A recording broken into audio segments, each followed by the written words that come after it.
What's more innocent and wholesome than a child playing with his toys and dolls?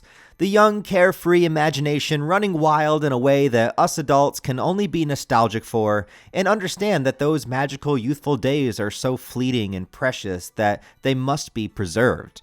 Whatever the hot new toy item is, your kid deserves it. It's a rough world out there. It's a world that's filled with devastation, despair, and rampant crime. A world where psychopathic murderer criminals who strangle people to death learn ancient voodoo magic capable of transferring their own soul into a nearby vessel, which may very well be an unsuspecting child's toy, which leads to a ripple effect where a 2-foot-tall demonic doll now has become the ultimate terror, killing babysitters, causing insurmountable chaos as he laughs into the night, becoming one of the most iconic slashers of all time, turning his big titty goth GF into a doll as well, and then eventually becoming a father to a very gender-confused child. Is the little baby ticklish?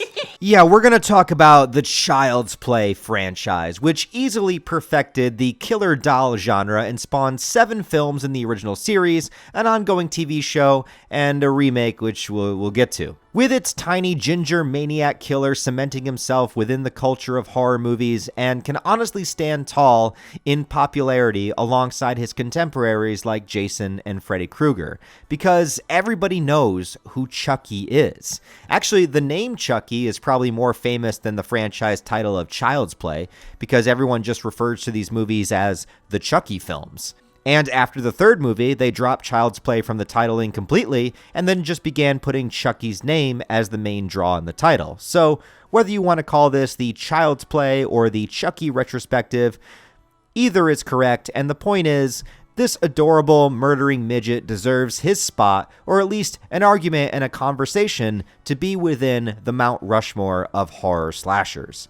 But at the same time, the Chucky movies are not just slasher movies. They are horror, but they are also comedy, dark comedy. They're slashers, but then they're also in the killer doll genre, which is a genre that's still prevalent to this day with films like the Annabelle movies and most recently with Megan.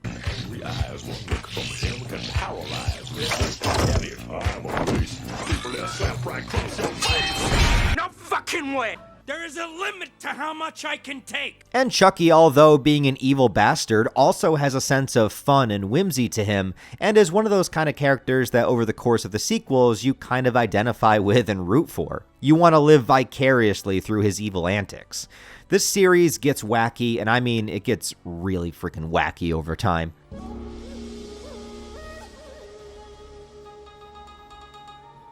Konnichiwa, Oka-san. Honestly surprised they haven't put Chucky in space yet, but maybe they will eventually.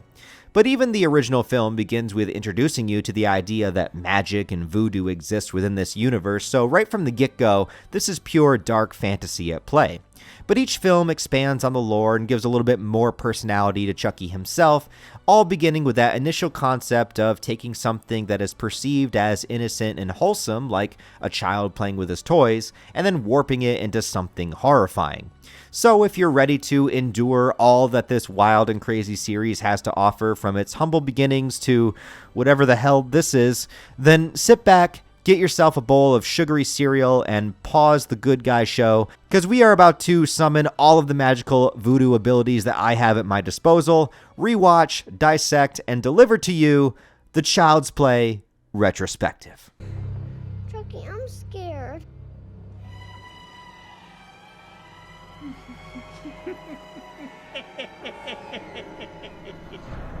You fucking should be. Now I want to start with the concept of the killer doll. Again, there is no killer doll as iconic as Chucky is. Not Annabelle, not the Saw puppet, not Puppet Master. God, who talks about the Puppet Master movies anymore? Man, good stuff though. But no, even though Chucky is the essential killer doll, he wasn't the first, or the first to be in the mainstream eye. Now, I don't know what you would consider the very first movie to feature a killer doll, it's debatable, but in the television world, the one that made the biggest impact on everybody was the Talkie Tina episode of The Twilight Zone, which was just called Living Doll.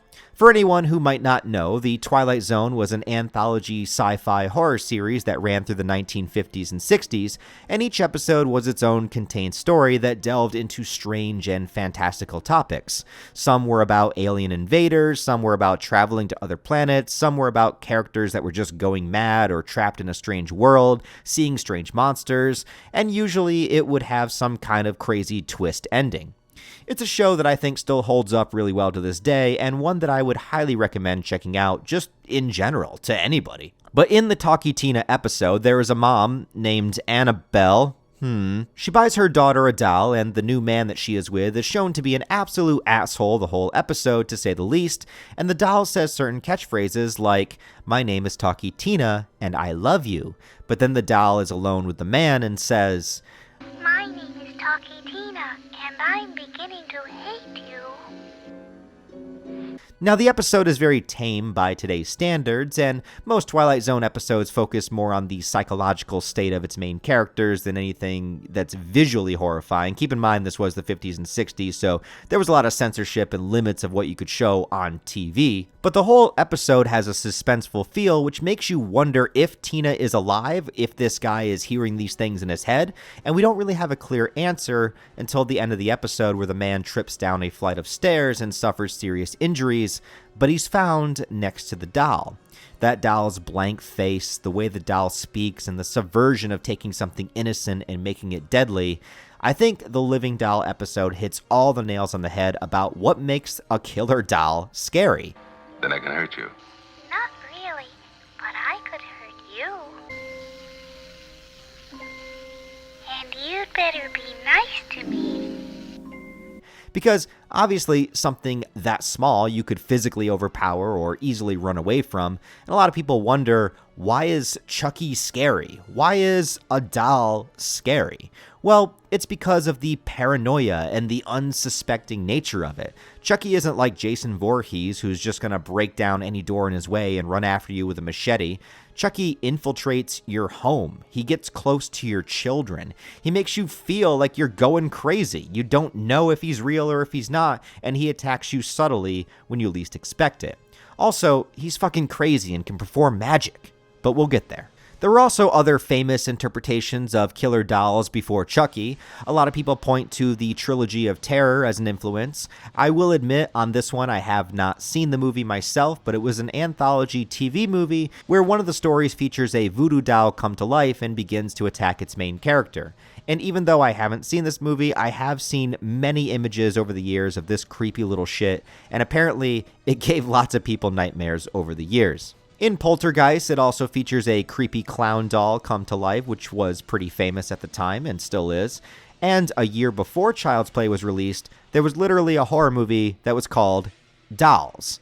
Now, I saw this one way back in the day. I remember renting it at the video store when video stores were still a thing, and yeah, I'm old. Actually, I think I might have rented it right alongside Puppet Master. But anyways, Dolls is directed by Stuart Gordon, which is the same guy that made Reanimator, another great film that I love.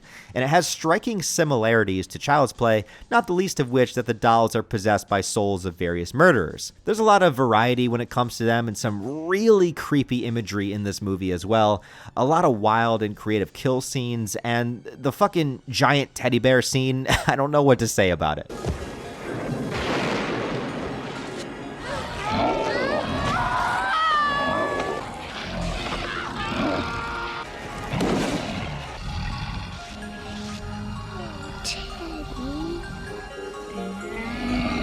This movie is a lot of fun, and it's super wacky, and it uses a lot of different dolls and toys as its antagonists with magic involved, so you can sort of look at it as the spiritual prequel to Child's Play in a way.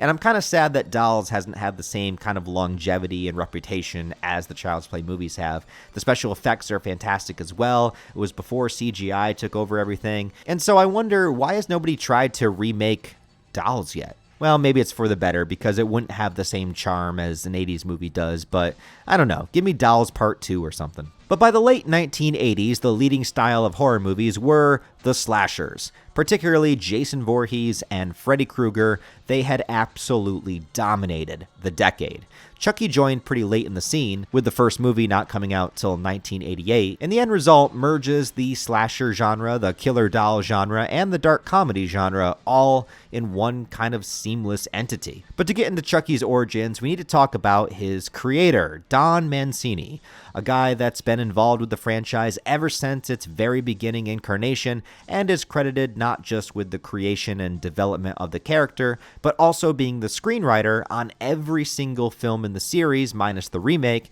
has directed 3 of the movies himself, and is directly involved with the ongoing television series with writing and directing. So he is without a doubt the mastermind behind Chucky. And a lot of what makes Child's Play what it is comes from direct influence of Mancini's life, such as his father being involved with marketing and campaigns and how they were pushed to market to children in order to gain customers at an early age and push that consumerism, as well as his experiences figuring out his sexuality and understanding that he was gay, whereas some of the themes in the series hover around this and that feeling of isolation that comes along with it.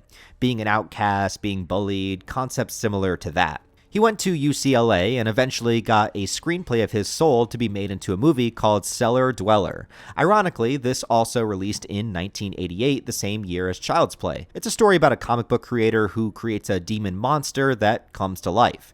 Also, you have to remember in 1988, comic books were kind of seen as lowbrow and not as popular in the mainstream as they are now, so writing a movie about a comic book artist as the main character at this time, especially one in the horror genre, definitely shows you he just had a story to tell. He wasn't looking to be the most popular writer out there, and Mancini was definitely a nerd. In other words, he's one of us. When it comes to the original inspirations for Child's Play, the other killer doll movies and the current horror trends were at play, but it also had a lot of influence being a satire or commentary on the idea of selling things to children and that consumerist nature of it all. In the 1980s, the Cabbage Patch Kids were a huge thing, an extremely famous and marketable toy line with some of the creepiest dolls ever sold to a kid, but they were immensely popular. But there was also a darkness to it, as parents desperately hunted down dolls for their kids, basically trampling over each other to get them and shelling out tons and tons of cash just to have one product that the kid is probably going to throw away in a couple of years. There was also the My Buddy doll from the mid-80s that you can definitely see inspired the look and appeal of what the good guy doll in the Child's Play franchise would be, right down to the suspenders and even the box that they came in. Also, is it just me, or does the actual My Buddy doll look even creepier than the good guy doll? I don't know. Mancini's original script for the horror concept was called Batteries Not Included, but was changed when they found out that Steven Spielberg was working on a film with the exact same title. Not nearly as good, by the way. So the title was changed to Blood Buddy, with the original name for the doll in the script being Buddy. But this original version would have been much different than the one that we actually got. Apparently there was no human soul that was transferring into the doll, no Charles Lee Ray, and there was more of a mystery element to make the audience wonder if the doll was really alive or if the killer was actually the boy, Andy. And ultimately, it was going to be a representation of Andy's inner darkness. Basically, the doll taking matters into its own hands to eliminate the people and the adults in Andy's life that were giving him a hard time. The title Blood Buddy alluding to the idea that the dolls have realistic blood in them. It was an attempt to teach kids to not play too rough with their toys or hurt them, and if they did, they would bleed. Then they would have to go buy good guy band-aids, and there was a whole marketing thing that he wrote into the script that was eventually taken out. But in the original version, Andy's blood mixes with the toy's blood and somehow causes the toy to become sentient and enact vengeance and judgment for Andy when he's asleep. Imagine if that's the direction the series did go. We'd have a very different Chucky than the one that we know today. Also, you can see how it relates to maybe feeling that sense of isolation or pent-up rage that you would have if you were bullied or misunderstood as a child. I think it could have worked in its own way, and maybe someday someone will make a movie like that. But things got started when producer David Kirshner was inspired by a novel called The Dollhouse Murders to make a killer doll horror film, and eventually came across the script for Blood Buddy. He reworked it, and it became Child's Play. Significant changes were made to the script, not the least of which were the entire origins of the killer doll itself, to make him actually a killer, Instead of having it be a representation of a child's rage or having much mystery at all, it would be changed to an antagonist named Charles Lee Ray that would die in the beginning of the film, transfer his soul into the doll, and the rest is history. We'll talk about that scene and decision when we get into the film review, but that's also what caused the doll's name to change from Buddy to Chucky, and probably to avoid any copyright bullshit with the My Buddy owners, which was a smart idea. Also, the name of the killer, Charles Lee Ray, is a combination of multiple real-life famous killers, Charles Manson, Lee Harvey Oswald, and James Earl Ray. The director of the original film chosen would be a guy named Tom Holland. What, you're waiting for me to make a Tom Holland joke, right? Okay, yeah, not that Tom Holland. Not the Tom Holland that scored Zendaya, but the one that made Fright Night. I'm not sure which is a better victory, to be honest. But the director, Tom Holland, did a pretty fantastic job, especially considering having to make a movie like this and take it seriously and actually display it in a horrific setting. Despite the sillier moments of the movie, it is a horror movie at the end of the day, and there are some genuinely suspenseful and scary sequences. The first movie, for all intents and purposes, does take itself seriously, and Tom Holland is responsible for setting that tone, and I think he struck it pretty well. But the final key element to pull this all together, and without just definitely would not work, that's Chucky himself. This was back before CGI, so doing Chucky, it was designed to be developed with puppetry, suit actors, and mostly animatronics. Kevin Yeager, who also designed Freddy Krueger's burned makeup and created the Crypt Keeper for the Tales from the Crypt TV show, was heavily involved with the effects work for Chucky, and it looks great. The expressions, the lip movements, the body language, they all come across in a way that works extremely well with just a hint of cheesiness that makes it charming. Many things were done via remote control and capture devices, and they used multiple capture devices at the same time from different performers to make it work, and honestly, it's all incredibly impressive for the time. And then it was all pulled together by the brilliant and iconic voice acting from Brad Dourif. A longtime horror and genre actor, Brad plays the human version of Charles Lee Ray in the beginning of the movie, but also voices Chucky in the original and every sequel afterwards. He is the personality that pulls it all together. You have a date with death. Hello, Andy. This is where you can relate Chucky to somebody like Freddy Krueger, because like Freddy, one thing that sets Chucky apart from the others is that he has a very specific and engaging personality. It's not just the sound of his voice, but it's the way that he speaks, the charisma that he has, and how he flies off the handle and gets absolutely pissed. How he has that iconic maniacal laughter. And the endless amounts of memorable quotes and one-liners. Presto, you're dead. I don't get out of this body soon, I'll be trapped in here. What are you looking at? The same way Robert Englund is Freddy Krueger, Brad Dourif is Chucky. Even with only voice acting, he embodies the character and gives it that special ingredient that helps Chucky stay a memorable character and not just a disposable killer toy. So with all the pieces at play, production began on the original Child's Play. But just before I get into my review of that movie and opinions on that film, I would like to take a brief moment to welcome you guys to the Timeline Board. And welcome everybody to what I like to call the Timeline Board. If this is your first time watching one of my retrospectives, basically I created the Timeline Board originally because the first retrospective that I did was the Halloween franchise, which has a variety of different timelines that you could choose to go down depending on the movies that you want to watch. The next one I did was the Evil Dead retrospective, which has, time travel and different convolution and stuff. So I created the Timeline Board as a way to kind of keep track of everything, keep us going in the right direction of the series, keep the lore straight, the timeline straight, the time travel straight, everything that has to do with that. So that's where the Timeline Board came from. Also, I have a big whiteboard, and I just want more excuses to use it, because if you have a whiteboard, you got to use the whiteboard. Also, don't worry about Schnoz. He can't hurt you. I just don't have the heart to erase him. Anyways, he has nothing to do with Child's Play, but he's going to be there. Anyways, so that's why I created the Timeline Board, but then it became an ongoing segment for the videos, and so I just kept the Timeline Board in every single one. And when it comes to Child's Play, the benefit that we have with Child's Play is that other than the remake, it is all one series with one continuity and seems to go in order. So in other words, we are just going to review all of the movies in order and not have to talk about any kind of convolution about where they place in the timeline or what series to watch or what's canon and what's not canon, because everything is canon and everything is in one timeline. So this makes this segment of the video so freaking easy. You know, it's just like, I'm going to miss this time. Like, I need to savor this, because when I start doing like Texas Chainsaw Massacre and shit, like, it's going to get weird. So like, I want to just savor this moment of having one full continuity the entire way through.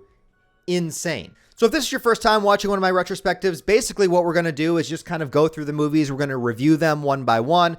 I'm going to talk about stuff that's going on in the lore, talk about the characters. And when it comes to my reviews, I generally focus a lot more on stuff that's happening in universe. So although I am going to explain some behind the scenes stuff in order to just give context about the movies we're talking about, I'm not really much of a like behind the scenes kind of guy when it comes to my reviews. I really focus on the in-world stuff. So like, what are the characters doing? What are they going through? What is the lore of how this works? The magic, you know, how does that work? How does anything, you know, come together within the context of the story itself? So I'm not so much the behind the scenes guy. And there's probably a lot of people that can give you better information of the behind the scenes of the Child's Play franchise than I can, because also, when it comes to doing the Child's Play franchise, I do have to admit something to you guys. So this is going to be one of the first retrospectives that I've done where I am entering into some uncharted territory. Although I am a big Child's Play fan, I've watched the first movie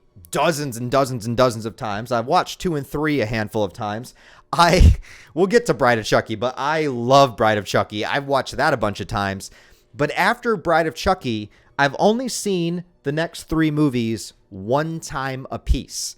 And that's not enough to have like the knowledge in my head to just give you guys a review. So obviously I'm rewatching through all these movies. I have the Blu-ray collection here, which by the way, support the official releases, right? I have the Blu-ray collection here. So I'm going to go through one by one, rewatch all the films. And that's pretty much how I get my information for my reviews. Like I pretty much just rewatch the film, try to gather as much information as I can from the context in the movie itself. Sometimes I also like to watch the commentary tracks, you know, to get an idea of what the directors were thinking when they were making the movie. And that's basically how I come at my reviews. So this isn't meant to be like an all-encompassing, you know, 100% perfect knowledge of the franchise. Like everything I say is the way it's supposed to be and you're not allowed to think differently. I'm not really that kind of reviewer. I think everyone is fair to have their own opinions, and, you know, some of the movies I might really like, you might not, and vice versa. I might get a thing wrong here or two. Basically, I'm just a fan that loves horror movies, and I really enjoy making these videos, and I'm going through pretty much the biggest franchises that I can think of. And it gives me excuse to go back and rewatch some of these films that I haven't seen in a long time and to discover something new, which I will here, because as I said, after Cult of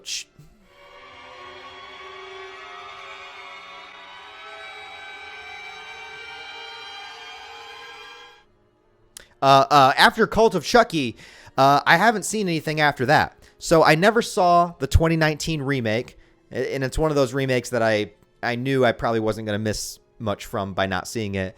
And then I also have never watched the Chucky TV series. So I'm going to be watching the TV series for the very first time for this review.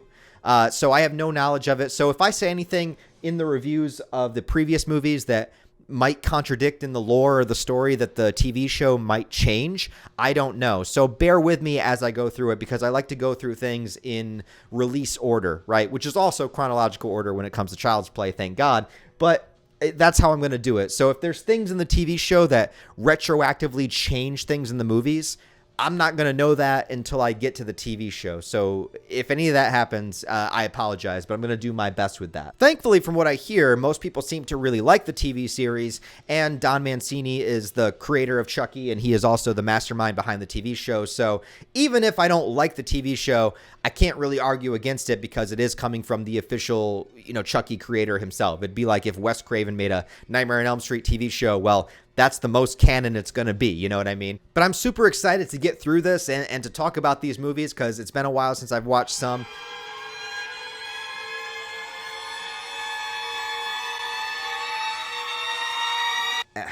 Hold on.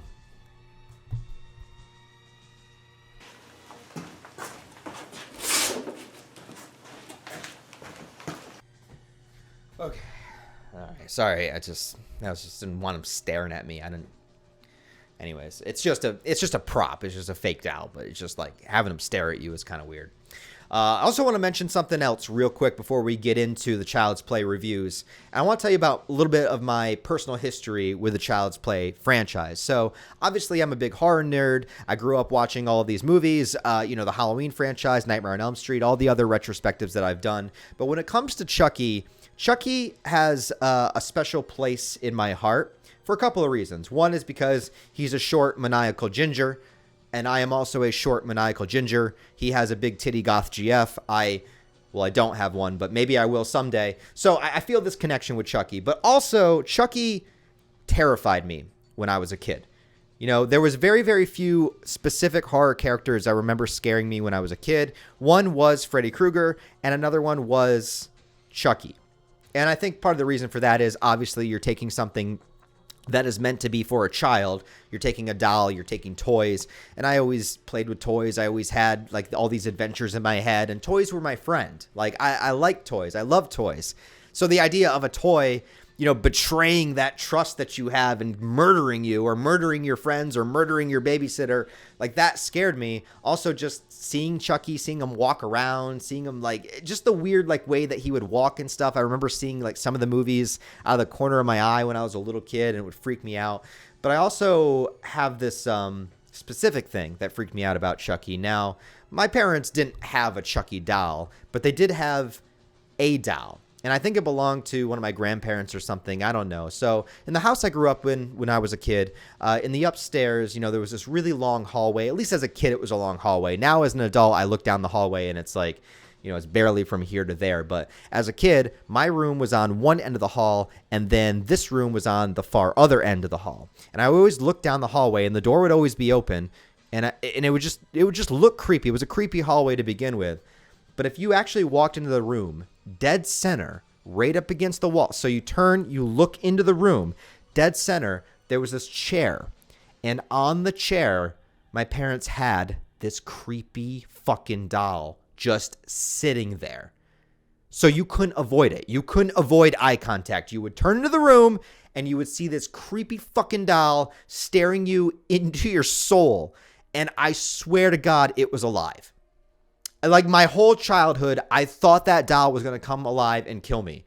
And I would tell my parents about it, and I would say, can you please close the door? I don't want the doll to get out. And every day, every night, really, I would look down that hallway. I'd be scared to go out of my room, to go to the bathroom. Dude, this doll freaked the shit out of me. But I think the only reason the doll scared me was because I knew about Chucky. If I didn't know about Chucky, then maybe the doll wouldn't have been as scary. But because I knew what Chucky was and what he did, that he was a doll that came to life and killed you, and I had a creepy doll in my house, I was scared. So being scared of Chucky made me more scared of the doll, and being scared of the doll made me more scared of Chucky. And so as a child, I was terrified of Chucky. One of the few horror characters I remember that specifically scared the fuck out of me. So now as an adult, as I find Chucky to be a little bit more endearing and humorous, and I've grown to love...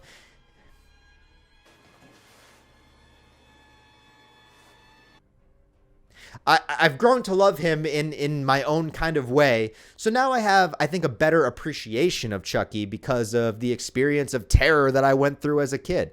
So I thought I'd share that with you guys. Just an interesting little story about my history with Chucky. But besides that, let's not waste any more time, guys. We're going to get into my review of the original Child's Play. The original film wastes no time getting right into the action, opening the film, literally, the first shot of the movie, with the human Charles Lee Ray being chased down the alleyway by a detective named Mike Norris. It's kind of like being dropped into the middle of a Lethal Weapon movie out of nowhere, but it kind of works. Charles gets shot in the leg, his getaway driver, Eddie, speeds off without him, which leaves him at the mercy of the police that are chasing him. So he takes refuge by breaking into a nearby toy store that is littered with good guy dolls and product placement promoting the toy and all of its accessories. I suppose the main hit or miss with this opening is the fact that it removes any kind of mystery element from the film, as in wondering if the doll is actually alive or not. We see Chucky's origin story right from the get-go. And in a general sense, I would usually agree that seeing this origin right from the start does diminish the potential suspense aspects from the movie, making us wonder if the doll is really alive, if Andy is actually talking to it or maybe doing the murders, and questioning the validity of all the situations at hand. To see Andy's mom desperately needing to prove her son's innocence, forcing her to have to believe that the doll is real. And all these elements are in there, but with knowing the fact that Chucky was this human character from the very beginning, the tension is taken down a little bit from that. But in the case of the Child's Play franchise, I guess I never really thought too much to criticize the lore because of already being so heavily aware of who Chucky was before I even saw the movies. As I said, as a kid, I was already terrified of Chucky no matter what. I knew kind of what was coming. But if I had seen this movie opening day without knowing anything about it, I might have wished that they saved this opening scene as a flashback for later on in the film.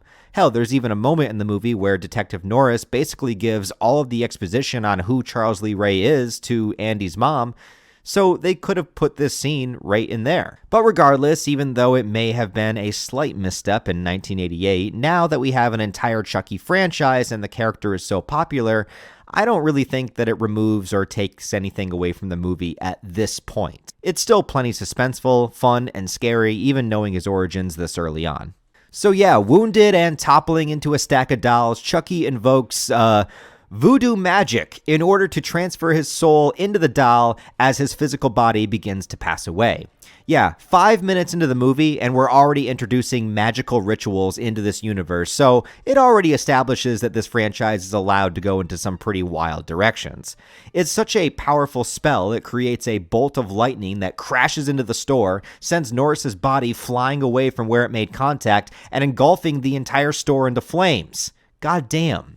To invoke the spell, Chucky chants Ade Due Dambala, which isn't any real language, though it's kind of like a French and Haitian mixture, but it's to request power from a voodoo deity named Dambala, which does have its origins in Haitian voodoo as we know it in our world. Usually Dambala is portrayed as a serpent-like creature who is said to be a sky father and a primordial creator of life. So in the Child's Play universe, when we see the storm clouds, that's meant to be a manifestation of Dambala as the Sky Father. Though Dambala in our real-world mythology doesn't seem to be an evil entity in any way, but rather something very wise and benevolent and a little bit more detached from humanity's actions, kind of more neutral. At least that's what I'm gathering from the research I'm doing. But that could be true in the movie's universe as well. It may be more of a neutral god that Chucky just happens to have the power to summon. In any case, the Dambala god doesn't really show up in any significant way, so it doesn't really matter. It's just the lore explanation to get his soul from point A to point B, but I figured there was no better time for its introduction than right here, and really the only time the spell is able to be completed and works for Chucky properly is this opening scene, so there you go. The point is, magic is real in this universe, and Chucky is a doll now. Anyways, the good guy doll in the Chucky universe, which is the vessel chosen here, is an extremely popular child property at this point in the series. It's meant to be a friendly and inviting toy that kids would gravitate towards. The red hair and blue eyes is not just to help represent us gingers out there, but also a reference to Howdy Doody, which was a kids' TV show that ran through the 1970s. I also love how all the good guy dolls come with various accessories and tools that have a wholesome connotation, but also a very haunting one, like a hammer because he's a construction worker, or a baseball bat so he can play sports. They're all items that can be used in a positive way, but also used to viciously murder people in an alternate context, which is really funny. So we cut to our main character, a 6-year-old boy named Andy, and we see the result of this corporate marketing to kids, as he wears the good guy clothes, watches the good guy TV cartoon, and eats the sugary cereal with good guy on the box. It is the thing for kids at the moment, and what Andy really wants is the lifelike good guy doll. And Andy making breakfast for his mom is also probably the best birth control I can possibly think of, because if somebody was making a mess like this in my house, I don't know what I would do. Andy is being raised by a struggling single mom named Karen, played by Catherine Hicks, who does an amazing job in the film. I actually think she's super underrated and not talked about enough in the pantheon of horror survivors. The dynamic that she has with Andy is wholesome and believable, and when the shit hits the fan, she does everything that she can to prove that her son is innocent and face down Chucky. And considering that her name is Karen, which nowadays has a pretty bad connotation to it, I think we need to throw some respect on this Karen's name. So things get rolling when Karen was unable to afford a good guy doll for Andy's birthday, but as luck would have it, some random scammer in the alleyway has one of the dolls, stolen from the burned down toy store. But who cares? Karen's gonna do what she can to make her son happy, and look at this. This scene is so genuinely cute and wholesome, and out of context, this scene alone could actually probably fit into a Hallmark movie. It's just so adorable. But it definitely won't last. Even knowing Chucky is alive, the suspense is built upon the when and how he will try to escape. Andy carries him around the house like it's his best friend and mentions that Chucky is talking to him. Well, it's no big deal. Kids have pretty big imaginations, so when he says Chucky talks back, the adults are like, yeah, sure, Andy. Plus, the doll does have a talking feature, so it's all perfectly normal. Hi, I'm Chucky, and I'm your friend to the end. There's a moment when the TV turns on and nobody's in the room except for Chucky, just sitting quietly on the chair, just the doll doing nothing. Honestly, if you consider this a slasher movie, there really isn't a lot of kills in the movie, but the main first kill is the babysitter, and it's done really well. As she only notices a little noise here and there, you see some shots from Chucky's POV, and then we get the use of the hammer.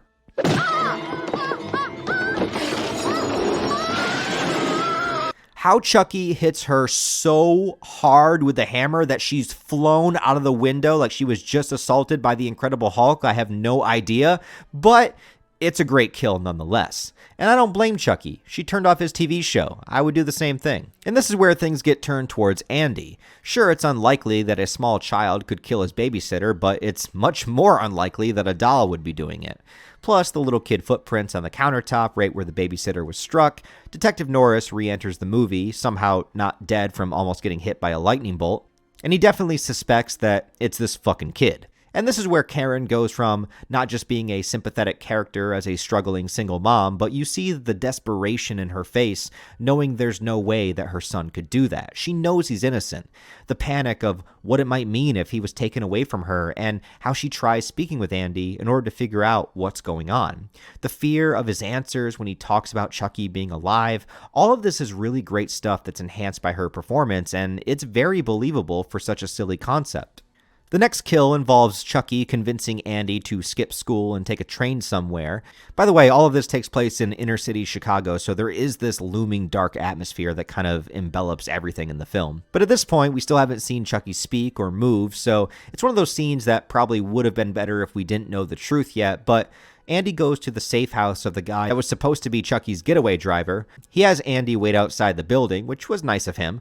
Again, we only get POV shots of Chucky going in and leaking gas just to blow the whole damn house up with the guy inside. But since Andy was found near the crime scene, the police request that he be talked to and evaluated by professionals.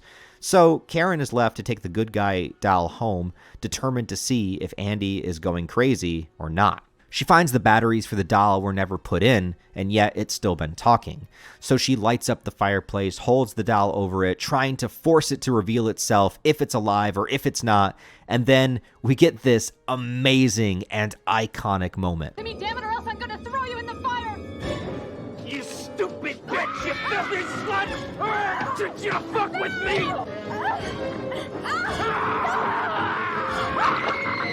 After a struggle, Chucky escapes into the city streets, and Karen goes on her own investigation, trying to find him and trying to get to the bottom of what's going on, leading her back to the man that sold her the doll in the first place.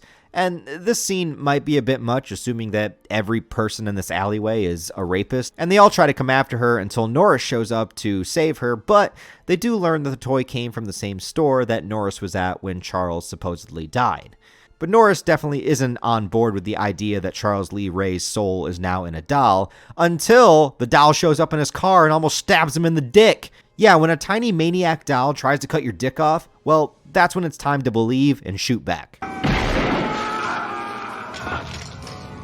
Now, this aspect of the lore in the original film is interesting. Despite Chucky being a doll, the gunshot does hurt him, so he makes a stop at the voodoo instructor that taught him the spell in the first place. Chucky apparently coming to him in order to learn how to beat death. And apparently, it worked a little too well, because as his soul is now in the doll, the longer he stays in the doll body, the more human the body becomes. So the more human-like it is, the more he could be injured. But of course, he gets injured way worse later on in the movie and just keeps coming, so just how human the body's gonna get, I don't know. But later the voodoo teacher says that his heart's the weakness, so I suppose that's the most human part, but I think just the point is if he stays in the body too long, it will become permanent. But I find it interesting that the voodoo teacher doesn't want to help him when Chucky shows up at his house. He even calls Chucky an abomination. It could be that he wasn't even aware of how notorious of a criminal Charles was, or that he is traditional when it comes to Dambala's origins and felt that it should be more neutral and not used for evil purposes. Whatever the case, more magic is introduced in this scene too, with the voodoo doll. Yes, classic. And we have a doll that knows voodoo holding a voodoo doll. He breaks the dude's legs and eventually stabs him to death after he learns that in order for the doll merger not to be permanent, he has to transfer his soul yet again into the first person that he revealed himself to, which would be Andy. Yeah, I'm not sure if there's really any kind of rhyme or reason to how the magic works here, but you just have to kind of go with it. We also get this line, which out of context is pretty creepy, although it is creepy in context too. But I gotta go. I have a date with a 6-year-old boy. Go ahead and take a seat. Take a seat right over there. Oh, God. Oh, no. Thus begins the epic decade-long rivalry between Chucky and Andy. He needs Andy's body, so he begins stalking down the boy, first at the police facility, even managing to get a device onto the therapist's head and shock him to death. Though, in horror movie standards, this guy kinda deserved it for being a bit of a creep. Andy runs home, but Chucky follows him there, whacks him on the head with a baseball bat, goddamn. And he then attempts to do the body transfer, but Karen and Norris arrive to face him down. And I gotta say, Norris was pretty cool through the whole movie until this moment. He gets one slice in the leg and is basically useless for the rest of the climax. I mean, at first I thought it was supposed to be his Achilles tendon, but the slash looks way too high up, and he does still manage to walk around afterwards. But he's limping so bad that he's an easy target for Chucky's baseball bat. And I do love when Karen shoots Chucky and the body just flies in the air and you hear Brad Dourif scream. That's hilarious. Let's see it again. But the best moment is when they trap Chucky in the fireplace and he pleads to Andy, his best buddy, to help him out. And Andy says, This is the end, friend. Chucky is burned up but still alive, and I think this is my favorite shot of the whole movie. The searing, charred, burning Chucky with the melting plastic and the animatronics exposed. It just looks so badass, and it's genuinely terrifying. This is my favorite Chucky look. Chucky has so many different designs and looks throughout the films, but honestly, I think this flame damaged version is my absolute favorite. Anyways, in the final confrontation, Chucky is shot into pieces and shot in the heart. And for a final scare, this other detective with the most 70s style mustache I've ever seen arrives on the scene only to be attacked by a severed body part, letting Norris finish the job. Personally, I think Karen should have been the one to give him the final shot, but it works anyway. I suppose it comes full circle since Norris was the one chasing him down in the beginning. But it's honestly a great finale and gets way more intense and violent than you would ever imagine an evil doll movie could. The final 10 minutes of Child's Play are some of my favorite scenes to watch in the whole series, and I think it's where Chucky is pretty much at his scariest. The only odd thing is the final shot where they freeze frame on Andy looking back at Chucky as they leave the room. I think it's just a reference to The Omen, but it almost implies that the soul transfer did work and that maybe Chucky did get inside Andy. That's definitely not what happens, and if anything, I guess it's just a tease for a sequel. Like many movies at the time, they couldn't just end it, they had to leave it open for more. But since we have literal magic in this universe, there's always room to do anything that they want to with it. I don't think that this was necessary, but it's there. Anyway, the original Child's Play is a pretty fantastic achievement overall, in horror history, in special effects, and in the performances, most notably by Catherine Hicks as Karen and Brad Dourif as the voice of Chucky, and honestly, a ton of credit to Alex Vincent as Andy. I'm sure it's not easy to cast child actors, especially in horror movies where it demands a lot of emotional work and looking scared all the time. So everyone here really was at the top of their game, from the acting to the special effects work and everything in between. To take a concept on the surface level, which is very silly, and actually have it come out with some terrifying sequences and good emotional moments, I think it's fair to say that Child's Play is certainly a classic, and still, to this day, the definitive killer doll movie. Hello, Andy. As a result, the original Child's Play was a hit, making over $40 million at the box office on an estimated $13 million budget, so a sequel was no question. And when it comes to Child's Play 2, this is considered by many fans to be the best in the franchise, and I think that's largely because it takes all of the best elements of the first movie and expands upon them. It brings Andy back as our main protagonist, so there's that familiarity we have with him. It's cool to see the child actor a couple years older in the series, and most notably, it really gives Chucky a lot of screen time. The first movie keeps Chucky mostly mysterious until the big reveal with Karen, but this movie spends a lot of time with Chucky right there in the forefront of the film, and with Brad Dourif returning for the voice of Chucky, his performance really feels like he's giving it his all, and he's just having an amazingly fun time being as maniacal as possible. And not to mention the final sequence of the movie with the big showdown in the toy factory, that is something that has been engraved into my memory ever since I was a child scared to death of Chucky. Tom Holland did not return to direct the movie, and instead the job went to John LaFia, who was one of the writers for the secondary drafts on the first movie, and honestly, I don't think I've seen any of his other work other than maybe a few episodes that he directed of Freddy's Nightmares that he also was involved with. But interestingly enough, full writing duties were given back to Don Mancini, who of course wrote the original draft of the first Child's Play. But now Mancini was stuck with a lot of material that he did not write in his original vision. Remember, the original idea that he had was that Chucky was going to be a manifestation of Andy's rage. All of the voodoo magic, the Charles Lee Ray origins, none of that were his ideas. But given the opportunity to pen the sequel and have it be his script alone, he took it in stride. He stuck with all the origins the first movie had given Chucky and managed to continue it in a really creative way. And I feel like this was him really retaking control of the character once again. For starters, this movie is the one that really shows a lot of personality for Chucky. Chucky seems to be enjoying all of his antics a lot more, laughing more, and giving those trademark one-liners before he kills somebody a la Freddy Krueger.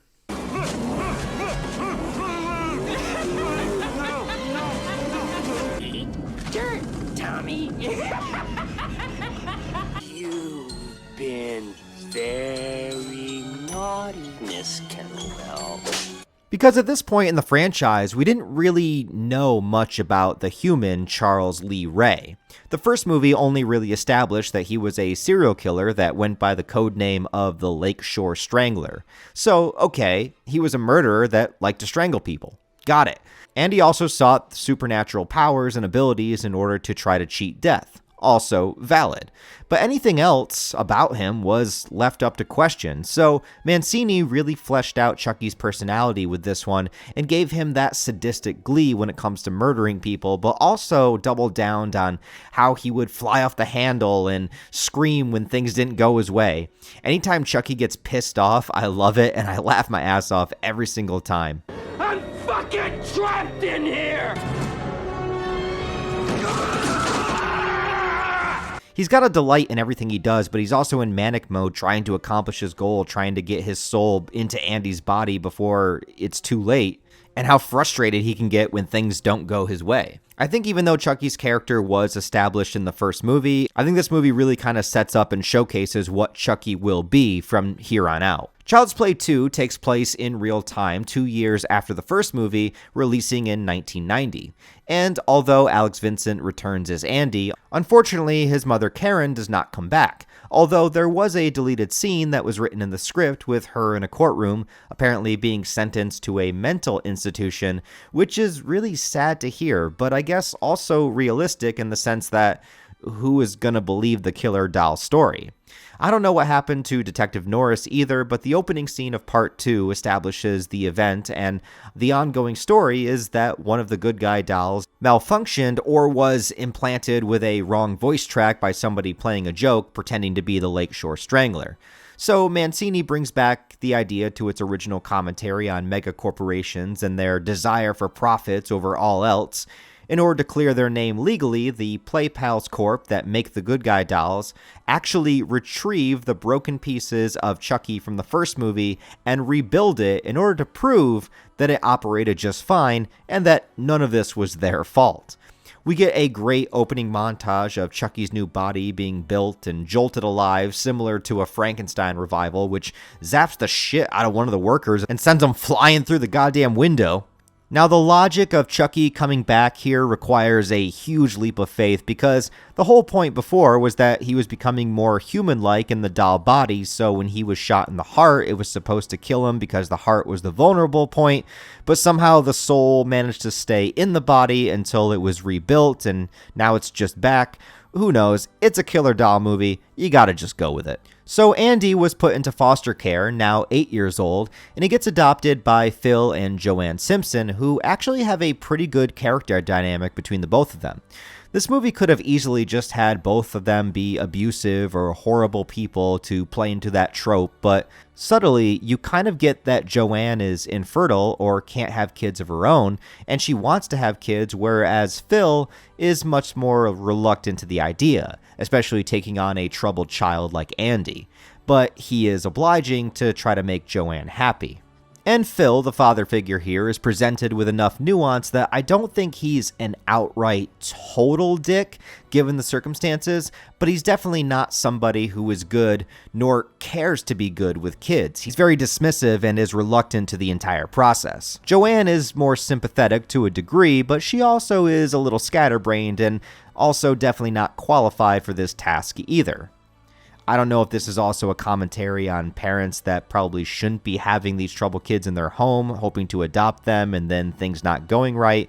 It could be, but I do think that the script and the story does a very good job of making these characters feel like people rather than just an archetype. It makes you understand where each of them is coming from.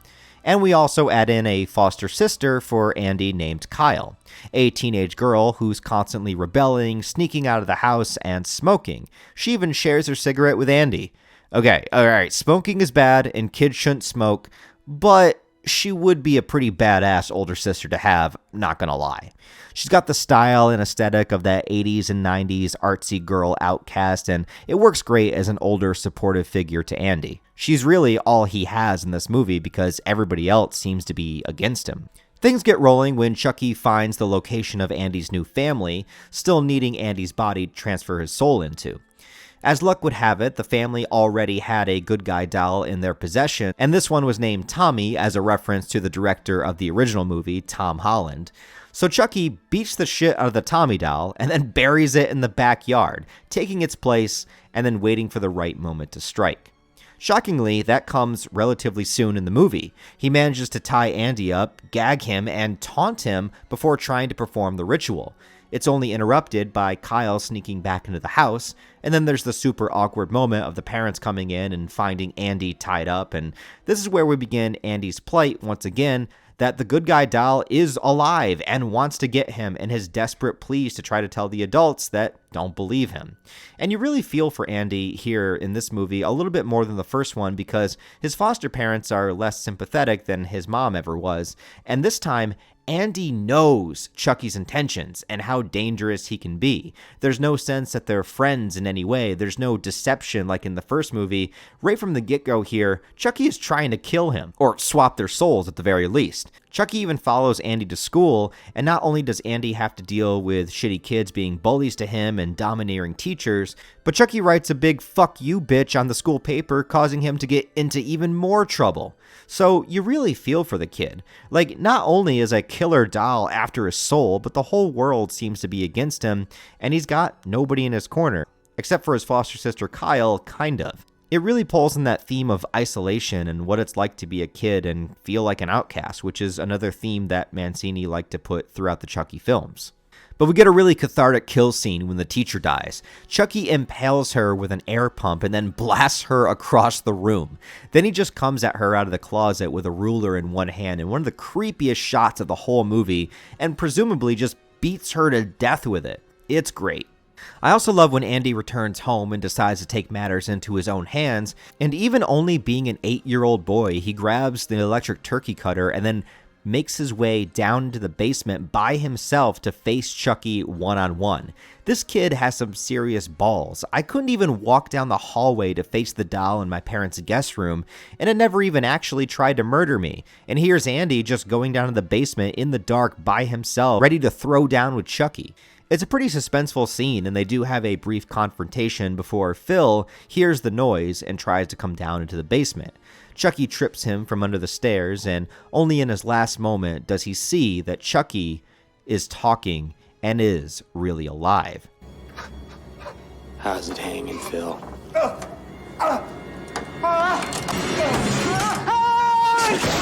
But by this point, it's too late.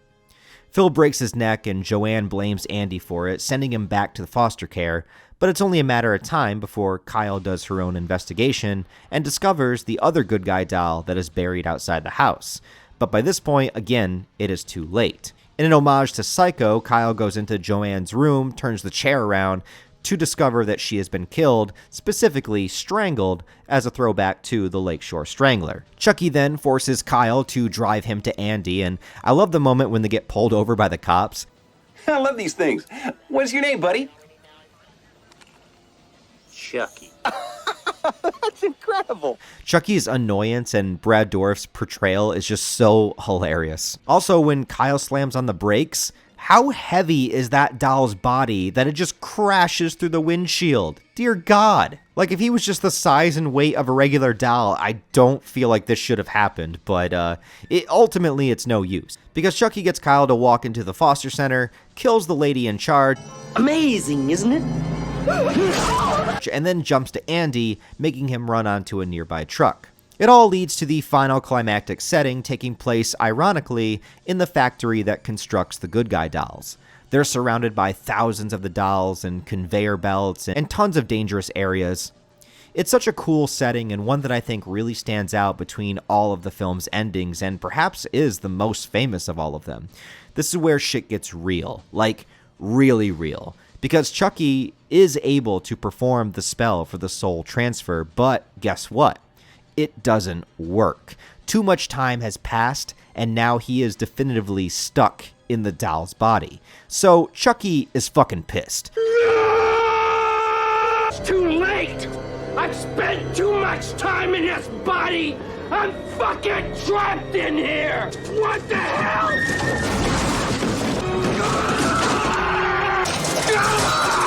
You idiot!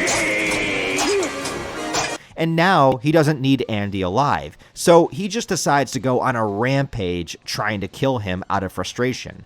Kyle arrives on the scene and the two of them desperately try to outmaneuver Chucky inside of this facility, and I think the most badass moment is when Chucky gets his hand trapped, he's forced to rip it off, and then he just decides to shove a knife blade into his stump, giving him a blade for a hand. That's hardcore.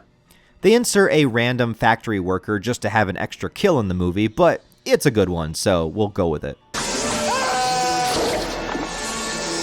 And Chucky's ultimate destruction comes in multiple parts. First, he gets his legs ripped off in the machinery. Then, as he charges Andy once again, Andy opens a vat of melting molten plastic, which turns Chucky into this disgusting, melting, blob, barf-looking motherfucker. And then, finally, Kyle shoves an air compressor into his mouth, blowing Chucky the fuck up. Yeah, there's no coming back from that. Except this is only part 2, so he's definitely coming back. It's also a kind of somber ending in a way because Andy and Kyle leave the factory really with nowhere to go. Their foster parents are dead and Kyle doesn't know where her actual parents are. Andy's mom is in an insane asylum, so what's going to happen to them? At this point, it's only up to our imaginations. as the movie fades out, looking at the happy good guy doll billboard. Also, fun fact, some people may remember the TV version of Child's Play 2 had some additional scenes, including an alternate ending.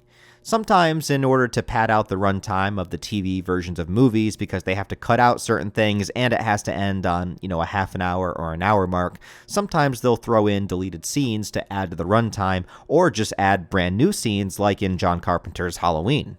The ending of the TV version of Child's Play 2 showed the melted plastic going through the machines and creating a new good guy doll that smiles menacingly at the camera right before it cuts to credits, basically implying that part of Chucky's DNA became mixed with the material and was able to revive him when a new body was formed, which is basically what will happen for Child's Play 3, but I suppose they didn't want to do the tease ending just in case they came up with a different idea. Child's Play 2 is certainly a definitive film in the franchise and really capitalizes on everything that worked in the original, along with enriching Chucky's personality and giving us some memorable set pieces and new characters like Kyle.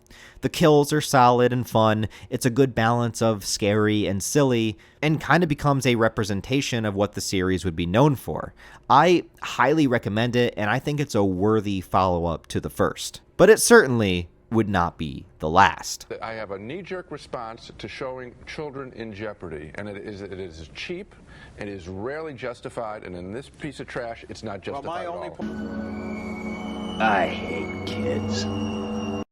End of summer blues got you down? Well, you're in luck, because here comes the Chuck. No, you're dead. We killed you. Wrong again, wimp. Chucky's back. Now, when we get to Child's Play 3, to say this movie is a sharp decline would kind of be an understatement. In fact, I never hear anybody talk about this movie, like ever. And up until this review, I'm pretty sure I've only seen it one time. But it's never brought up within the horror community or seemingly with the Child's Play franchise at all. It's the forgotten film of the series, other than the one that we want to forget. So what's up with part 3? Is it really that bad? I mean, sure, maybe it can't hold up to the 2 previous films, but is there anything worth liking about it? Well, honestly, I think the problems with this movie are pretty obvious when you notice one thing. Child's Play 3 was released only 9 months after Child's Play 2. They were really trying to strike while the iron was hot here, but fast-tracking another sequel seemed to cause a lot of pressure on the creators, and Don Mancini, who writes all the Chucky films, has admittedly said that he was burnt out at the time and didn't really have a lot of ideas of where to take the story. The only prominent idea he had was to have Chucky's blood mix in with the manufacturing of new good guy dolls, creating multiple Chucky's. But the budget of the movie would not allow for that, so at the time, that idea had to be put on hold. Eventually, he got around to that, but we'll get there. Also, as a bit of whiplash of just seeing 2 movies with a young child Andy, this movie decides to time skip and make Andy a teenager. So Child's Play 2 took place in real time in 1990 when the movie was released and Andy was 8 years old. But Child's Play 3, even though it was released only 1 year later in 1991, took an 8-year time skip in the story, so technically Part 3 takes place in 1998, which also makes Andy 16 years old at this point. But the major problem with this is that now you lose that familiarity that you had with Andy's actor, Alex Vincent. The same kid played Andy in 2 movies already, so the audience was attached to him. But since the actor is still 8 years old, well, you can't really fudge it and say that he's 16 now, so you have to get another actor. So they brought in a kid named Justin Whalen, who was able to take on the role, and I don't think that he's horrible in it or anything, but there's just this huge disconnect and adjustment period that you have to think that this guy is now Andy. And sure, things like this have happened before. Tommy Jarvis from the Friday the 13th franchise was played by 3 different actors movie to movie, and they also aged him up in between parts 4 and 5, also doing a time skip. But each Tommy actor was only in 1 film apiece, and the story wasn't really centered around him needing to be a kid. With Andy, having him be a kid in peril against a killer doll is kind of a whole different element. Plus, we just left him and Kyle in a really odd position. Like, where do they go from here after the factory? What happens to them? but we don't really get to see for some time. Also, now that we have more movies after part 3, it's made even more jarring because Alex Vincent eventually did return to the role of Andy. But, by that time, he's much, much older, so that helps the suspension of disbelief a bit. But part 3 is the only time where Andy is played by another actor, so it does make it stand out like a sore thumb. Another issue I had with the movie is pretty much Chucky himself. I'm assuming because of the budget and time constraints, it's what contributed to the problem, but he feels very stiff and awkward in this movie to me. I don't know. He's a doll, I know, but Child's Play 2 felt like it gave him so much life and so much vitality with his movements and the way that it was filmed. But in part 3, it really just feels like he has a significant lack of mobility and personality in his facial expressions. He just feels more low budget here. And in fact, the whole movie does too. And it's funny because future Chucky movies were actually direct-to-video films. Part 3 was theatrical, but it looks like a direct-to-video movie. And maybe that's the switching of directors as well. Jack Bender directed this one, and he actually went on to direct a lot of TV episodes for big shows like The Sopranos, Lost, and the new horror series called From. So it's not like he's known for making poorly made things, especially nowadays. So I'm just going to assume that it was because of how rushed part 3 was to get done. The opening of the movie goes into the same general idea that the alternate Part 2 ending had. Chucky's blood gets mixed with the melting plastic, which is molded into a new doll, and creates a new Chucky. I guess it works, but does that mean that his soul is in the blood? How does this work exactly? Okay, we know he originally was Charles Lee Ray that learned voodoo magic, and before he died, transferred his soul into a doll. When the doll was destroyed the first time, they rebuilt it, so okay, I'll go with that since it's the same physical vessel. But now, after exploding into nothing, his blood is all that it takes to revive him in a new doll body somehow. But wait, what if that blood was transferred into a human body? Would that work? But it shouldn't, because he can only transfer his soul into the first person that he revealed himself to, which is Andy. But if you keep using his blood, can he keep swapping bodies as long as it's an artificial one? Like if the blood was mixed into plastic for a G.I. Joe, would that work? Small Soldiers came out in the year 1998, which is the same year that Child's Play 3 takes place in. So what if Chucky was turned into a Gorgonite? Anyways, I probably shouldn't think too hard about this because it all started with magic anyways, and the lore gets even weirder in this movie, so you just have to go with it. There is one returning actor from Child's Play 2 besides Brad Dourif as the voice of Chucky, and that is the guy that plays the CEO of Play Pals, the company behind the Good Guy dolls. He was in the opening scene of Part 2 when they rebuilt Chucky, and he's also in the opening scene of this movie, as they discuss relaunching the Good Guy dolls after the bad publicity that the whole Andy incident brought them. So Mancini is still, though briefly, continuing his themes of corporations and consumerism, and after convincing them to go ahead with a new production of the Good Guy dolls, he takes the first new doll back to his office, and guess what? It comes to life, and Chucky fucks this guy up. This opening kill isn't bad, but Chucky's dialogue is kinda bland. Don't fuck with the Chuck! That's basically how the whole movie feels. When we finally catch up with Andy, 16 years old now and being sent to a military school where the majority of the movie takes place in, there's not much word as to what happened to Kyle or even his mom, who they say is still in an institution, I believe, but their fates are mostly left up for us to imagine. But we do know that Andy has been through various foster homes at this point, and that people still view him as a troubled and potentially dangerous child. Andy as a character himself seems pretty reserved in this one, probably from years of not being able to speak truthfully to anyone about what's happened to him, so he keeps to himself. We then meet perhaps the weirdest and creepiest character in the movie, even more so than Chucky, and that's the barber that's played by Andre Robinson, who I know best from Hellraiser. But here, he plays a very different, wacky, over-the-top kind of guy that seems to maybe sort of get off on cutting hair. Now hold still.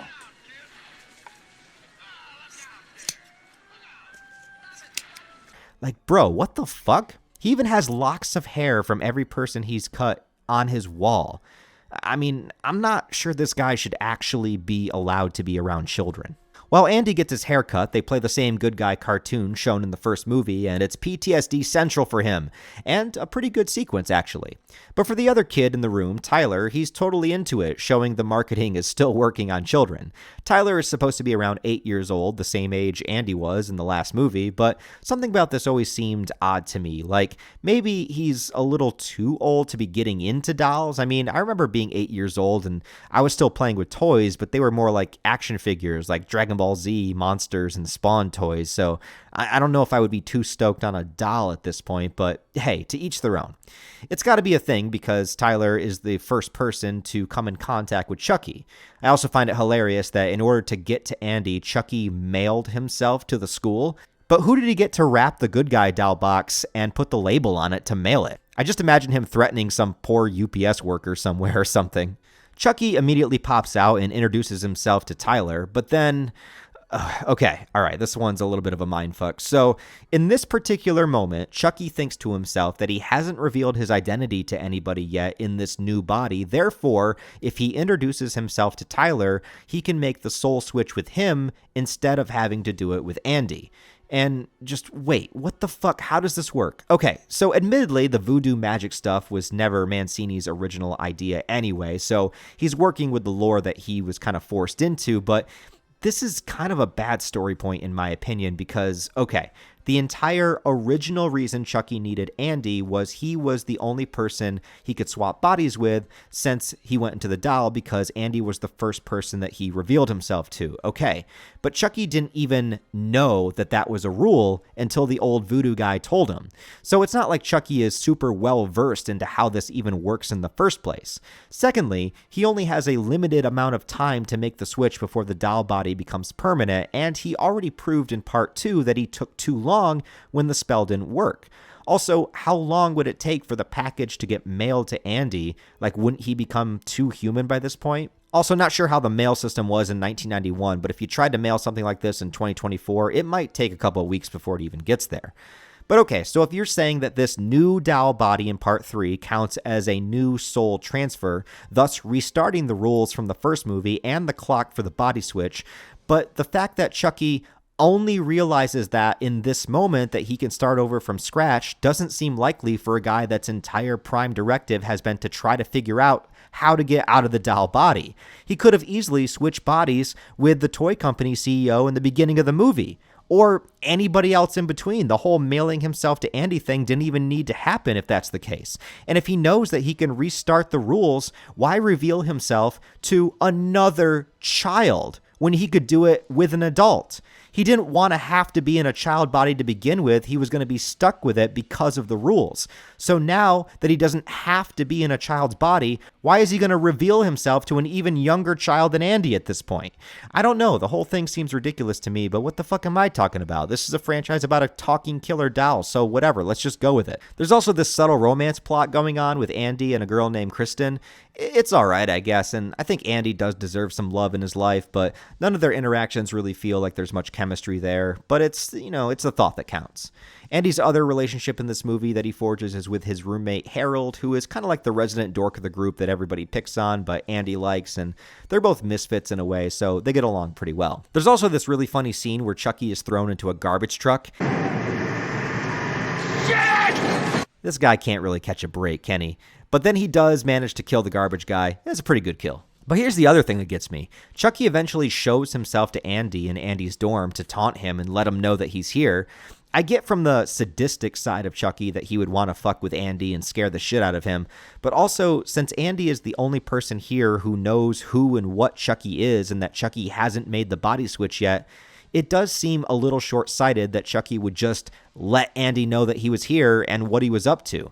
But I guess he's just eager to get to tormenting people again, which I respect, and oh yeah, there's this moment.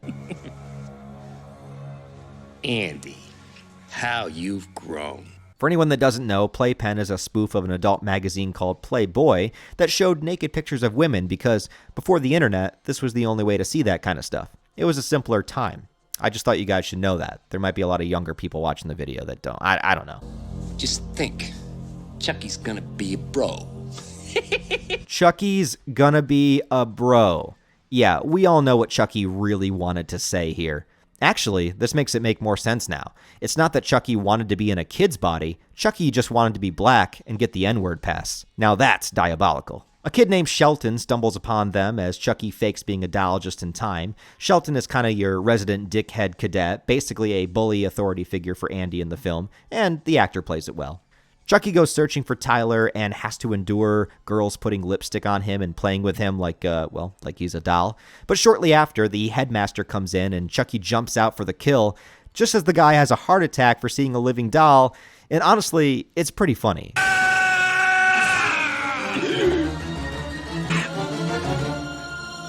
You gotta be fucking kidding me. Like, the tough adult figure can't even handle the sight of Chucky and just dies before Chucky can even kill him. Even Chucky is disappointed. The next kill is with the creepy barber. Yeah, he finds the Chucky doll and decides that he wants to cut its hair also. Like, literally, this guy is so obsessed with cutting hair that he even wants to cut the hair of dolls. They could literally just make an entire horror movie about this guy. Or, I mean, they could have before this happened.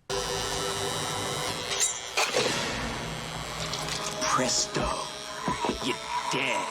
Now, one thing that could have been great, but doesn't really get delivered on too much, is that Chucky replaces the paintball guns with actual bullets, which I don't think is something you can really do, and we only get one casualty from it, but thankfully it's Shelton.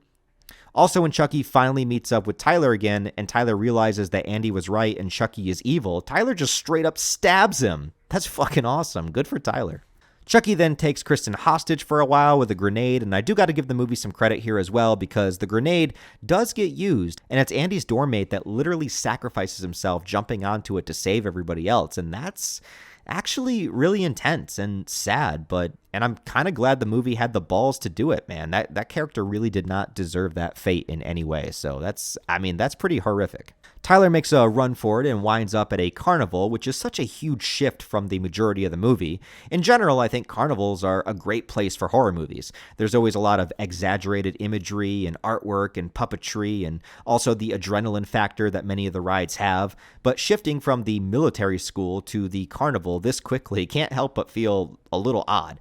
But the atmosphere of the ending is really great. The ride chosen is, of course, a horror-themed ride with lots of fog and skeleton puppets and a fiery volcanic background.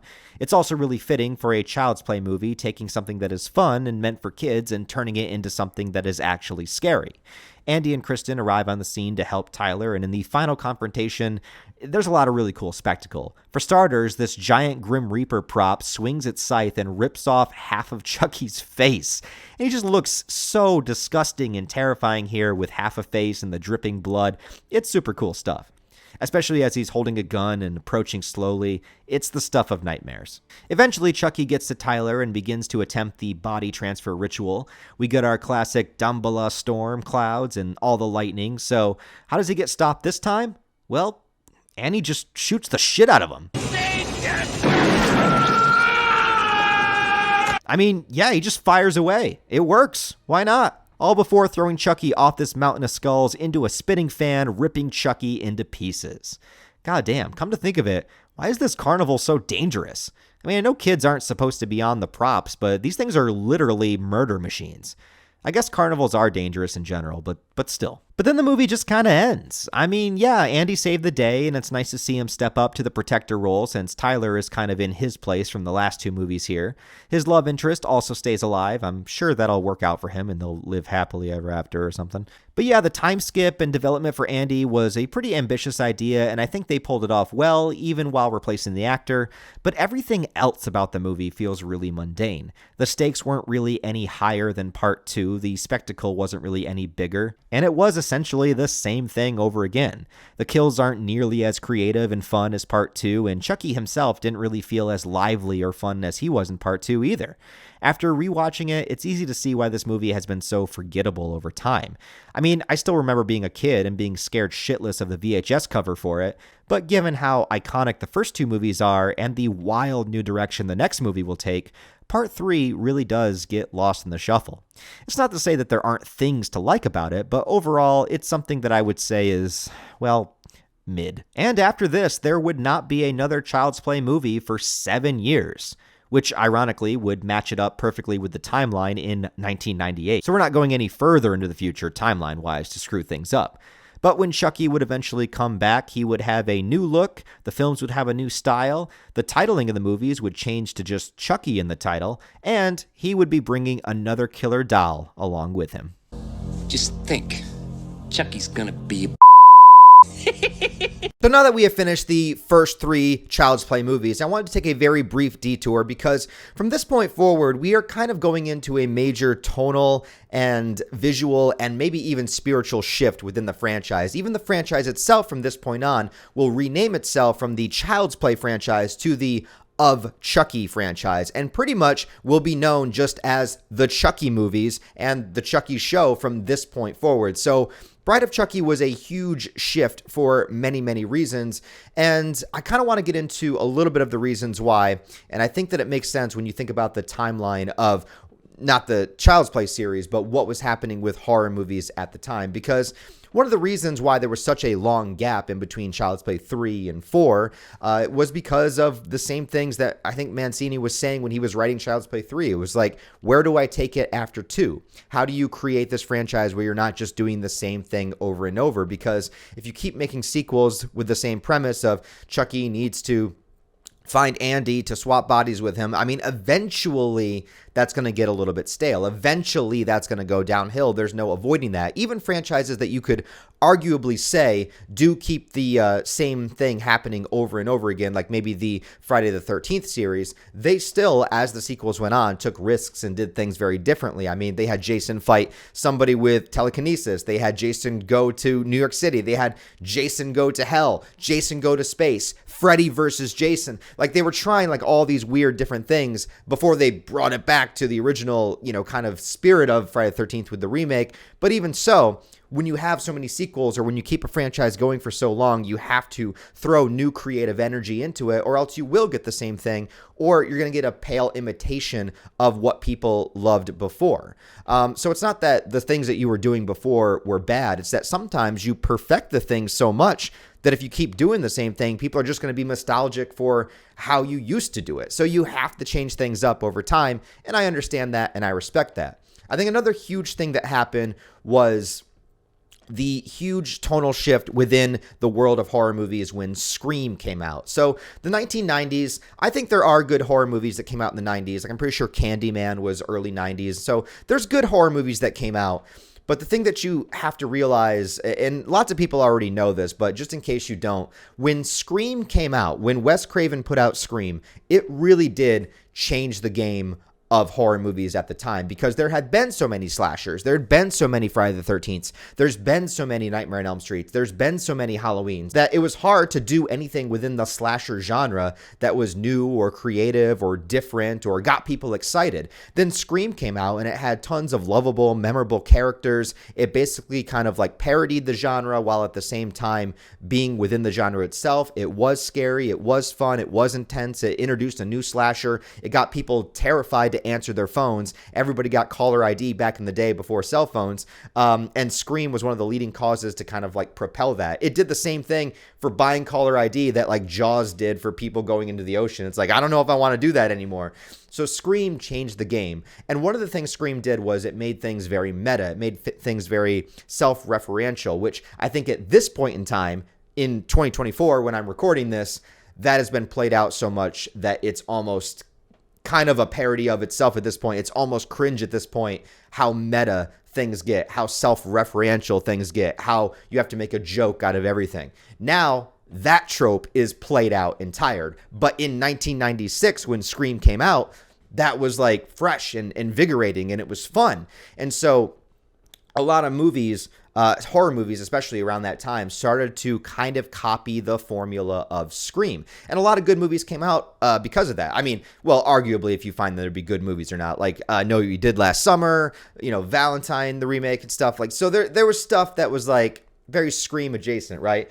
And in the year 1998, when Bride of Chucky came out, there was also Halloween H2O, which brought back Michael Myers, obviously, brought it back to the original timeline. There was The Faculty, which is a movie that I really love. I don't care what anyone says. I love The Faculty. So there was a lot more of these kind of meta self-referential movies.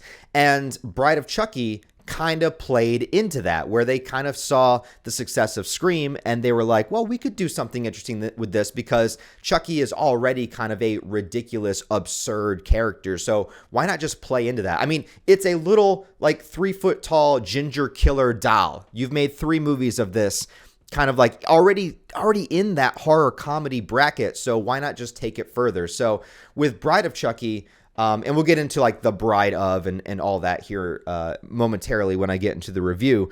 But basically what they were attempting to do was kind of capitalize on this new kind of fresh, invigorating take that Scream brought forth just a few years earlier, but do it with an established, already beloved horror character that was already in the horror comedy genre to begin with, which was Chucky. And in a way, I think it worked out very well. Now, there's a lot of people that don't like Bride of Chucky. There's a lot of people that love Bride of Chucky. I will be honest. In these reviews, I always have to be honest, and I always have to give you guys my actual opinions. Like, I can't toe the line or fake it or pretend because, you know, then how will you take anything I say seriously, right? So for me, I love Bride of Chucky. I love it. I think it is so fucking crazy, wacky, ridiculous. I love the tone of it. I love the style. I think it's funny. Like, I don't watch a ton of comedies, but like to me, Bride of Chucky is what I consider like a comedy for me. Like, it's still a horror movie, but like I find Bride of Chucky to be absolutely goddamn hilarious. Like, people ask, like, what's your favorite comedy? And people will name, like, all these, you know, like, comedy Adam Sandler movies, Seth Rogen movies, whatever it is. I'm like, I don't know, man. Like, I might say, like, Bride of Chucky. I love this movie. I do, and I think that this is kind of what the franchise needed at the...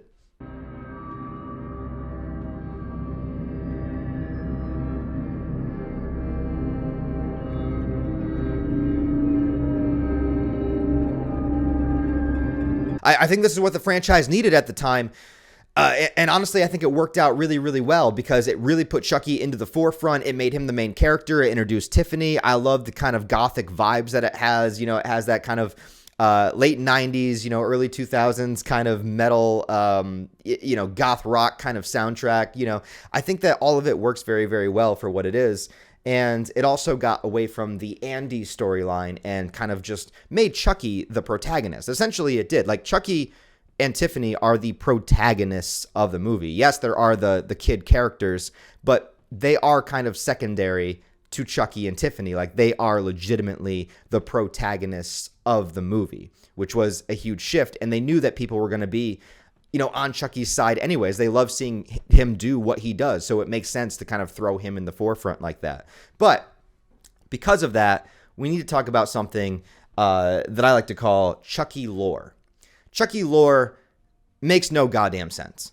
And every single movie, it begins to make less and less and less sense.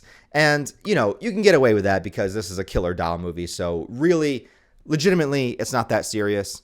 I'm only doing this for entertainment value, and also it's fun for me as like a highly probably functioning autistic person to try to like figure out how all of this actually works within canon. That is something I like to do. I like to see how timelines match up.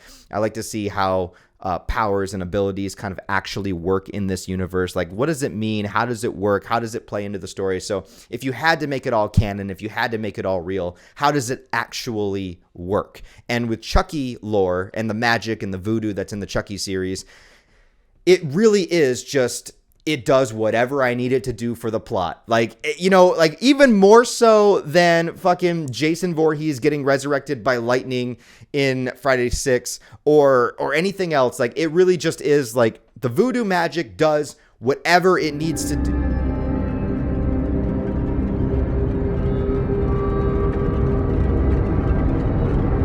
Does whatever it needs to do. So let's take this from the top, shall we? First things first, serial murderer Charles Lee Ray gets shot by the detective and dies in the beginning of Child's Play 1, where he invokes the power of the voodoo god Damballa in order to transfer his dying soul into a doll. Also, has anyone ever noticed that the human Charles Lee Ray looks a lot like Tommy Wiseau from The Room? I did not hit her. It's not true. It's bullshit. I did not hit her. I did not. Oh, hi, Mark. Anyway, so he transfers his soul into the doll, right? And so then he meets with Andy. He says, "Hi, I'm Charles Lee Ray," right there. And he learns from the voodoo doctor that he goes to visit that he can transfer his soul into the first person that he revealed his identity to once the soul transfer was done. And the only reason that this is so urgent is because the longer that he stays in the doll body, the more human the doll body becomes, even though he can still survive stab wounds and shootings and all that kind of stuff. But in a way he can't. Well, anyways, again, makes no goddamn sense. Anyways, so he has to transfer his soul to Andy. That's why he has to do it to Andy specifically, because Andy was the first person he revealed himself to. So for the first 2 movies, he is trying to get inside Andy.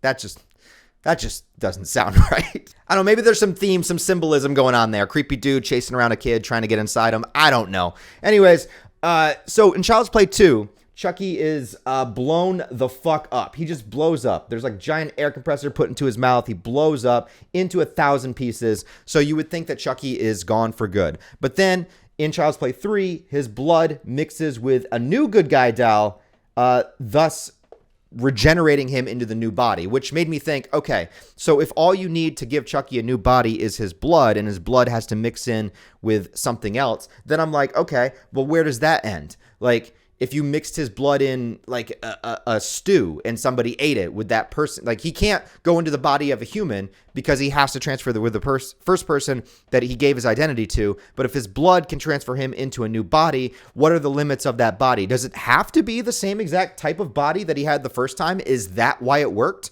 Like, did it only work because it was another good guy doll? Would it have worked if it was a Barbie doll? Would it have worked if it was like a Spawn action figure? Would Charles Lee Ray be in like a little Al Simmons Spawn body? Could that happen? I don't know. I legitimately don't know. And I don't think any of the writers or directors know either, but that's okay. Anyway, so now that he has a new body, apparently the rules start over.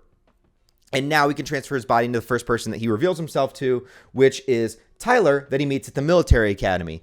But just like I said in the review, why would he willingly reveal himself to another child? Because it's not like he wanted to be in Andy's body. He had to because of the rules of revealing your identity. So if he knows that, why would he not just go try to find like a strong adult or something, you know, instead of being in the body of a boy? But then we learn that Chucky just wants to be black, and that's probably the reason why. So, all right, that makes sense. Anyways, so now after he was chopped up into pieces at the end of Child's Play 3, in Bride of Chucky, he is going to be stitched back together, those same exact pieces put together with some new body parts from different dolls as well, but like essentially brought back, resurrected once again. So you would think that in Bride of Chucky, it's like, okay, it's the same body technically, so you would have to go back after Tyler. And since even though the movies came out 7 years apart, they only take place about a month or two apart, so Tyler's still the same age. So, you know, he could just go back to the academy, essentially, because they would still be there, theoretically. But no. Instead, we don't mention Tyler. We don't mention Andy. We don't mention any of that shit in Bride of Chucky. And instead, they need to get an amulet called the Heart of Damballa that apparently can transfer their souls into any body they want to. Okay, so now there's this magic MacGuffin that has always existed that you can just transfer your soul into any body you want, and you didn't have to go through all this bullshit. But then it's like, okay, so, all right, so where's the Heart of Damballa? I mean, it's got to be something, right? It's got to be something that, like, Tiffany found out. No, Chucky knows this. You know why? Because he was wearing the amulet the day that he died. The day that Charles Lee Ray already has the amulet. So if you already had the amulet the whole time, you didn't need to do all this. None of this, all of this could have been avoided. You just needed to go get the amulet from your dead body. Now, okay, so I rewatched the movie, and essentially the reason they find out the Heart of Damballa is because they have a Voodoo for Dummies book that apparently anybody can buy and anybody can read and perform these spells. So we are existing in a universe that not only has voodoo, but it has regularly available voodoo that, you know, you have to go to a specific voodoo teacher that Charles Lee Ray went to that taught him the soul transfer spell, but really all he needed to do was just buy a book, Voodoo for Dummies, and he would have been able to do that. So he could have just avoided this shit altogether. I don't know. I'm surprised they didn't try to like grab the Necronomicon and like tie it into Evil Dead like Jason Goes to Hell. But like, well, that's in the past. Anyways, so I could say, all right, for the sake of continuity, you could say that maybe Chucky didn't know this until he saw the Voodoo for Dummies book. Maybe he read it first at Tiffany's location and then told Tiffany that, hey, look at that page. That's what it says, Heart of Damballa. So that's on my dead body. So he already had this the whole time. But that's the only way it can work, because if Chucky knew that he had the Heart of Damballa the whole time and did all this bullshit with Andy, that would make like no sense whatsoever. So the only way I can gather it is if Chucky learned it for the first time here too, which would make sense and would be in continuity, because Chucky, again, he's not an expert at this voodoo stuff. He didn't even know that the doll body was going to turn human and that he would be stuck there until he went to go visit his voodoo teacher. So the teacher told him that he had to transfer bodies with Andy. So it's like, Charles Lee Ray, Chucky himself is not an expert at this shit. He doesn't really know. He's just kind of going by it. But movie to movie, they begin to kind of change and shift the lore. So right now, we're basically at this point where the Heart of Damballa is going to be the MacGuffin. It's going to be the important thing in this movie and the next movie. So that's the new goal. Andy and Tyler, they're safe for now. They get to be happy children and grow up happy. Well, for a while. Not really. But that's where we're at. Anyways, that's the Chucky lore so far.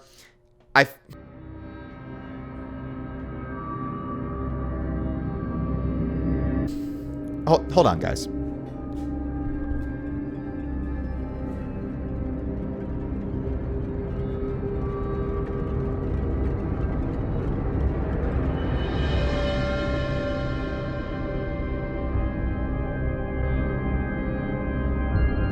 Oh, fuck!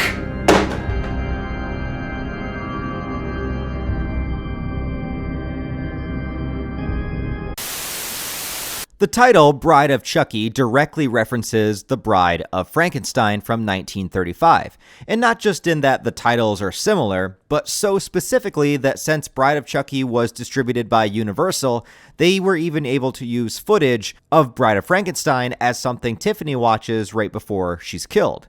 And the of titling for movies was also something that was very common with the original Universal Monsters lineup, particularly with Frankenstein. Bride of Frankenstein, Son of Frankenstein was next, there was Ghost of Frankenstein, and a few movies later there was House of Frankenstein. There's also an obvious reference when it comes to Chucky's design in this movie. The idea is that after being chopped up by the giant fan at the end of part 3, he is stitched back together by Tiffany, including adding new doll pieces so that he looks way more like a Frankenstein-style monster in this one than just a doll. And giving him a new design also helps differentiate this movie from the first 3 and establish this new era of the Chucky films. And over time, this stitched up Frankenstein look for Chucky has become just as iconic as the original good guy doll was. For me personally, I've always loved this look.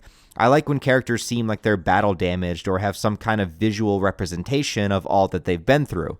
It's also why the Jason from Friday the 13th Part 7 is my favorite design of Jason. You can just see that he's been beat up to shreds, but he's still coming. Now sure, it does take away from the original idea of him just being a cute doll for children that infiltrates your home, but since now we are in Part 4 of the series, I think the stitched up battle damaged look is pretty appropriate, and he also looks creepy as hell like this and almost too disturbing to look at.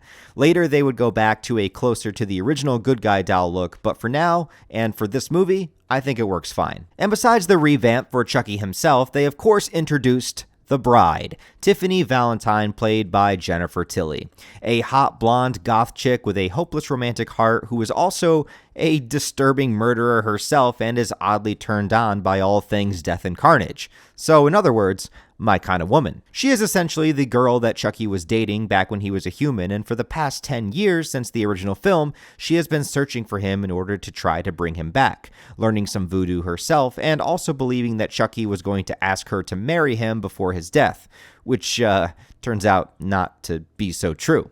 You weren't gonna ask me to marry you? What are you, fucking nuts?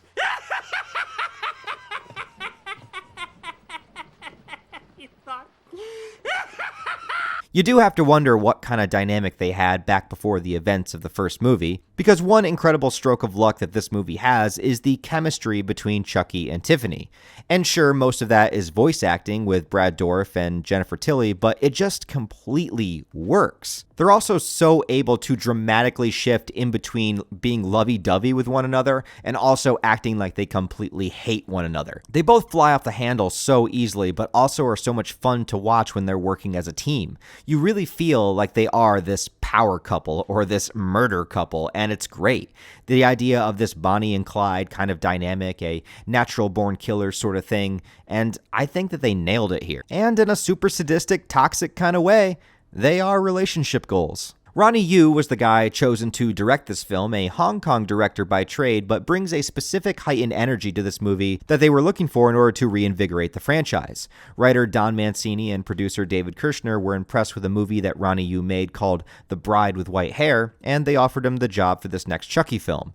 Yu would stay within the horror genre for a little while longer, directing Freddy vs. Jason in 2003, and there is definitely a consistency between that movie and Bride of Chucky when it comes to the frenetic energy of both of the films. It's not a style that's going to appeal to everybody, but for my personal taste, I really love the intensity of these movies, and I wish that Ronnie Yu made more horror movies. He then made a kung fu movie with Jet Li called Fearless, which is great. It came out in 2006, but since then, he's only done one other movie and then a bunch of TV episodes, so really, I don't know what happened to the guy, but I wish he would make more horror movies. Speaking of other horror movies, we need to talk about the beginning of Bride of Chucky.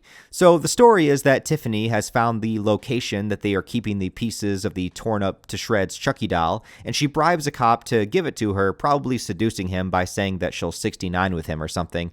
That's not in the movie at all, but it would work on me, so that's my headcanon. But the location that the Chucky doll is being kept at also so happens to have Michael Myers' mask, a hockey mask that is a reference to Jason Voorhees, Freddy Krueger's glove, and a chainsaw a la Leatherface.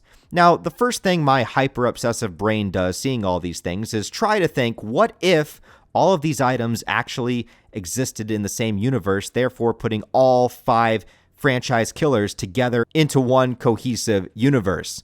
This could obviously never happen because they're all owned by different companies, except for Freddy and Jason that at this time were both owned by New Line, but Universal put out Bride of Chucky, so they don't exactly fit there. But wait, if Universal put out Chucky, does that mean that Chucky is now a Universal monster like Frankenstein? I also wonder if the opening of this film is kind of like what the director of Jason Goes to Hell did by putting the Necronomicon in that movie as his own effort to connect both the movie's universes without the studios being involved. Basically trying to make his headcanon canon. Really, it's just there to be a fun nod to the other slasher franchises, kind of like when Wes Craven put Evil Dead playing on the TV in Nightmare on Elm Street, or when Sam Raimi put the Freddy Krueger glove in the tool shed of Evil Dead 2. It's just a fun nod. It's not meant to literally mean that all these slashers are in the same universe. Plus, even if they were, how would all of their iconic artifacts just happen to be at the same facility at the same time? But what if? Well, I mean, in 1998, when Bride of Chucky came out, that's also the same year that Michael Myers would make his way to California to kill Laurie Strode in Halloween H2O, but he wore various versions of the same mask over time, so maybe this one is an old one.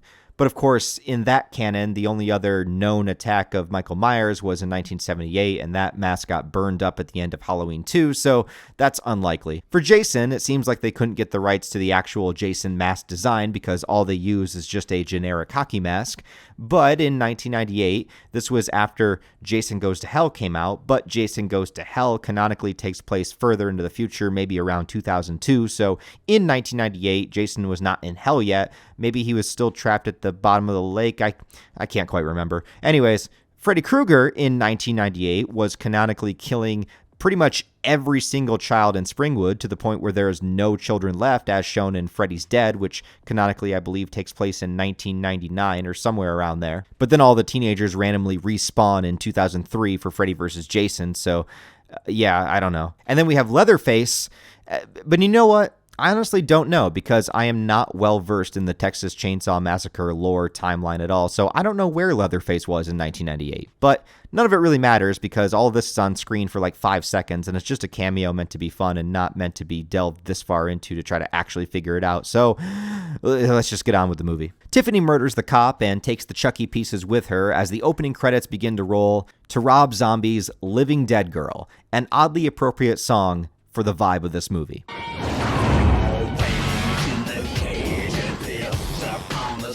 Wasting no time, she takes him back to her trailer and begins putting him back together, even using different doll pieces to get the job done, and introduces our new iconic Chucky look, and through a voodoo ritual tries to reawaken the soul within the doll vessel. At first, it doesn't seem to work, but then some goth dude comes over looking like a rejected actor from The Crow, and he's simping pretty hard for Tiffany at the time. He tries to get her to think that he murdered someone in order to turn her on, and I mean, I get it, bro, he's trying. But once she realizes that the Chucky doll had moved from its original location, she tricks the dude into thinking he's about to have some hot, freaky bondage sex, instead placing Chucky on his stomach, and we get our first ginger maniac kill of the movie.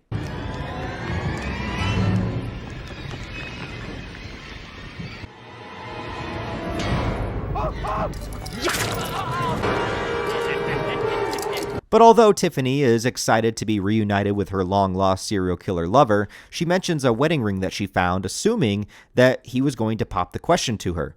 But as it turns out, it was just something that he was going to pawn for money, so thinking that she just wasted the last 10 years of her life looking for him, she throws Chucky in a playpen and locks it closed. She then says to him something that I have heard from girls more times than I can possibly count at this point in my life. Sorry, I'm not into short guys. Yeah, that stings. No woman. E-I-T-C-H. To add insult to injury, she buys a bride doll to throw in the playpen with him just in order to mock him. But that turns out to be the worst thing that she could have done because, of course, Chucky manages to escape. And as Tiffany relaxes in the bathtub watching Bride of Frankenstein, Chucky knocks the TV into the tub, electrocuting her, and as she dies, transfers her soul into the bride doll's body, forcing her to be trapped just the same way that he is. Two things to mention real quick. Apparently, the way that Tiffany died in the bathtub was how Chucky originally killed the babysitter in the script for the first movie that they didn't shoot. But most importantly, as she watches Bride of Frankenstein, the important thing to note here that unless you've seen the movie you might not know is that despite how many couples dress up every year as Frankenstein and the bride, in the actual movie, the bride hates the monster. And it's super depressing because all he wants is a friend or somebody to understand him, and as they create this bride and she comes to life, she's absolutely repulsed by him. It's the catalyst for him saying, "We belong dead," and destroying the castle and the laboratory inside, which is the climax of that movie. The "We Belong Dead" line is famous for that movie, and they reference it later in this film as something that Tiffany would say to Chucky before she attempts to end their lives. But with them now trapped in the doll bodies, this is where Chucky suggests finding the Heart of Damballa amulet that he was supposedly wearing when he died in the first movie. I don't remember seeing it on him, but whatever, I guess it exists. I do wish that they at least reference or suggested finding Tyler from part 3. I know that they wanted this movie to stand on its own, but just one line of dialogue would have solved it for me. Just some kind of acknowledgement of the past. But I suppose Chucky has been in the doll body long enough now that the transfer probably would not work anyway. But what about Tiffany? I mean, theoretically, all she needs to do is reveal herself to somebody and then she could switch with them. But I guess I just have to assume that maybe she doesn't know that rule. Anyway, I'm not against the series branching off and doing a film without Andy. I also think a few movies without him makes it more satisfying when he does eventually return later as an adult. But I would just like them to talk about it for continuity's sake. Just some kind of acknowledgement. But speaking of no Andy in this movie, I haven't talked about our main human characters yet, have I? Well, that's one of the many major differences with this film. Yes, we do have human characters that we follow, but Chucky and Tiffany are the protagonists of this film. It's their journey that we're really following. They make the plot happen, they're always there to comment on everything, and all the human characters are completely uninteresting compared to them and are just basically here to help Chuck and Tiffany get from point A to point B. Our main human characters are Jesse and Jade. No, not Jesse and Jane. The story in this movie is slightly less tragic than that one. Jesse is seen as a delinquent, even though the only thing I can really see that they get that from is the fact that he lives in a trailer park and he is dating a high school girl. Now, they only have a 2-year age gap as 19 and 17, which is pretty normal to be honest, or at least it used to be. I feel like today in 2024, if somebody is 1 day older than 18, they're labeled as a pedo if they date a 17-year-old, but I digress. The point is, Jade's uncle, Warren, played by John Ritter, is a hyperprotective police officer keeping them apart. But Jesse's neighbor in the trailer park just so happens to be Tiffany. So when Tiffany offers him $1,000 to transport 2 dolls to New Jersey, where Chucky's human body was buried, he wants the money. Now, I know this was 1998 and Jesse is a young dude, but for some reason he thinks that $1,000 is enough to run away with Jade and start a new life. I'm not sure how far that would actually get them, but that's what the plan is. So anyways, he picks her up, takes the dolls with them, and they begin their road trip movie. Warren attempts to snoop in the van at one point, and we get some meta-horror dialogue that some people will love and some people will hate. Basically, Chucky saying that he's just going to stab the dude, but Tiffany saying that the slasher shit is played out and he needs to be more creative. I don't know how they managed to do it, but they load a spring trap of nails, which pretty much stabs him through the face multiple times in a pretty gnarly kill. Why does that look so familiar? And yes, that's a nod to Hellraiser. By the way, if you want me to do a Hellraiser retrospective, you got to get these 2 video reviews up to 10K views apiece. That's the only way I'm willing to suffer through the future sequel Abominations, because I don't really want to do it. But if you guys want it, I'll do it. When Jesse and Jade get stopped by another cop, Chucky does this absolutely hilarious crawl on the ground towards the cop car in order to blow it up. I love it. And that also makes me think, a majority of the kills in this movie are all police officers. Interesting. Basically, as they travel more and more, people end up dying, and the comical part about it all is that both Jesse and Jade think that the other one of them is the person committing the murders, but they are both so in love that they keep letting it slide. And it's actually pretty hilarious and romantic if you think about it.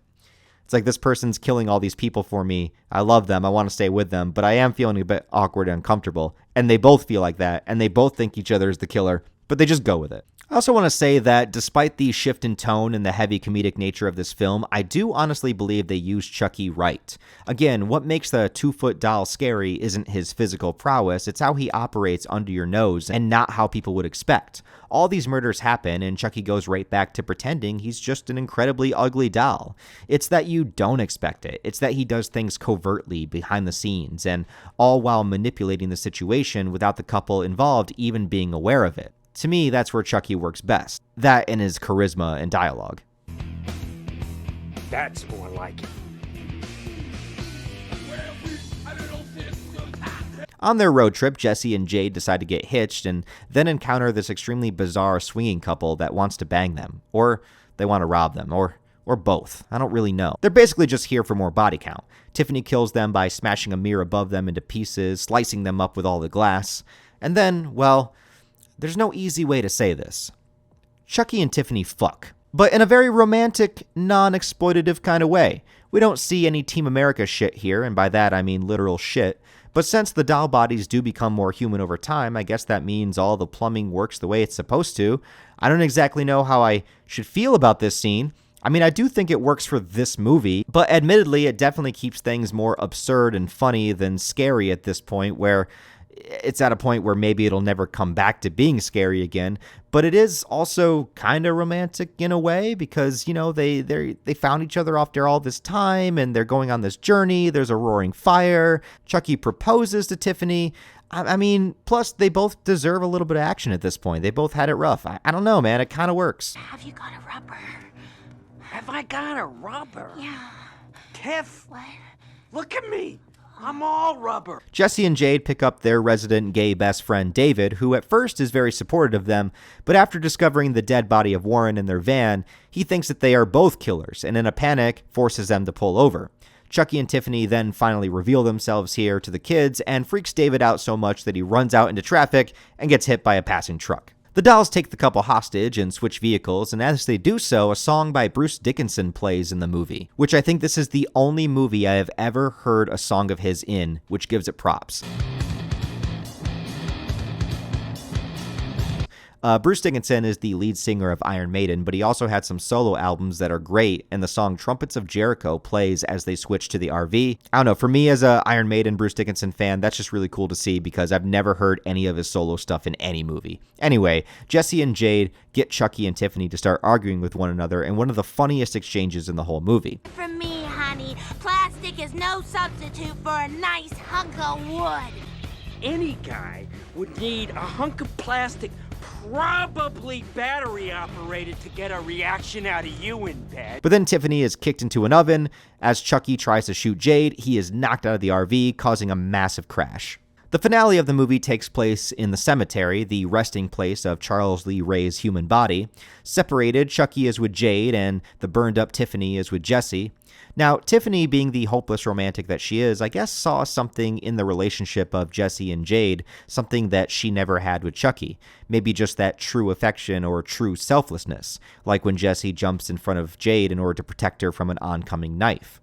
I doubt that Chucky would ever do that for Tiffany. So as Chucky gets the amulet and begins the body transfer spell, Tiffany instead reiterates the Bride of Frankenstein line, "We belong dead," and stabs Chucky.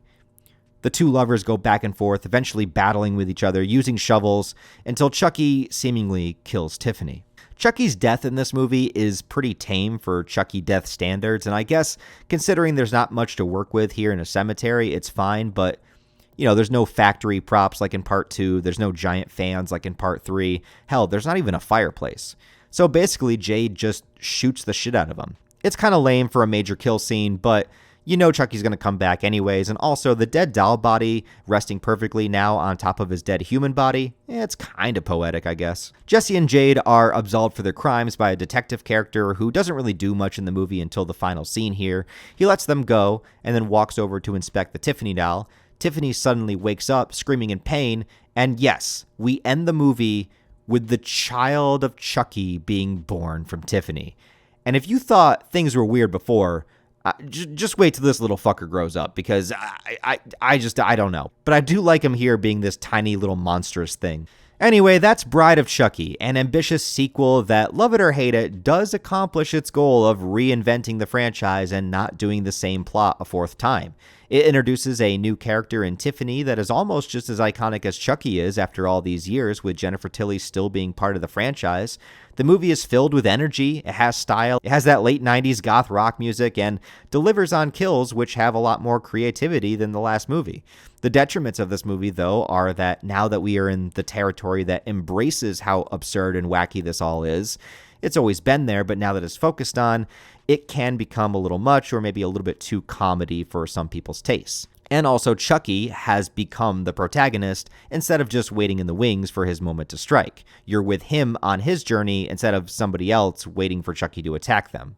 Also with that, putting him in the forefront, shout out to the special effects in this movie too, because I think the animatronics and special effects on Chucky in this film are fucking great. This is like the best he's looked, well, since part 2, but maybe the best he looks overall. And since he has so much screen time in this movie, it was super important to nail it, and I think they did. I know this movie is divisive, and I can understand why people wouldn't like it, but it works for me, and I've seen it so many times. It's endlessly rewatchable to me. I don't even know why I can rewatch this movie so much, but I can. I just find it to be super entertaining. I love Chucky's personality in it. I love his chemistry with Tiffany whenever they're on screen together. Whether they're being lovey-dovey or fighting each other, I think it works perfect for me. It's not a movie I would recommend to everybody, but it is one of my favorites in the franchise. Get that gun. What? Hey, cue ball. Who you calling a dummy? I'm doing love scenes with Jennifer Tilly, and you're calling me a dummy? Now, if you thought that Bride of Chucky took it too far, if you thought Bride of Chucky had too much comedy over the horror, if you thought Bride of Chucky was too wacky, if you thought Bride of Chucky was the movie that jumped the shark, Seed of Chucky is absolutely an entity of destruction all within itself. It's going to be an adjustment for all of us. If you had only watched the original Child's Play and then saw Seed of Chucky, it would barely even feel like it's in the same universe. As Child's Play 3 might be the forgotten movie of the franchise, Seed of Chucky is without a doubt the most controversial and the most hated, and the one that most people wish they could forget, but it's seared into our minds to a point where it will never leave. And even though I personally would say that I don't hate this movie, it's still one that I had never planned on revisiting until I started to make this video. Seed of Chucky was so poorly received that it was in fact the final Chucky movie to be theatrically released, leaving the 6th and 7th movie of the original series to become direct-to-video features. It's almost like this movie single-handedly took Chucky a step down away from his contemporaries and instead put him alongside other direct-to-video sequel characters like Pinhead of Hellraiser and the Leprechaun. Although a lot of people do want to see a Chucky versus Leprechaun film, so I guess we are one step closer now. But is Seed of Chucky really deserving of all the hatred and controversy? Well, kinda. Let's go. Following the Frankenstein sequel order, after Bride of Frankenstein, there was Son of Frankenstein. But as you can see, the word son was replaced with the word seed for this film. You know, seed, as in cum.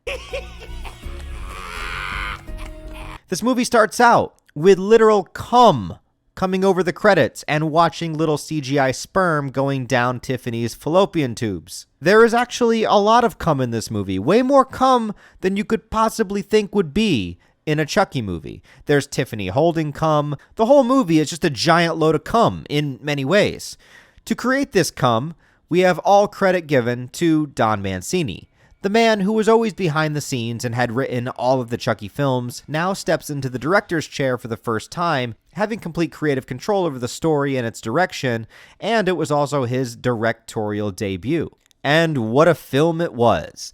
Picking up in real time once again, taking place in the year 2004 when it was released, which is 6 years after Bride of Chucky, it was meant to deliver on the ending teaser of that film showing us that Chucky and Tiffany had created an offspring. But instead of doubling down and having some kind of creepy, demonic Cabbage Patch baby shown at the ending of that movie, we instead pick up with the child years later with an accelerated growth to the point where he's basically a teenager and are welcomed with this. Yeah, this is Glenn, or Glenda, or Shitface. I don't know. He's got a lot of names in the movie. I'll just call him Glenn for convenience sake. Mancini took the liberty of having this unholy abomination, an offspring of two human souls trapped within organic doll bodies, and what could it possibly become? Well, it's this, and I think that that's also why the title was changed from Son of Chucky to Seed of Chucky, because see, Glenn, as I'll call him for convenience sake, has no gender because he is, in fact, a doll. He doesn't have a dick, he doesn't have a vag, he's just made of plastic. He also has a character trait of pissing his pants, like all the time. And now, you're pissing your pants! You're pissing your pants! Which begs the question, if he has no genitals, then where does the pee come from? You know, on second thought, I don't really want to know where Glenn pees from, and I don't really want to discuss any hot topic gender issues in a super long killer doll video, keeping it just within the lore of the story. Glenn doesn't know what gender he is or what he wants to be because of his condition, and over the course of the film, he develops a split personality, one male and one female, Glenn and Glenda, which is a direct reference to an old film called Glenn or Glenda, directed by Ed Wood, who was an outspoken transvestite who wore women's clothing and is famous for making some of the worst films of all time, such as Plan 9 from Outer Space.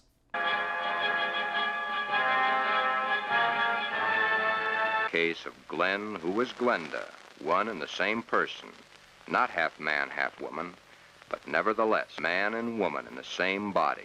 There's a great movie about his work just called Ed Wood that was directed by Tim Burton, starring Johnny Depp, that came out in the 90s, and it's possibly my favorite Tim Burton film of all time. But anyways, the idea that a known bad director is referenced heavily in a movie that was deemed so bad that it stopped all future theatrical releases for the series is some pretty intense and creative irony. Anyway, with all this gender talk, you might think that the movie is going to get pretty preachy or try to deliver some kind of profound message on the topic, but it honestly handles it pretty well and doesn't sacrifice the personality of Chucky and Tiffany to comply with any kind of ideology.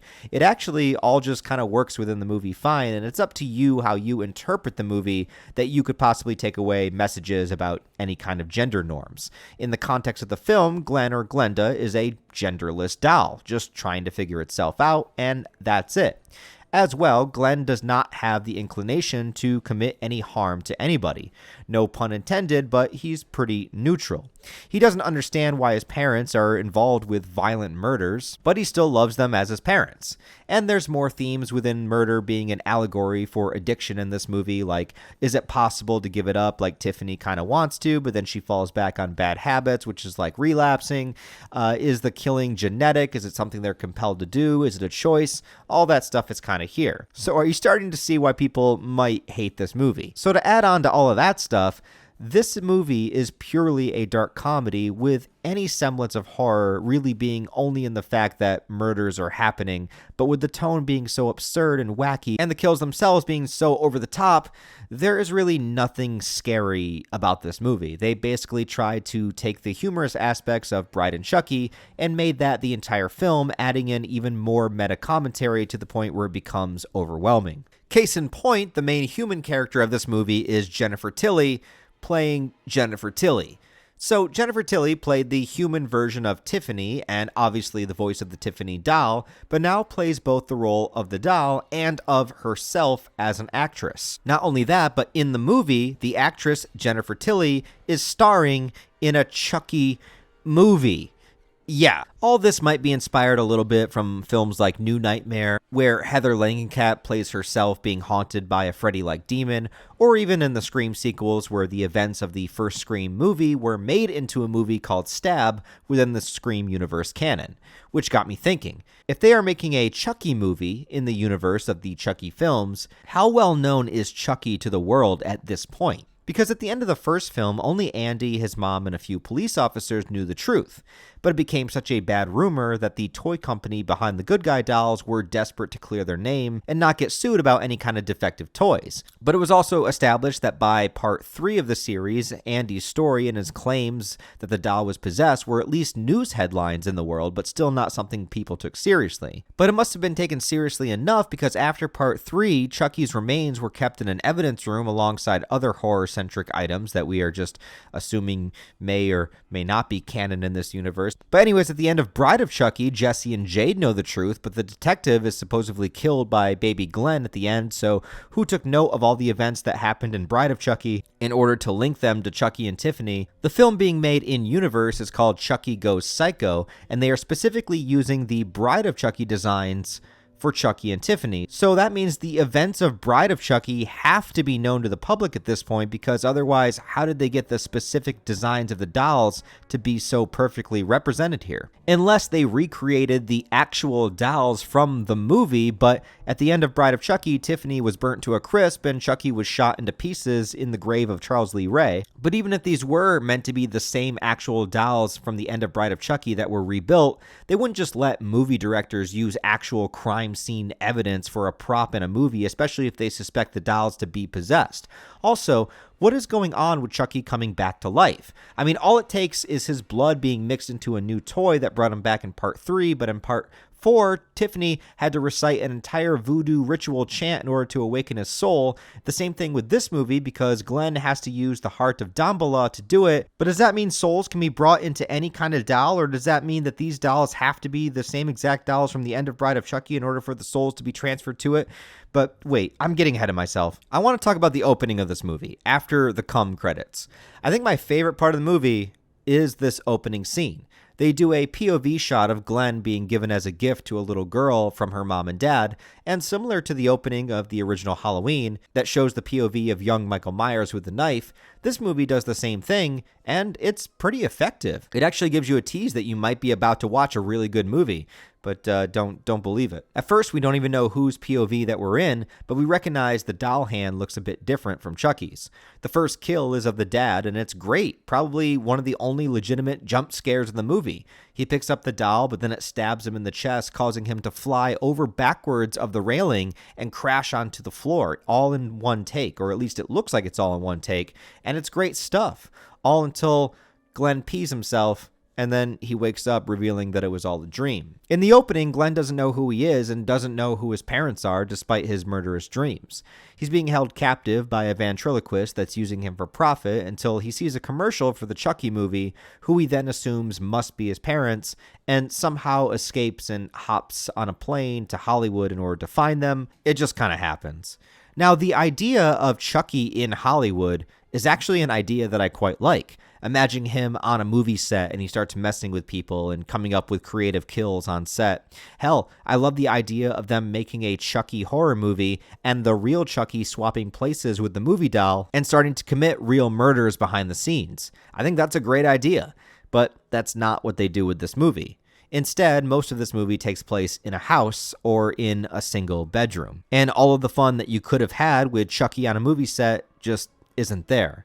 Glenn gets to the movie set, and when he realizes that his parents are both just dolls, he pulls out the Heart of Damballa amulet, and keep in mind, he doesn't know what the amulet is. He's just had it since his birth. He doesn't know voodoo, he doesn't know what Damballa is, he doesn't know anything.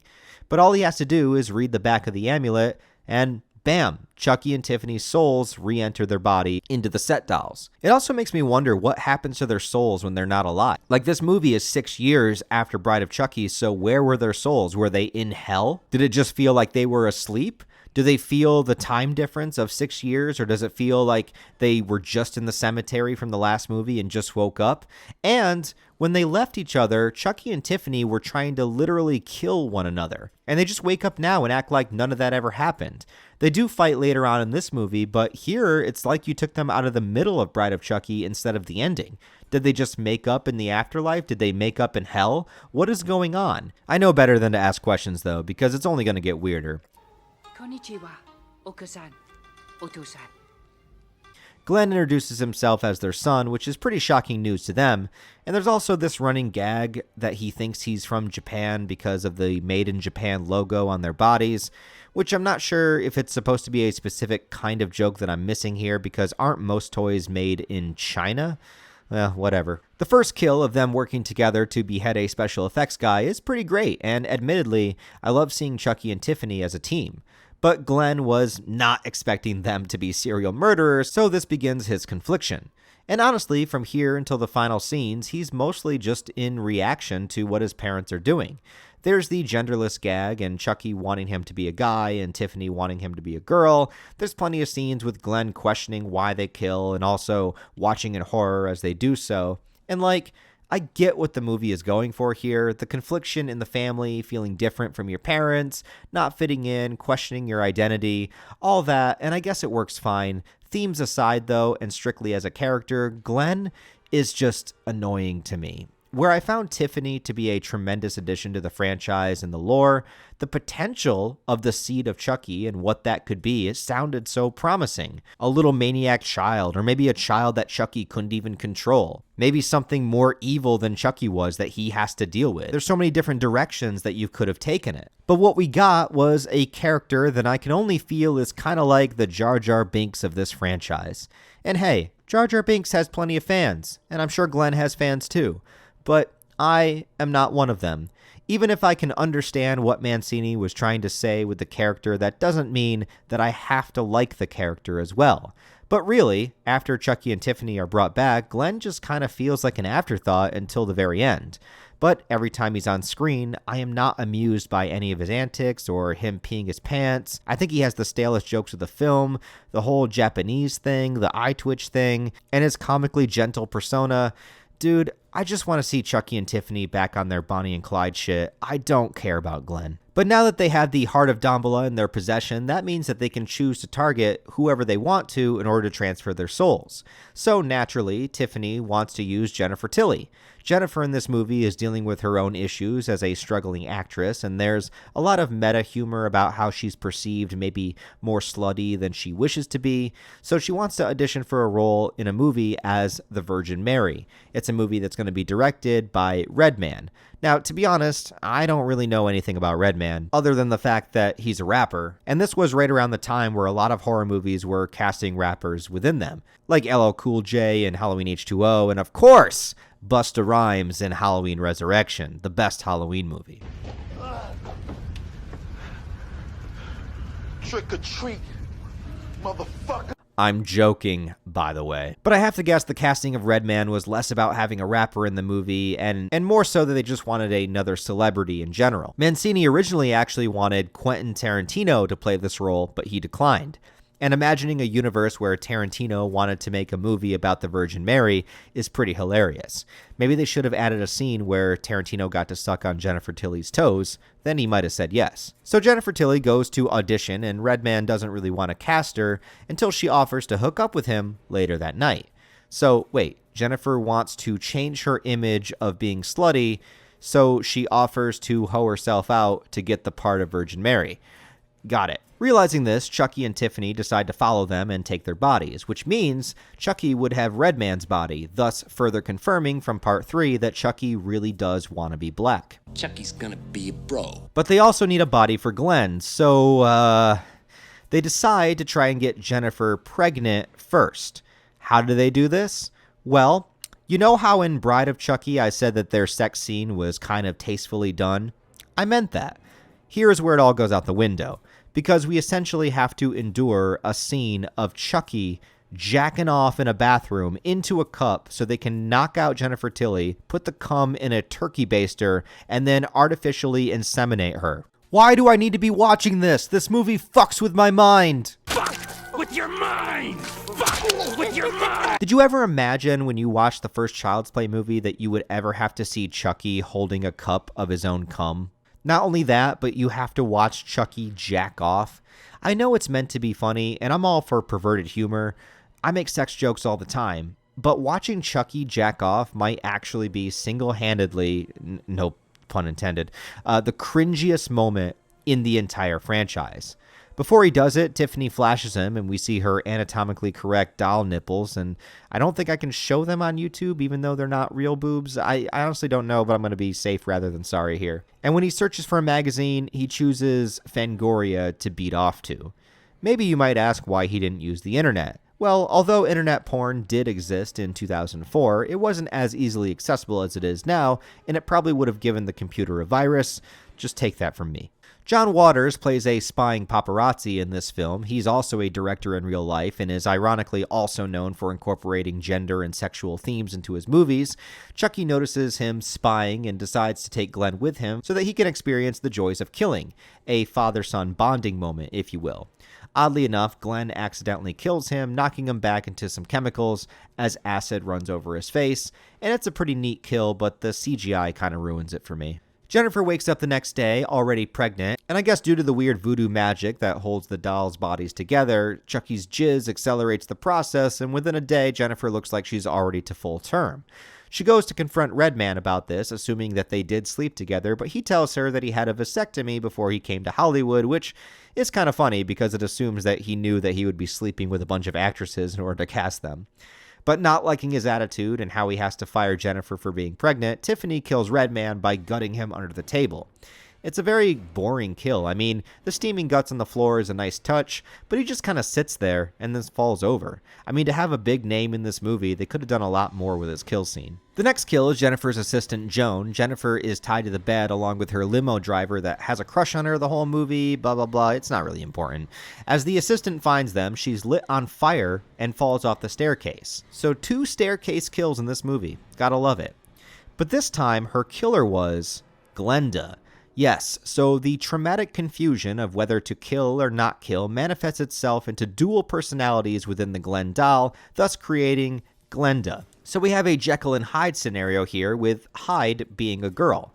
Now, As I write this review, I can't help but think that this dual persona should have been a bigger part of the movie. What if Glenda took control more often and did more of the killing, confusing Glenn as to what was going on? In fact, you could have made an entire movie on that premise alone, having Glenn be the doll of the film that some kid gets and invites into its home, and then having the mystery, not whether the doll is alive or not, but is the doll the one doing the killings? And as we find out, it's a split personality doll with one side killing and one side not wanting to. See, I feel like there's multiple decent directions this movie could have gone. Like, there's different storylines this movie could have done. Chucky in Hollywood, Glenn and Glenda, hell, even just more of Chucky and Tiffany road tripping would have been good.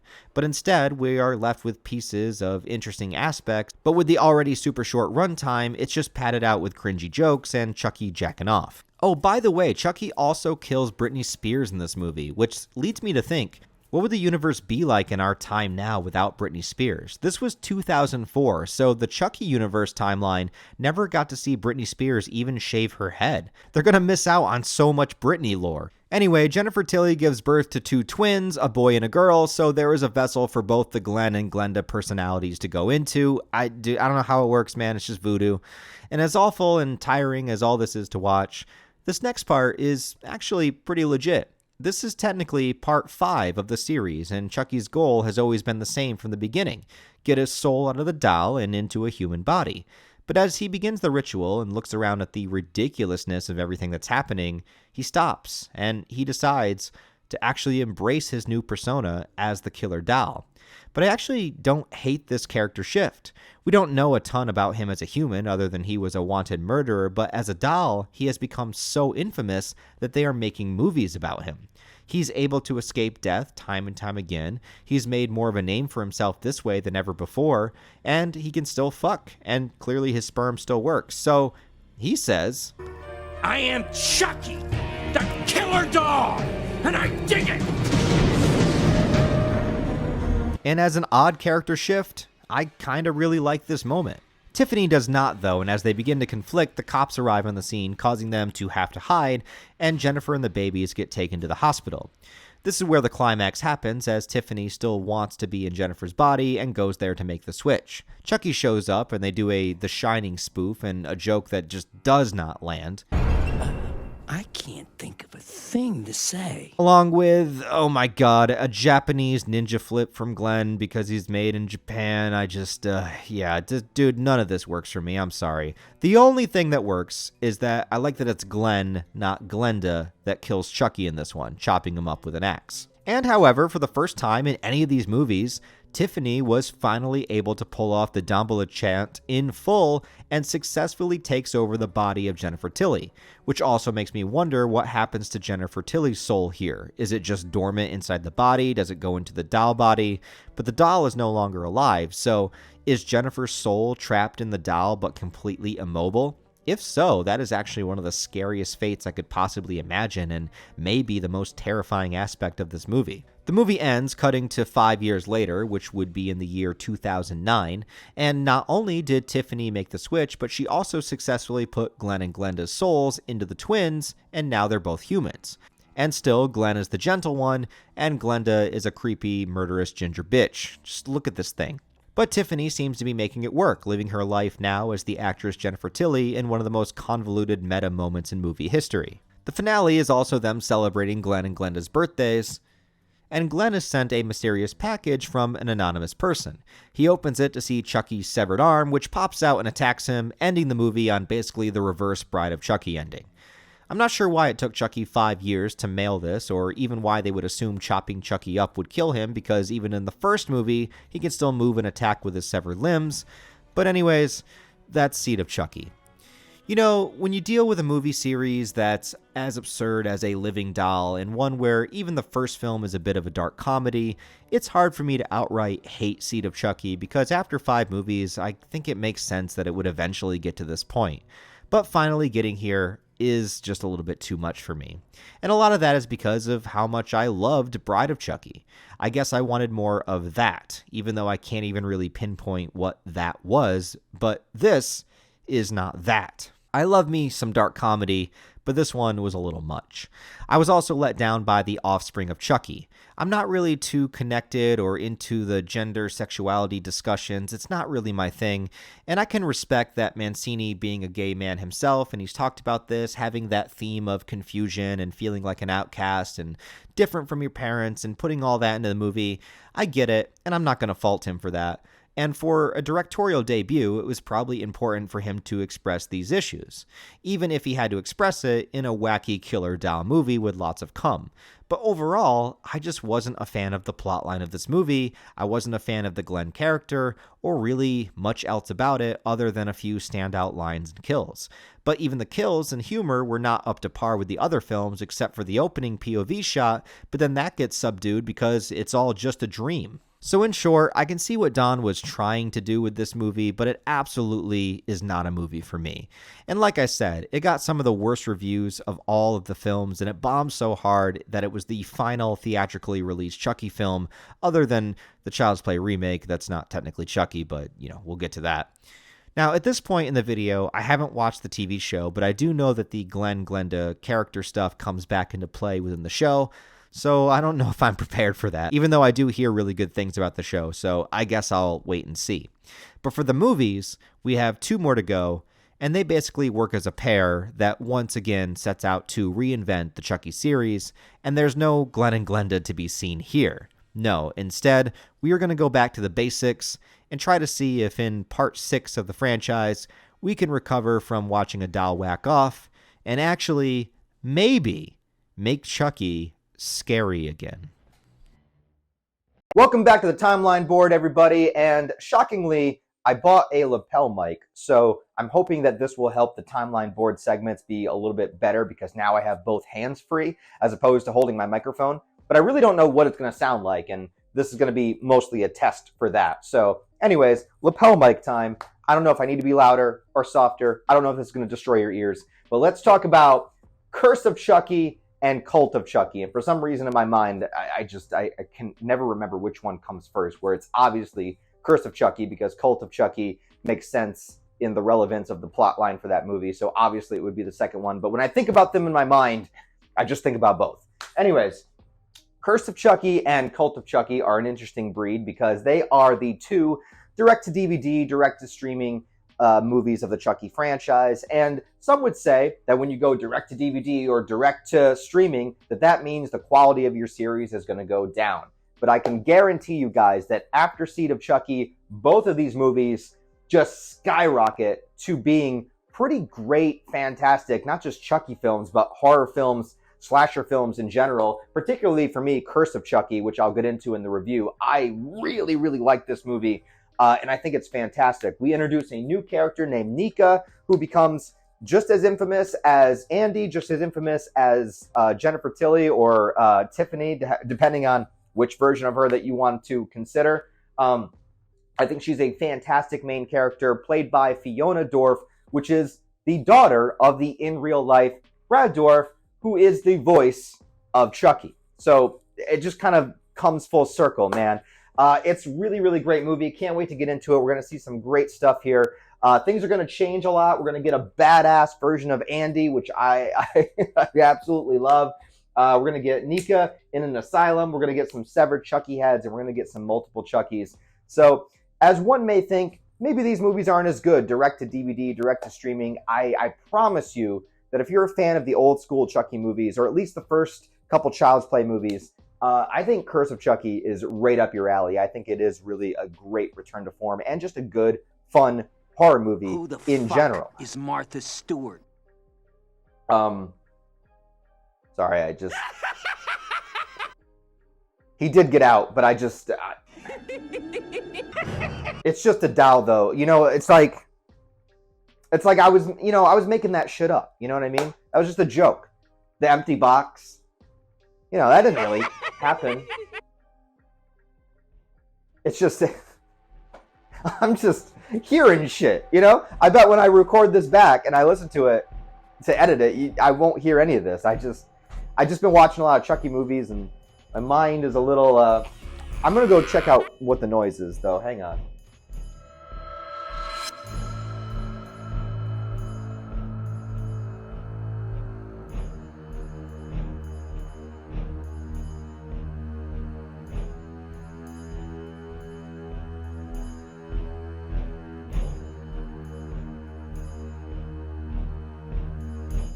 What are you doing? What are you doing? You're not real! You're not real! But what if you are? What if you are? No, this is ridiculous. Come here. This is ridiculous. Now you talk. Now you talk. Talk to me. Talk. Talk to me, damn it. I'm gonna throw you into the fire.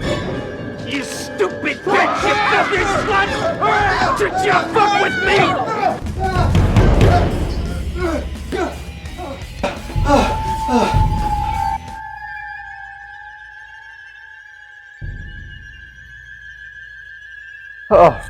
Oh God. Oh no. Where did you go? Show yourself! Show yourself! After the critical and financial disaster of Seed of Chucky, the future of the franchise was in question, with even talks of rebooting and going with a full-on remake. But I guess the rights were a bit too tricky to do at the time, and a compromise was made where Don Mancini suggested doing more of a tonal reboot, in the sense of taking the series back to its roots and doubling down on the horror while keeping the storyline simplistic. And I have to say, not only was it the right decision to go for, but as a storyteller and a director, Mancini vastly improves in this movie and delivers with Curse of Chucky what I feel is a huge breath of fresh air for the entire franchise.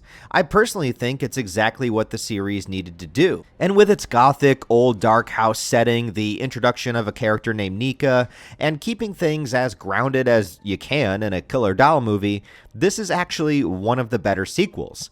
On top of that, it doesn't ignore the past sequels, but in fact continues to count all previous events within the lore in its canon, and also manages to incorporate it in a very creative way that doesn't even require seeing the previous installments, so long as you just have a general awareness of who Chucky is.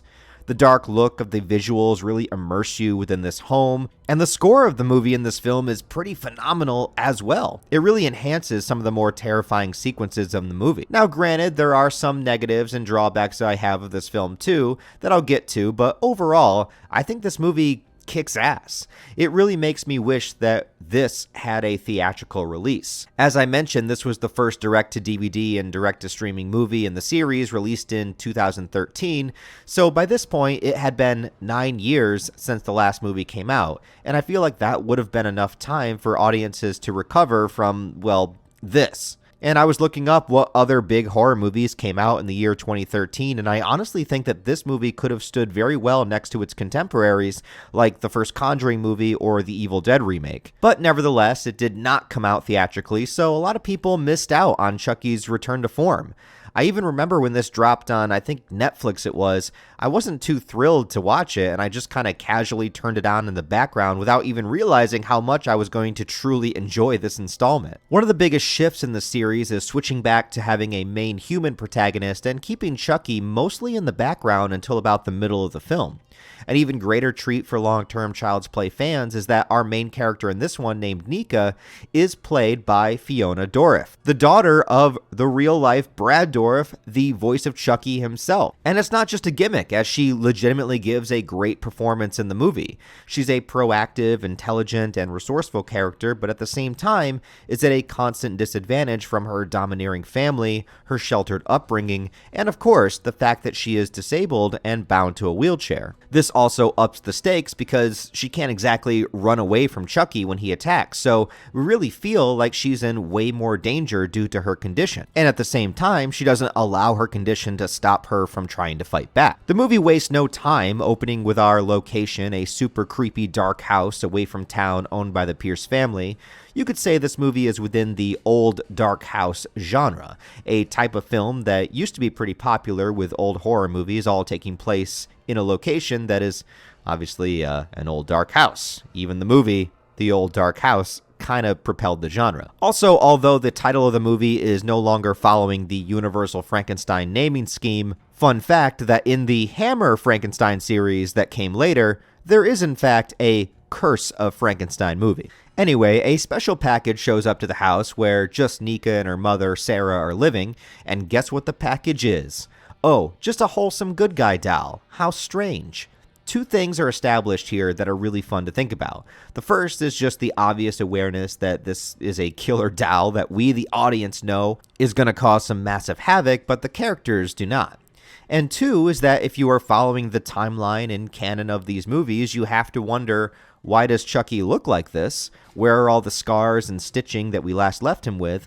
Why is he put back together? And the biggest question of all, why was he sent here to characters that we've never seen or heard of before? Well, it doesn't take long for the first murder to happen. Tastefully done off-screen to start the film, Sarah is killed, leaving Nika to find her dead body, desperately calling 911, as the good guy doll just sits there innocently, and the credits roll in. It's a really great opening sequence. Now, obviously, Chucky has a little bit of a redesign here, and personally, I don't really mind it. I know some people have some problems with the way that he looks, but I think it kind of makes sense since he's always being put back together from being blown apart or chopped up. I mean, if we look at other horror movie series, the mask Michael Myers wears between Halloween 4 and Halloween 5 is supposed to be the same mask, but it couldn't look more different film to film. Jason changes his appearance constantly between movies, which makes little sense at all. But Chucky, being a doll, I think makes the most sense to give him a redesign because it gives the biggest leeway to him changing his look based on the maintenance and construction of his body.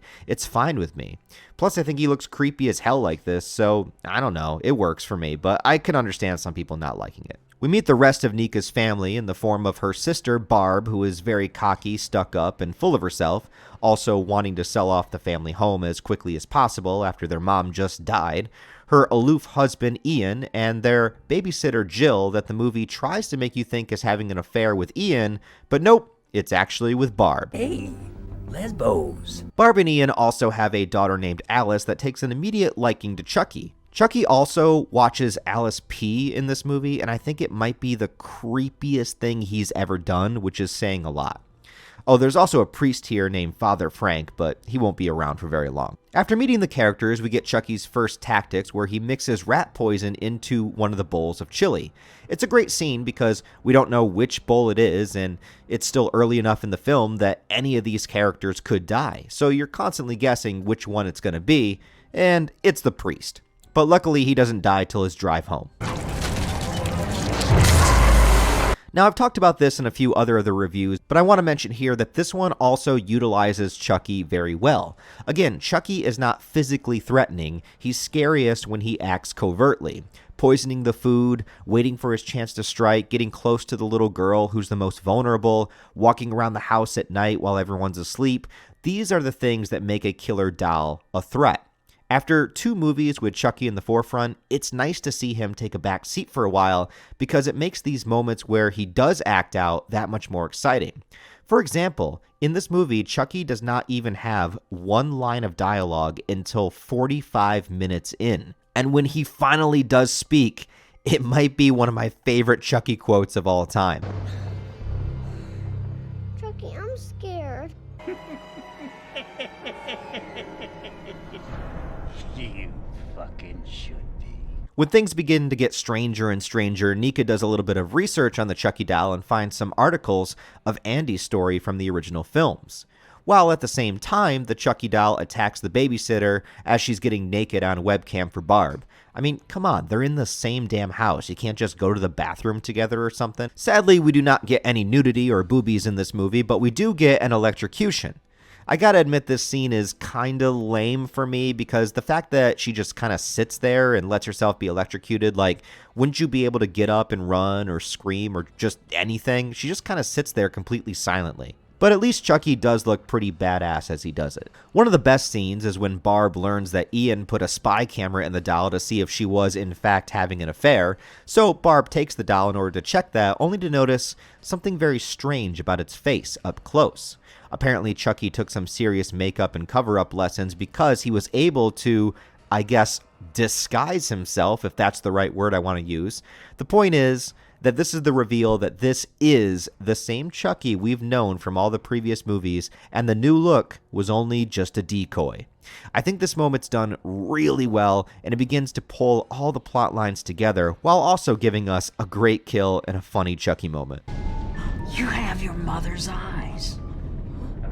And they were always too fucking close together!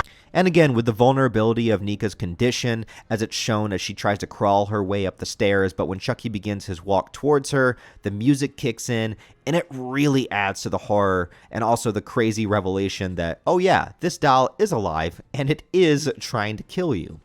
But still, the main question is why? There's a chase scene, and after Chucky dispatches Ian by cutting through his tongue, which is pretty cool, we start to discover why Chucky is here. See, one thing the other sequels never really did was give us any kind of flashback or further exploration of Chucky as a human, Charles Lee Ray.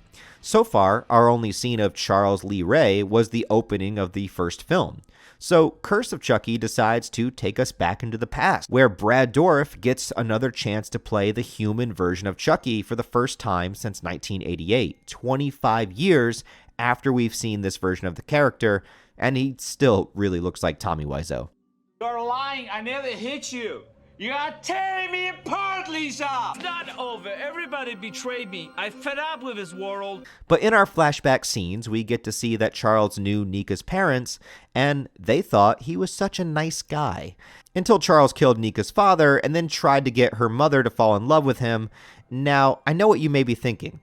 If Chucky loved Nika's mother, Chucky played by Brad Dourif, and Nika played by his in-real-life daughter, do they make it so that Chucky is Nika's father?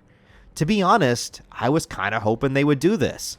All the ingredients are right there, and it would make a lot of sense. It's perfect, but they don't do it for some reason. Sarah was already pregnant with Nika when Charles met her.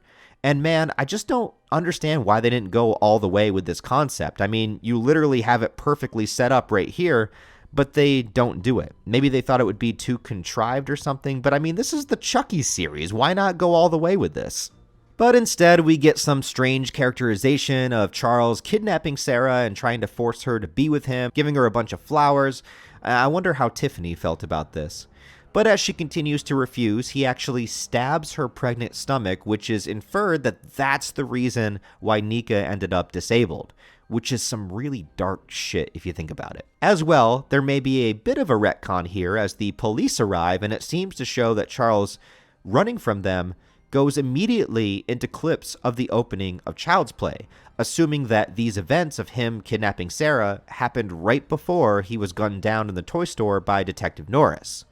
The two reasons you could see this as a retcon is because, well, this was never mentioned before, and that in the original movie, he had a getaway driver named Eddie Caputo that is not featured here in this flashback. However, I don't think it's too hard to headcanon the idea that Chucky could have called his getaway driver beforehand, or even while he was still with Sarah. And as to not go back to Sarah, well, the cops would have shown up and taken her away to safety, and also Charles's first priority would be to get a human body and get out of the doll, so I don't think it's so strange that he doesn't mention Sarah in the first movie. But currently in the timeline, we are at a point where Chucky has accepted his new life as the doll, and it seems like he's just making rounds to clean up loose ends, mailing himself to former people in his life in order to enact revenge or settle a score, which is a great motivation for him, and allows this movie to work well on its own while still following the storyline from before. I think it's a really good reason for him to be here. There's more of a confrontation between Chucky and Nika, and although she manages to get in some good shots, Chucky mostly keeps the upper hand. But eventually the cops show up, and there's a tragic ending for Nika as she's all alone there with a bloody knife, everyone else is dead, and Chucky just pretending to be a doll again. So everyone thinks that Nika is the murderer. There's a brief trial scene where she's sentenced to an asylum, which this scene was actually what Mancini originally wrote for Andy's mom, but they never shot. But this isn't the last that we'll see of Nika in the franchise. But the ending, or I guess endings of this movie, is where everything comes full circle. There's an almost shot-for-shot recreation of a police officer taking the Chucky doll evidence bag in order to deliver it to someone, and bam! Tiffany returns, slitting his throat just how she was introduced in Bride of Chucky. It's a great callback. Now, I am just assuming, since this movie takes place in real time 9 years after Seed of Chucky, or I guess 4 years after the final scene of Seed of Chucky, that Chucky and Tiffany have made up once again, and they're back together, or at least a team of some sort. We didn't need to see it happen within this time. I mean, it's been 4 years, and they have an extremely toxic on-again, off-again relationship. They love each other, they try to kill each other. It doesn't take too much of a leap of faith to believe that within this 4-year time span, they kind of got back together or came to an agreement. So Tiffany, still possessing Jennifer Tilly's body, is the one that mails Chucky to all of his targets, and she sends him to another one. But here's the scene that I don't really like because I don't think it really fits in with the rest of the movie. So the little girl Alice is the only survivor from the house other than Nika herself, and Chucky sends himself to her. And he does it so that he can transfer his soul into her. And I know things get explained a bit more later on in the next movie, but this scene has never really made any sense to me in the context of this movie, and especially in the context of the last movies. The rules establish that he can't transfer his soul into anybody without the Heart of Damballa, which they had in Seed of Chucky, so it would just make sense for him to have the amulet here, but he doesn't have it. It would be such an easy fix to do to make it make sense. Also, his excuse of being okay with going into a kid's body because people don't expect it. I mean, he's a doll. People already don't expect it. I just think that if he could choose anyone he wanted, he would choose somebody that's more physically capable. There's not really anything special about this little girl, Alice, and he doesn't have the history with her that he does with other characters. It's the only scene in the movie that I think is really dumb, out of place, and messes with the lore way too much, and also kind of contradicts the second ending. And the second ending is where everything is redeemed, and this is the real ending of the movie. The only drawback is that it is a post-credit scene. And by that, I mean it is all the way at the end of the credits, the very end of the movie. So if you don't know to stay through the credits, you're going to miss out. I get that post-credit scenes are a thing now, especially in 2013, where like that was the height of Marvel doing all the post-credit scenes. Everyone had to do a post-credit scene. But if I didn't know this was here and I just turned it off, I would be so pissed without seeing this. Anyway, apparently the soul transfer to the little girl didn't last long because 6 months later, Chucky is a doll again, and he gets mailed to another victim's house, another loose end to clean up. An adult man answers the door. He looks vaguely familiar, but you can't place it right away until he takes the package inside. He calls his mom, which is good to know that she's out of an asylum and living very well. And then the camera pans around his apartment. We see a military academy diploma and a childhood photo. Yeah, this is Andy's house, now as an adult in his early 30s and played by the very same actor that played him in the first 2 films. Alex Vincent returns to this film. And as Chucky cuts himself out of the box, he looks over to see Andy holding a motherfucking shotgun in his face and blasting Chucky into pieces. Play with this. Andy!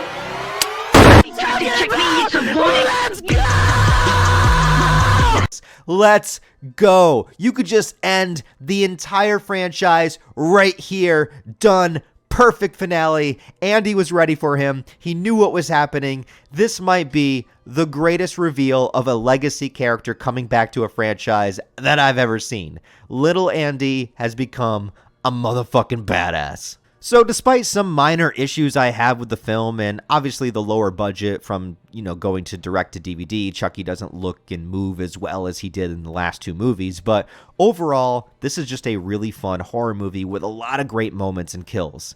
Being its own thing while still respecting the legacy of the past. I love the gothic house setting. Nika is a great protagonist. Chucky is just as diabolical and evil as ever. We get flashbacks of human Chucky, a new motivation for his killings, and cameos from both Tiffany and Andy, legacy characters that basically pull the entire franchise storyline together for the first time.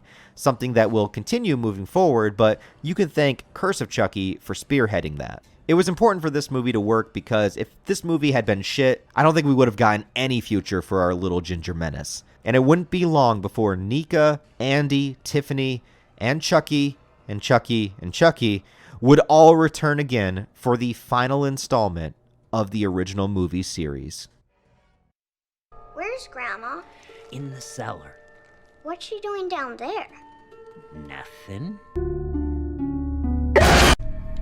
Hi, I'm Chucky. Wanna play? First, he'll kill each and every one of you in the most horrible ways you can imagine. And then he'll kill me too. The last movie of the original series before it moved to television was Cult of Chucky from 2017. Another direct-to-DVD and streaming movie, and the third film to be both written and directed by creator Don Mancini himself. And at this point, there's a lot of directions that you could go. With the last film, we took Chucky back to his horror roots, established that he's mailing himself to all of his past victims that are still alive to finish the job, and we had that brilliant post-credit scene bringing back the original Child's Play protagonist, Andy Barclay. With this film, Mancini also wanted to finally deliver on an idea that he had had since Child's Play 3, but at the time the budget would not allow it, and that's to have multiple Chucky dolls all alive and killing at the same time. As well, he wanted to continue the story of Nika, who was set up in the last movie and was sent to a mental institution, with everyone believing her to be the real killer. She was a great character in her own right, and it seemed like all the pieces were here to have something great in this movie as well. We have Nika, Andy, Tiffany, an asylum setting, and multiple Chucky's to deal with. In theory, that sounds like a great way to send off the movie series by combining all of these elements into one movie. So, does this movie stick the landing? Does it deliver on all of its promises and wrap up the Chucky movie franchise with a satisfying conclusion? No, not really. I am somewhat perplexed by Cult of Chucky, and I wonder how many behind-the-scenes complications may be played into this, but I'll put it this way. I don't think that this is a bad movie, and it has plenty of things that I like about it, but I can't help but feel disappointed every time that I watch it. And maybe that's just me wanting something different than what it actually is, but I just feel like there are so many great pieces that exist within this movie, but they all end up being lackluster, and the whole thing just kind of gives me blue balls. It consistently hypes me up, and then rips it away, leaving me to feel very mediocre about the film as a whole. But let me start with the positives. I do legitimately think that Don Mancini is a good director, because his 3 directed Chucky movies, Seed, Curse, and Cult, all 3 of them have significantly different styles, and he's great at all of them, almost to the point where you would not expect all of these movies to be directed by the same guy. As Seed was kind of an over-exaggerated continuation of the Bride of Chucky style, Curse went with the old dark house gothic style, and here in Cult of Chucky, we are completely switching settings and genres into a mental asylum, and this movie feels like some weird, abstract, Dario Argento Suspiria kind of shit. It feels like we are in an asylum that's in another dimension, with the pure white, almost endless-looking hallways and rooms. It's so disorienting and almost places you into the same headspace of the mentally damaged characters and their warped views of reality. He does split screens and 70s inspired stuff, dream sequences, and he really makes it a visually interesting piece to look at. And I like the idea of placing Chucky within not only different environments, but in completely different film genres. Things are also deliberately made confusing so that it kind of puts you into the headspace of the characters. You don't really know what's real and what's not. You have a character with multiple personality disorder. You have another character that thinks the Chucky doll is her baby. And you have a psychiatric doctor that is probably the creepiest person in the movie, which is saying a lot. All with Nika in the middle, and everyone telling her that she's delusional. You feel trapped in this endless white space that she's also trapped in at the same time, having the same disadvantages of the last movie, but now even more so within this facility where nobody trusts her. All of this is great. My overall issue with this movie is not the tone or the direction or the acting, it's the storyline. There are so many missed opportunities and also, I think, personally dumb decisions that are made in the movie that I will get into. The opening scene is fantastic, though. We first catch up with Andy Barclay on a date with a girl that is complaining that he owns too many guns and breaks up with him. Chicks just don't understand what it takes to protect the family from a killer doll, man. Anyway, Andy goes back to a cabin that he owns, and we see that he's been keeping Chucky's severed head locked up, periodically taking him out in order to torture him. Now, lore aside, where Chucky should not be alive with half of his face there, but there's a lot of lore changes in this movie, and this is the least of our worries with that. Plus, this scene is so badass, it's kind of forgivable. Andy and Chucky even share a joint together, which is something I never imagined I would see. I really like the idea of this setup, though. that Andy's relationships constantly fail due to his past PTSD, and his only company is the thing that's tried to kill him over and over in the past. His only company is his best friend to the end, if you will. Andy pulls out a blowtorch and begins his night of torture as the credits begin. It's a great setup, and it gets me so excited to see how Andy is going to be incorporated back into this series. But guess what? This is the best Andy scene that you're going to get.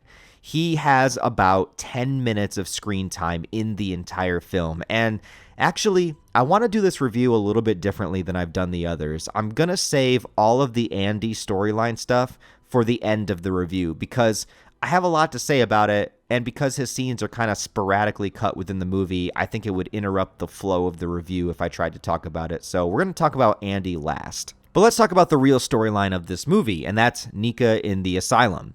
And by the way, I love Nika as a character, and I think she's great in this movie. Fiona Dourif expands on her performance of the last movie, and the stakes are raised as she becomes even more of a warrior against Chucky. And in this movie, she basically carries the film. And that's not to say the other asylum characters are bad. They all have interesting and disturbing quirks that landed them in the facility. But at the end of the day, they're mostly just here for a body count. There's a really weird scene where Nika meets Malcolm, a guy with multiple personality disorder that goes from thinking that he's Michael Phelps to thinking he's Mark Zuckerberg. She doesn't really realize this till after she bangs him, but wait. How are two inmates in a mental asylum able to sneak away somewhere so they can fuck? Like, I get the whole setting of this facility as a weird, dreamlike world, but are they not being watched by anybody?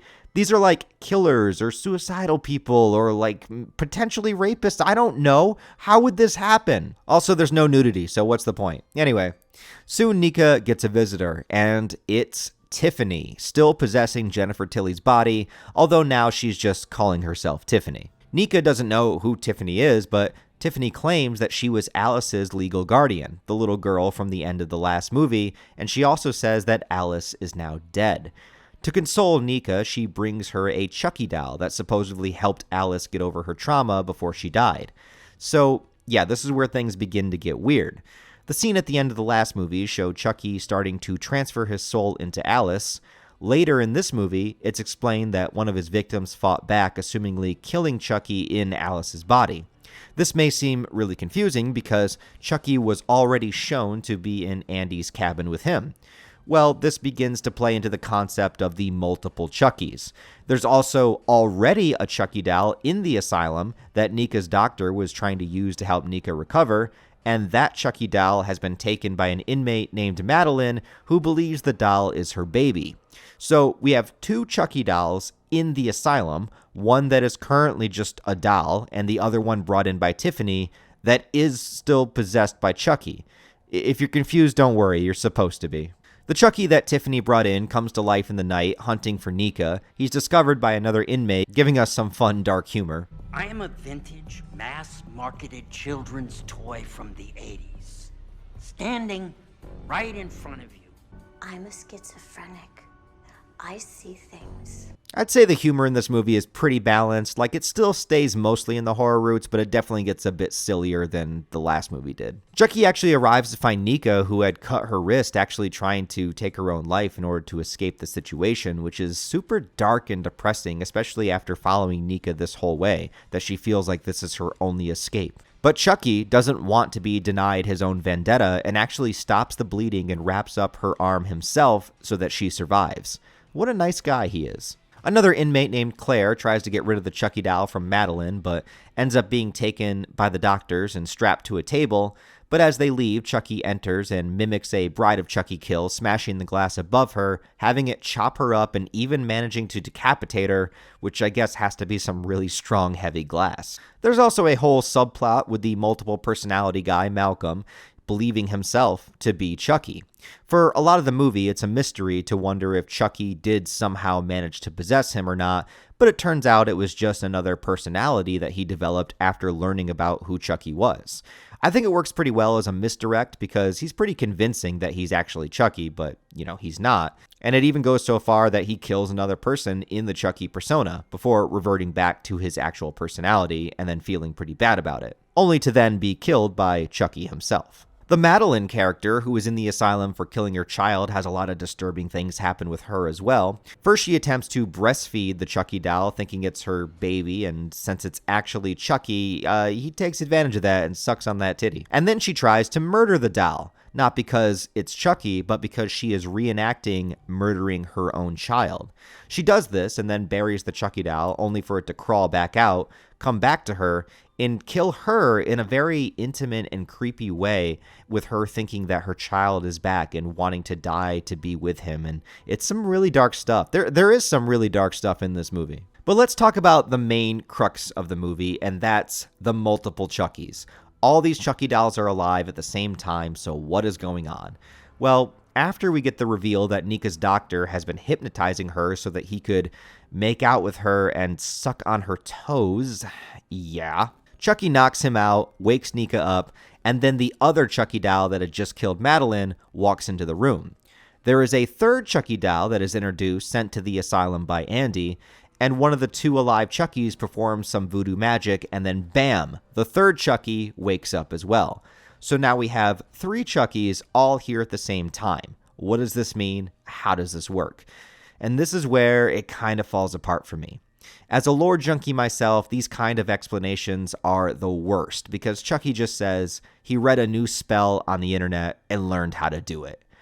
Really? I mean, I know we've had the Voodoo for Dummies book before, but like, that's it? That's all he needed to do this whole time? Just use the internet? But also, how does this work? Doesn't a person only have one soul? So how do you put your soul into multiple vessels at the same time? Are you cloning your soul? I don't really know. Like, a little bit more explanation about how it worked would have helped me, but whatever. I could buy the concept alone, if not for the aspect that he explains that he can put his soul into anybody's body now, not even just the dolls, which is why he didn't need the heart of Damballa for Alice at the end of the last movie.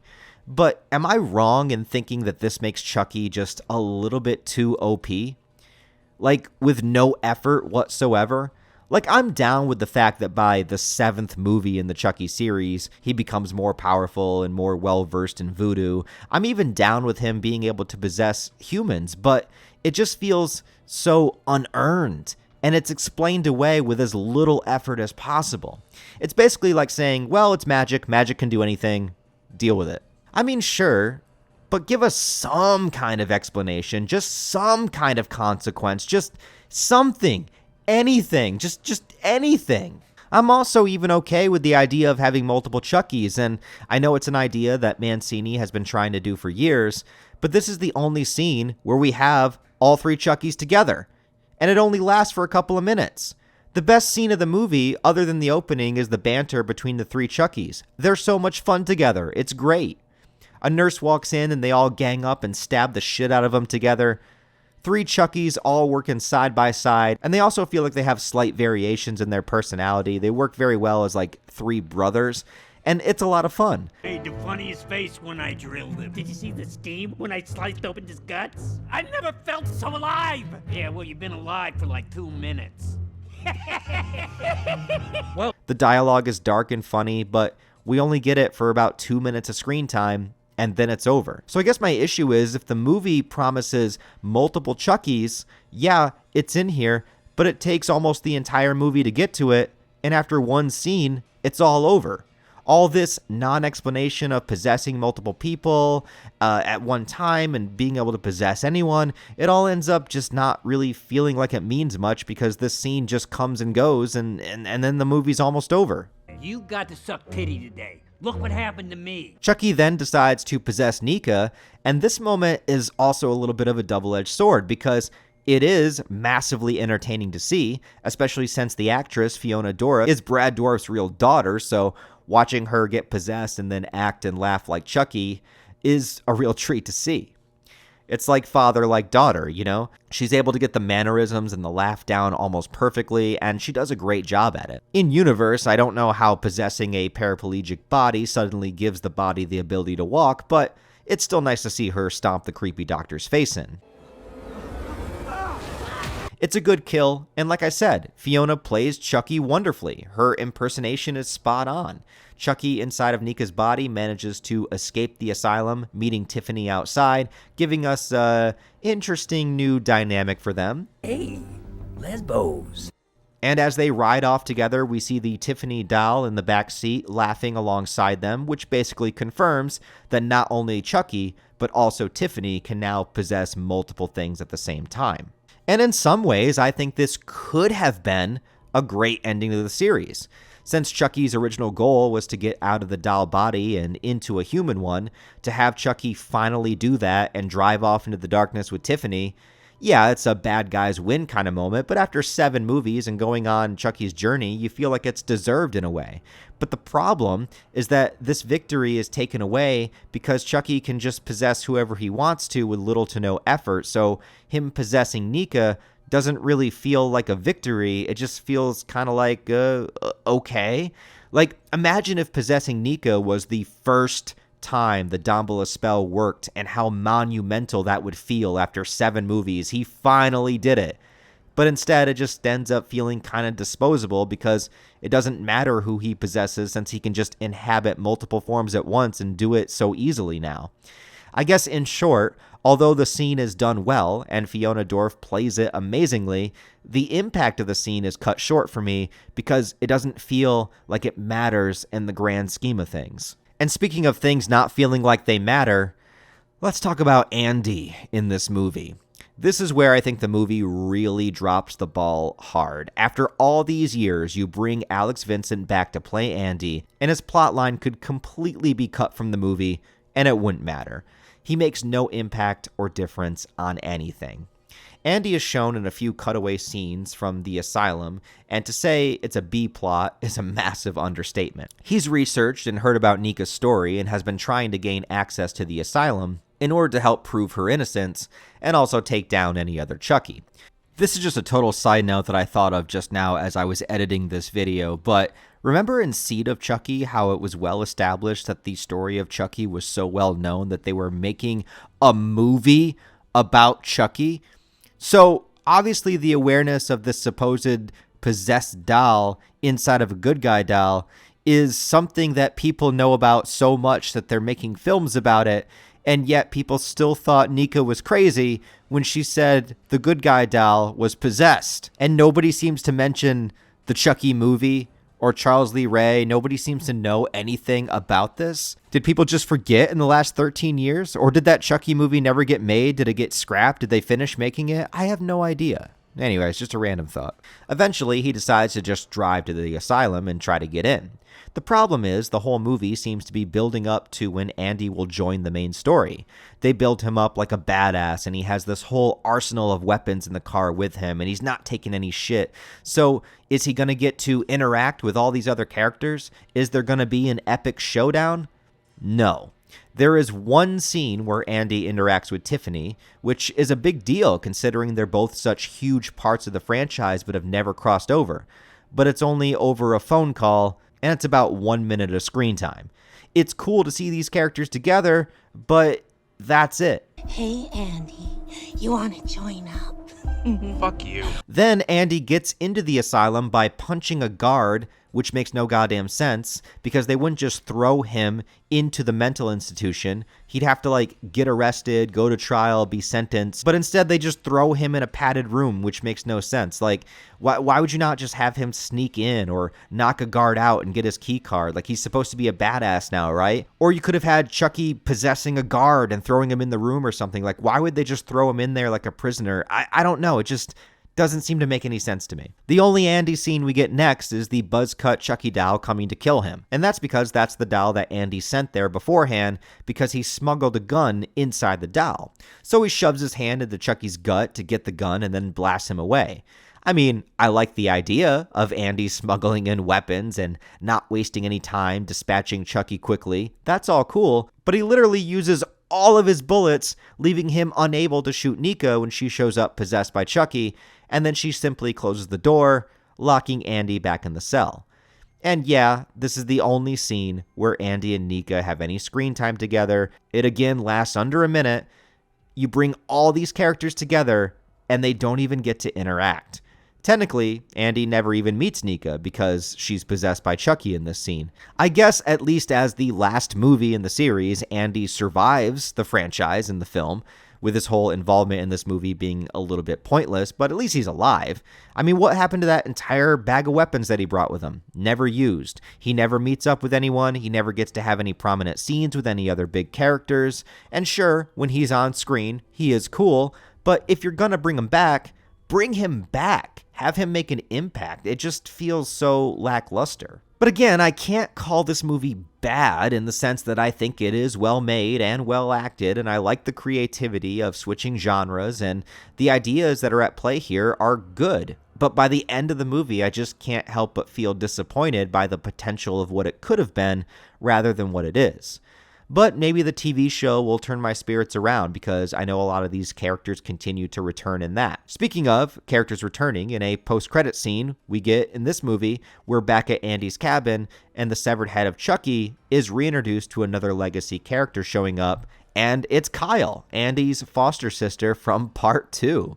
She doesn't really do anything, but she just kind of walks in the door, but it's nice to see her regardless, and that's how the movie actually ends. Andy sent me. We're gonna have some fun. So yeah, Cult of Chucky is a huge mixed bag for me and probably the hardest for me to try to rank.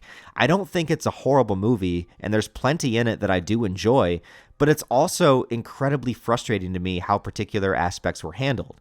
And like I said, by this point in the video, I have not watched the TV show yet, and I will be doing so for the first time, so I don't know where the storyline is going to go from here.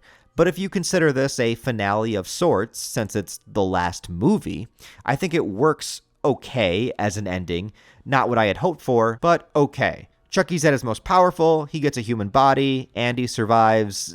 There's enough there, I guess. Anyways, now I am going to truly be in uncharted territory, and I'm a little scared, but also a bit excited. I don't know what to expect. But before I dive into more of the franchise, I do want to take a brief detour and talk about some Chucky material outside of the films. Fuck you! Okay, so that concludes the original Chucky run. I'm going to be honest with you guys. The lapel mic was annoying me because I could only save like a minute of footage at a time, and then I had to like cut up the files and send them, so it was really annoying to do, so I'm just switching back to my regular mic. 2, I don't know where Chucky is, and you know, this started out as a joke, but now I'm a little bit concerned because it's been a couple of days and he's still like running around my house. Like sometimes in the middle of the night, I'll hear him laugh. And then sometimes, you know, my lights will flicker on and off. And other times, like, you know, I'll find knives in my kitchen missing. And it's just, it's been a little rough. But I'm going to try to get past all that. The show must go on. I got to finish this retrospective. So number one thing I want to do is say now that we have concluded the original run of the Chucky movie series, before moving on to the TV series, which is canon to the movies, or talking about the 2019 remake, which I got to say. Before we get into that, I do want to take a brief detour for a segment that I started in these videos when I first did the Evil Dead retrospective, in a segment that I like to call Other Media, where we kind of take a break from the movies, take a break from the main canon for a bit, and then talk about other material that have come out involving the character and the franchise. So this is books, comics, games, parodies, you know, all of that kind of stuff, movies that were inspired by it, movies that could have been, that never were made. All of those kind of things I think is really fun to include, and it's one of my favorite segments to make, actually. Well, maybe not to make, but to have finished, because it takes so much time. But afterwards, to have finished, I really, really enjoy it. Anyways, I'm rolling right along on this retrospective, man. I'm having a lot of fun with it. I do got to say that if you guys have enjoyed it so far, I hate having to say this, but I try to keep it pretty late in the video, so hopefully you've already enjoyed it. But at this point, if you could, give the video a like and a comment, because it really does help it out in the algorithm. For YouTube videos, just so you know, what makes a video do well are views, likes, interaction with the video, so comments, sharing, any interaction with the video helps the video do better, along with longer watch time. So if you're watching this all in one sitting, you're really helping me out. But if you want to help me out a little bit further, just a like, a comment, say anything that you want. You could say that, you know, Ryan's shorter than Chucky, he sucks. I don't care. Doesn't matter what you say. But if you could just comment on this video just to help it in the algorithm, and also maybe help the other retrospectives that I've done out as well, because when one does well, hopefully people will go to the channel and check it out. And if you want to, I pretty much put almost every kind of video that I do on a playlist, unless it's just a random off-the-cuff video. But all the planned kind of written out content and stuff like this is all done on playlists. So if you go to my channel and you go to playlist, there is a horror retrospective playlist on there with about 5 other videos besides this one at this point, if you want to check them out. I also do a lot of manga and anime reviews if you guys are fans of that. I do other kinds of content. So go ahead, explore the channel. You know, if you vibe with it, if you enjoy it, I would appreciate it. Subscribing, obviously, but that's not as important as the views and comments. So, you know, that's what I would like you to do. But if you want to subscribe, stick around, see more, the future retrospectives, you know, I would very, very much appreciate it. I also do have a Patreon and channel memberships available down below. So if you don't know, if this is your first time watching one of these videos, as I make the retrospectives, I actually, I do them in increments. So I do everything with like the first Child's Play, you know, I finish that and then I move on to the second and the third and yada, yada, yada. And I kind of go down the list like that. But as I finish the segments of the video, I actually upload them on my Patreon. So if you are a Patreon member, doesn't matter what tier, doesn't matter if it's $1, doesn't matter. As I work on the retrospectives, you get to see it piece by piece. So essentially, you get to see it as it's being created, and you get to see it like a month or two before it's on YouTube. So if that's an incentive for you guys, I would appreciate that too. But yeah, other than that, let's move on to the other media segment before we get to this. Now, this is a... sorry, hang on.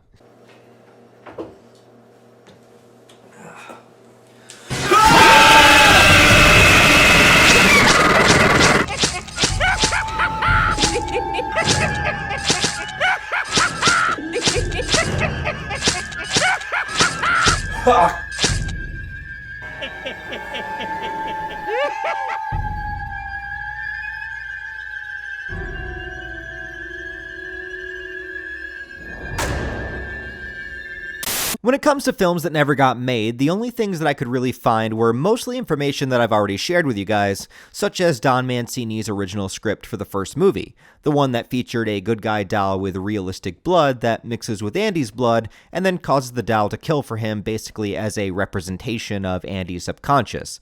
It's still a really cool idea, and it would have been nice if maybe that was the premise for the Child's Play remake, but since Mancini was not involved with that whatsoever, it probably would have been in poor taste to use anything from his original script. Although I would like to see that idea put into action maybe one of these days. When it comes to the remake, there were talks of updates for a while about that movie getting a sequel, which in hindsight now would be really strange because it would be going on at the same time the original Child's Play franchise is still ongoing, but I don't think that was the reason for the cancellation of the sequel. I think it was canned mostly due to the reception of the remake pretty much isolating fans of the original series, and also didn't happen to gain that much of a new audience, well, at least as much as the studio had hoped.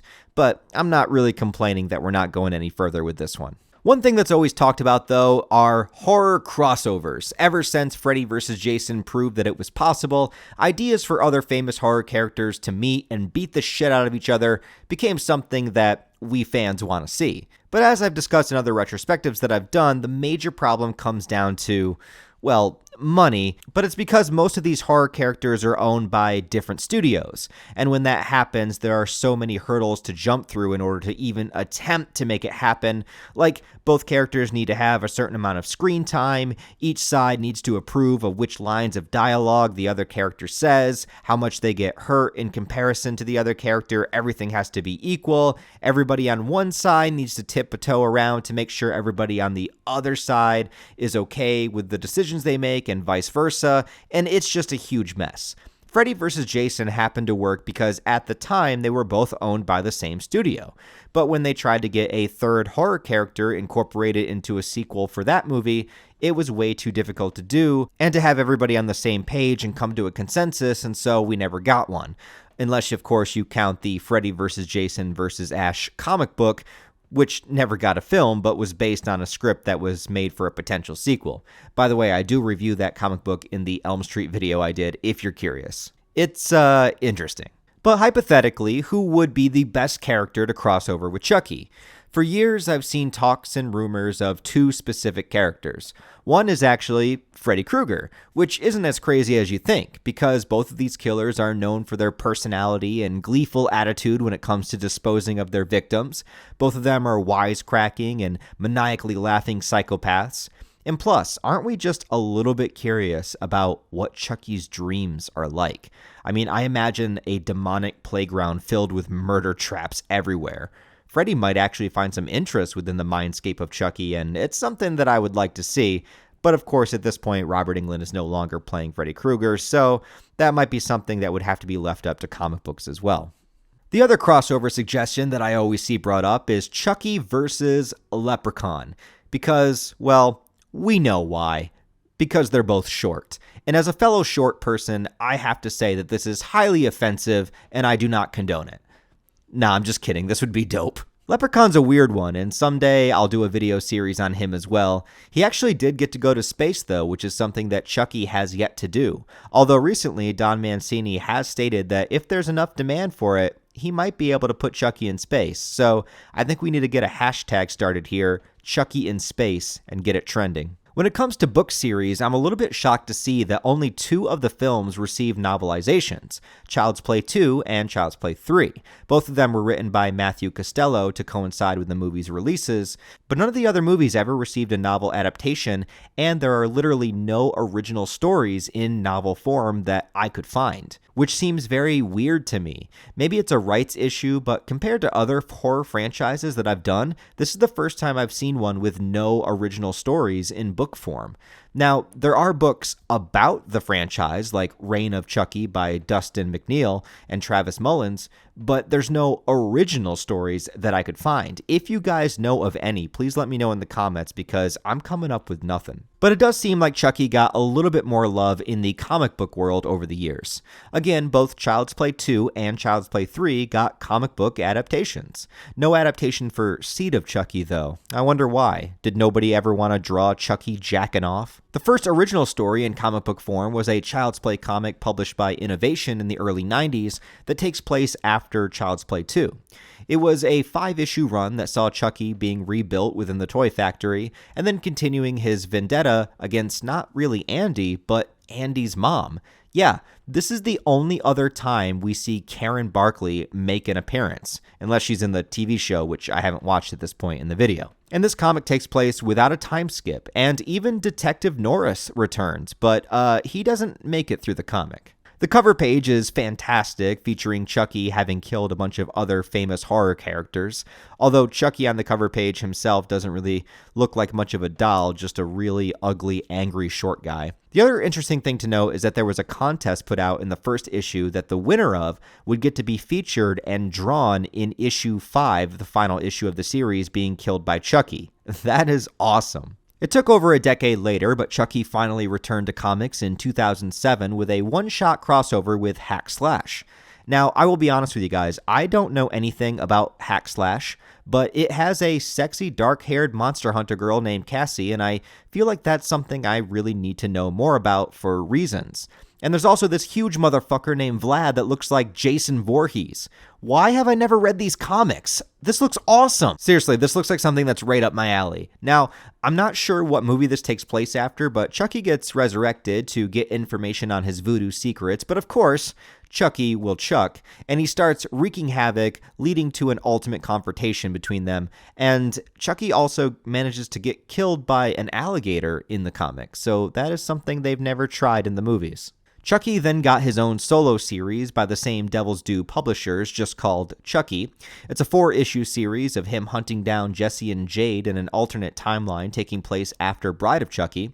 It's nothing terribly special for a horror comic, but it's not horrible either.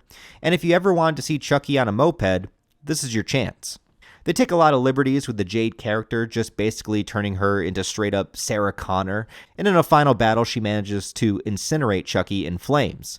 But it's suggested that the smoke from his death will possess another doll, which reminds me of some crazy Return of the Living Dead style shit. But hey, it's a creative way for him to come back. And apparently there was a second Chucky comic run by the same publishers that was started but never made it past the first issue, for reasons that I'm not really sure why.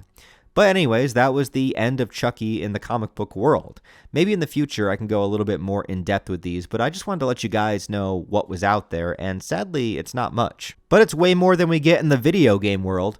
When it comes to video games, it is crazy to me that there was never a Child's Play game back in the Super Nintendo days. All the other classic horror franchises had at least some kind of variation of a game on older consoles, but never Chucky. In fact, a good and easily accessible game for Chucky has really never been a thing. In fact, the first official Chucky video game didn't even come out.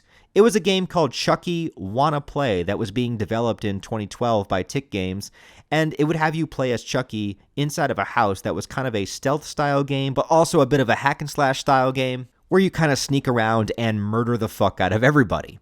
A Kickstarter campaign was put up to help finance it, but it fell short of its goal, and they weren't able to complete it. Now, some people were able to get their hands on an unfinished version of the game, so you can find brief playthroughs and clips of the game online, and it looks a lot of fun. And it actually seems like the style of video game that would make the most sense for the Child's Play franchise, but unfortunately, we will never have the full game to experience. In 2013, there was a mobile game released called Chucky Slash and Dash, which is basically just Temple Run, but with Chucky. But I mean, hey, Temple Run is cool, and I like Chucky, so whatever, put them together. But now you can't even find the game anymore. No joke, I went to download it on my phone, and it doesn't even come up in the search. So, too bad, it's just gone. Game is out of date, no longer supported by the developer. What a load of shit. You're a fucking drag. Well, finally, in 2023, the closest thing that we got was that Chucky was featured in the game Dead by Daylight, a survival-style game that incorporates various horror characters where you can either play as the killer going after victims or be a human trying to survive the killer. And they even managed to put Tiffany in the game as well. Sure, it's not really a game in the Chucky universe per se, with a storyline that is similar to Child's Play, but this is literally the closest thing that we've gotten to an official Chucky game, and that is so wild to me. 35 years since the movie franchise began, and nothing. Now, yes, there are a handful of fan-made games that included Chucky, like Terrordrome and a few others, but it seems like in the world of video games, Chucky just never really got a chance to shine. As it so happens, sometimes when I make these retrospective videos after I've already finished a portion of the video, more information will come out that I should have included in that portion. So this is one of those moments. Just a few days ago, as of me recording this right now, it was announced that Chucky would be appearing in Roblox. Now, I have no idea what Roblox is. Like, I've heard of it before, but I don't know what it is. I think it's like a creating your own world kind of thing. But it's really funny how I stressed the point so hard in the video game portion of the video that there's hardly been any representation of Chucky in video games.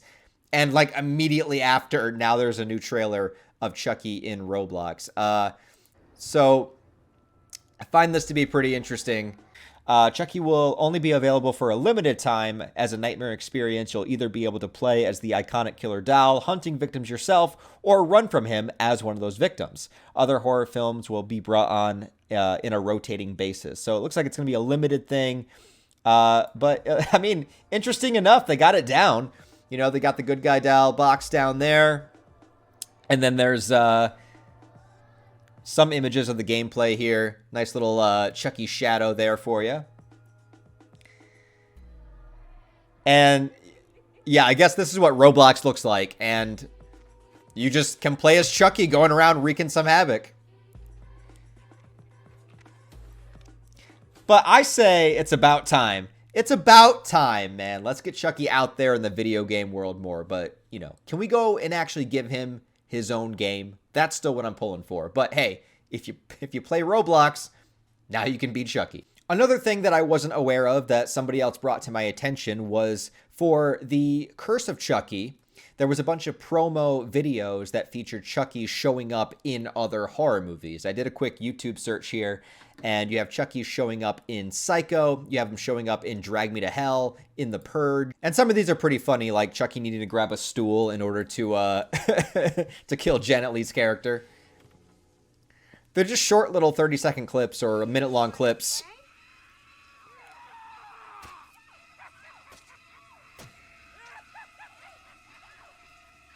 But it's great stuff. It's great just seeing Chucky show up in like another movie for a moment. And then here's the one where he shows up in The Purge on the outdoor cameras.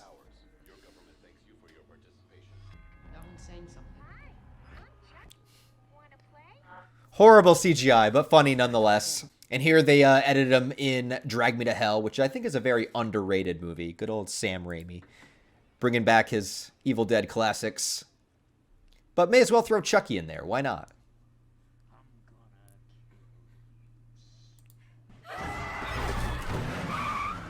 So that's just a fun little thing they did. They're all just like minute-long little teases, but they're all on YouTube. So go ahead and look up the Chucky Invade segments. Pretty funny stuff. However, when it comes to merchandise, there is no shortage of Chucky products out there for you. From the dolls themselves, clothing, toys, art, almost anything you could think of with Chucky on it, it's out there. Even Chucky boxers. Yeah, that's exactly what I want. Chucky holding a knife right up to my ballsack. For music inspired by Child's Play, I once again have to shout out the band Ice Nine Kills, a metalcore group with 2 concept albums that feature songs that are all based on horror movies.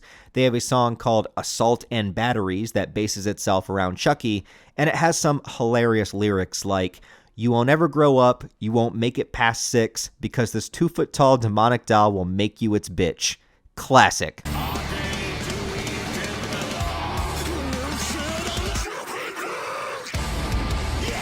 This song is featured on the second Silver Scream album, if you're curious, and it's a lot of fun, and might be one of the only songs based on the Child's Play franchise that even exists out there. There's a documentary called Living with Chucky from 2022, created by Kyra Ellis Gardner, going through the franchise and featuring a lot of interviews and behind the scenes with actors and creators of the franchise. I believe it's streaming on Prime if you want to check it out, and maybe a few other streaming services as well. And I even managed to find it on YouTube, so there's a lot of ways to watch it. One really unique thing about Chucky is that he has made dozens of cameo appearances within other media over the years, particularly when Bride of Chucky was being promoted. I showed a brief clip already when Chucky showed up on WC News at the time in character, one time being interviewed by legendary horror host Joe Bob Briggs. It sounded like Brad Dourif. I think Brad Dourif said it. Brad Dourif? You want to talk about Brad Dourif? Brad Dourif is a no-talent fucker who's been riding on my coattails for years. Okay, Chucky, we're pulling the plug, Chucky. We got kids watching the show, all right? A nasty, frustrated puppet is a terrible thing. Fuck you, Briggs. I'm not a puppet. I'm a doll. There's a difference. As well as a bunch of various other interviews. Say hello to my little friend. Much more subtle than Pacino, don't you think? He made his way onto Saturday Night Live around the same time, but here he very obviously is not voiced by Brad Dourif. I don't know who's doing his voice here, but it's just not the same. And I'm sorry, but if liking oral sex is a crime, then I'd have been in jail a long time ago, right, Colin? Come on, you're with me. I don't know, Chucky. Anyway. And it kind of proves that Brad is the only person that can really play Chucky. And when Curse of Chucky was coming out, he had an interview with Maxim, and even though the doll in the interview looks really bad, it's so freaking hilarious. I would highly recommend finding the entire interview and watching it. Barbie, some Russian nesting dolls. Barbie's 50 this year, so forget that old hag. In the 2018 film Ready Player One, it features an uncountable amount of media references with characters that go into a digital world and anything and everything exists there. Well, there's a brief cameo of Chucky, and it's actually pretty hilarious. It's fucking Chucky. And now that I think about it, this is technically the last time that the original Chucky was in theaters. Interesting. But now it's time to take a brief look at a couple of rip-off films that came in the wake of Child's Play. Now, depending on how specific you want to get, you could say that almost any killer doll or killer toy movie made after 1988 ripped off Child's Play in some way, mostly because although killer doll movies did exist beforehand, Chucky basically became the spokesperson of the genre, so anything afterwards is going to feel like a copy of it, even if it isn't. But some most definitely were. Take Dolly Dearest, for example, from 1991, which is essentially Child's Play, but with a gender swap. This time it's a little girl and a girl doll. But instead of a serial killer possessing the doll, it's possessed by an ancient evil spirit released from a sacred tomb. So, it's more evil. It actually is a pretty creepy looking doll design and even kind of reminds me of The Exorcist at times with the way it looks. And it even manages not just to manipulate the little girl in the movie, but even possess her as well. It goes about the story in a similar way of Child's Play, killing off victims one by one, the mother character wanting to believe her child and looking for clues to prove her innocence and all that kind of stuff. It's a much lower budget, and they even managed to pull off the multiple doll concept years before Child's Play actually got around to doing it. And at the end of the day, it's not a bad movie, but it's absolutely a Child's Play ripoff. There's a movie called Pinocchio's Revenge from 1996. I remember the VHS cover of this freaking me out when I was a kid as well. And essentially, it's the same premise again, but with a twist.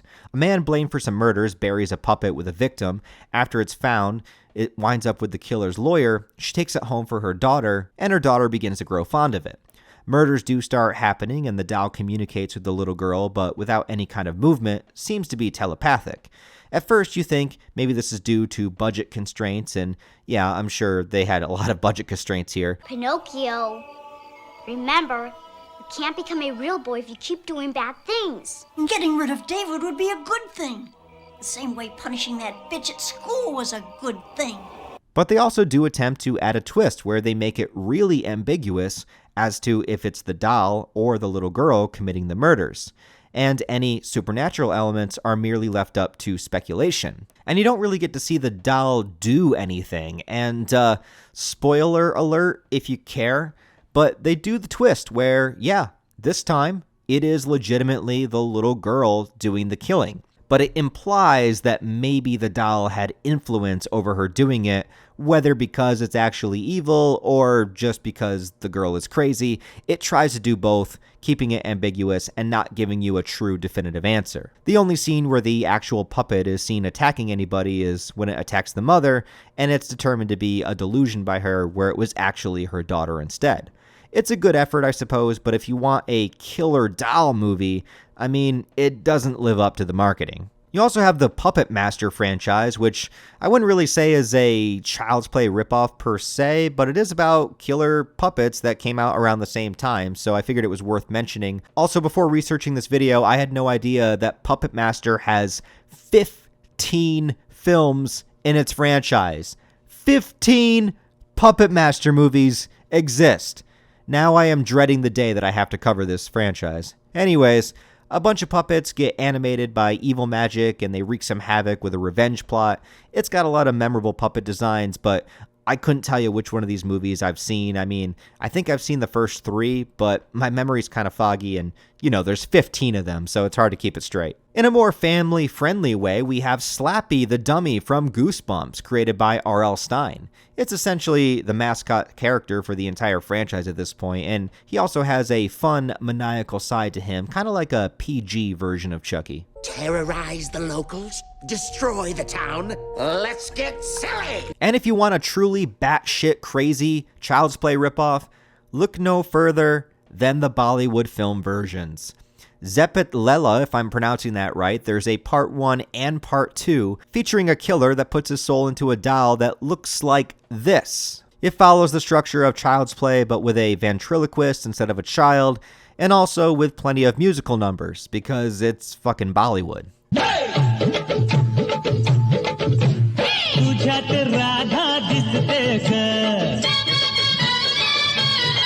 No, really, can somebody in India explain to me why there are musical numbers in every single movie? I'm not even really complaining, I'm just curious.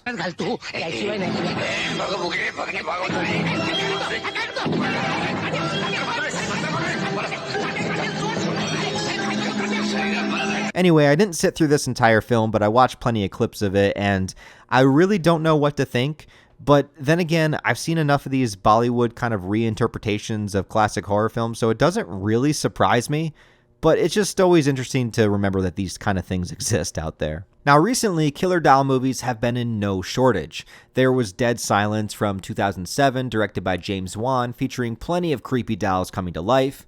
Annabelle is an evil doll haunted by a demonic entity featured in the Conjuring movie universe, spinning off into her own franchise, and is probably the most common modern-day creepy doll that you hear people talk about. And recently, Megan from 2022 follows more in line with the Child's Play remake idea, following the story of an AI that goes rogue and starts causing murders in order to protect the child.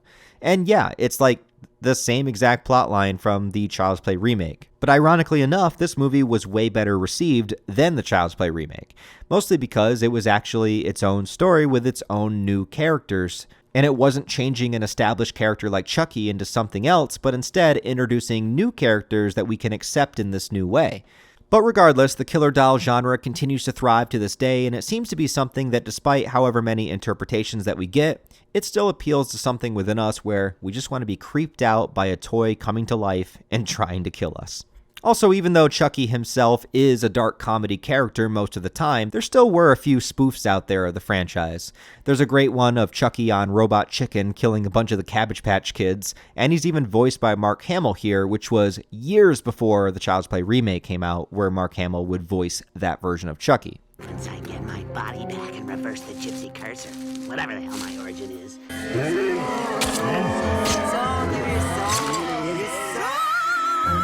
Now, I'm needed on the set of Bride of Chucky 5.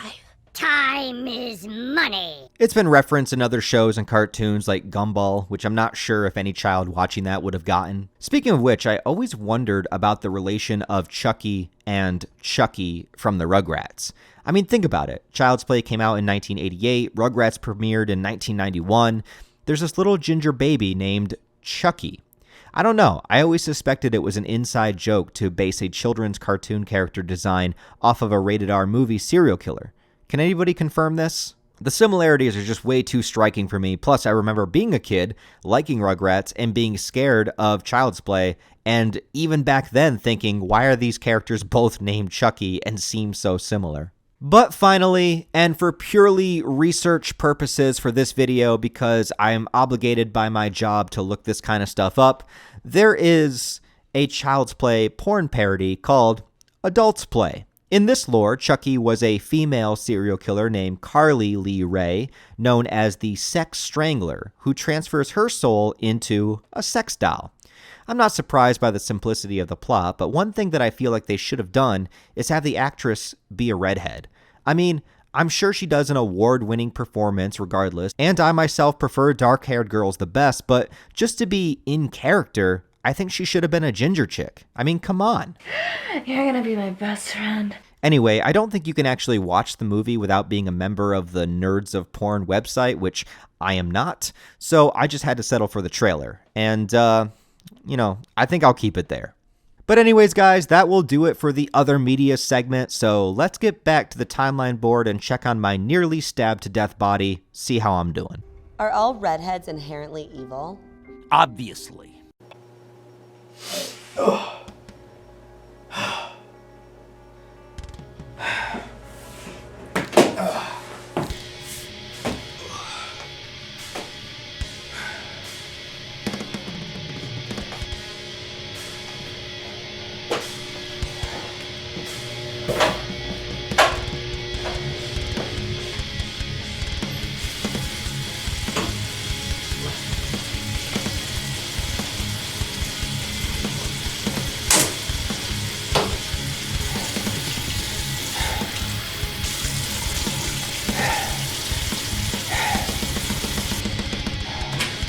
Don't fuck with me! You son of a bitch! See if you can breathe now, motherfucker! See if you can breathe! You can breathe now!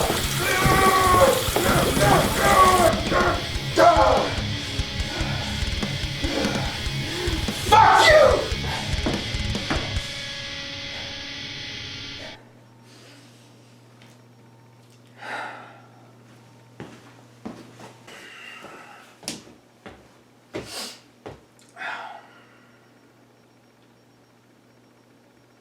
Alright, let's talk about the stupid remake. Remakes are a touchy subject, especially in the world of horror movies. Sure, you have some that stand out, and most would argue are better than the original, like John Carpenter's The Thing, and then you have others that are really good in their own way, taking elements of the original, changing them up, and are also deserving of praise, like the Evil Dead remake. Sure, it's not as good as the original, but it's a kick-ass movie. And then you have others that are just an abysmal shit show of epic proportions that have no artistic integrity whatsoever and were purely made for business opportunities like the Nightmare on Elm Street remake. So, where does the Child's Play remake from 2019 fall into all of this? Well, let's start with this. Let's ask, why was this movie made? Cult of Chucky, though not a theatrical release, came out only 2 years earlier in 2017, and creator Don Mancini still had plans for continuing his story in that continuity. So that Chucky universe is already still rolling. And actually, before Cult of Chucky and before Curse of Chucky was made, there were talks of rebooting the series with Don Mancini involved. And part of the reason that that never happened had to do with the legal rights of the franchise. From what I understand, at least from researching, the distributing rights of the first film were tied up between both Universal and MGM, whereas all of the sequels are solely with Universal alone. So, with dealing with the legal ownership rights of the first movie and money involved, it's a pain in the ass to try to separate it, which is why Curse of Chucky was created to just make another sequel and change the tone of the franchise into more of a horror vibe instead of attempting to try to buy all of the rights of the original. But that also left a legal loophole in that MGM had the rights to go ahead with a Child's Play remake if they wanted to, having access to the IP, but only from the original. So they weren't allowed to use anything from the sequels, but anything from the original film, from the characters' names to the concept to even the title, they were allowed to use that. And throwing their hat into the ring of horror remakes, they were able to create the film regardless of anything that Don Mancini had to say about it. And that's just show business for you guys. Now, apparently they did ask Don to be an executive producer on the project, but Mancini was adamant about his own ongoing Chucky story and wanting nothing to do with the remake either. Also, when you put an executive producer credit on the film, it's usually just to have somebody's name on the product, and it's not indicative of any kind of creative involvement. Obviously, my feelings were hurt, that I had just done 2 movies, which, forgive me if I sound defensive, but we're both at 83% on Rotten Tomatoes. Yeah. So I felt like they're even though they didn't get theatrical releases, they premiered on Netflix, they were well regarded. Absolutely. And I did create the character and nurture the franchise for 3 fucking decades. Right. So when someone says oh yeah, we would love to have your name on the film, and it's it was hard not to feel like I was being patronized. Yeah. Really, this was the company's attempt at seeing what popular IP they had ownership of and trying to make some money with it. And hey, at the end of the day, filmmaking is a business, and I can understand the reasons why executives would want to revitalize the franchise. I also get from an artistic standpoint that it feels like they were at least trying with the remake, but its major glaring issue is with its central character, Chucky. And whether or not you like this film is deeply going to lie within your willingness to accept that the Chucky that you know and love is nowhere in this movie, and this is a Chucky in name only. I honestly think this movie would have been better perceived if it had gone fully original with it and not even named itself Child's Play.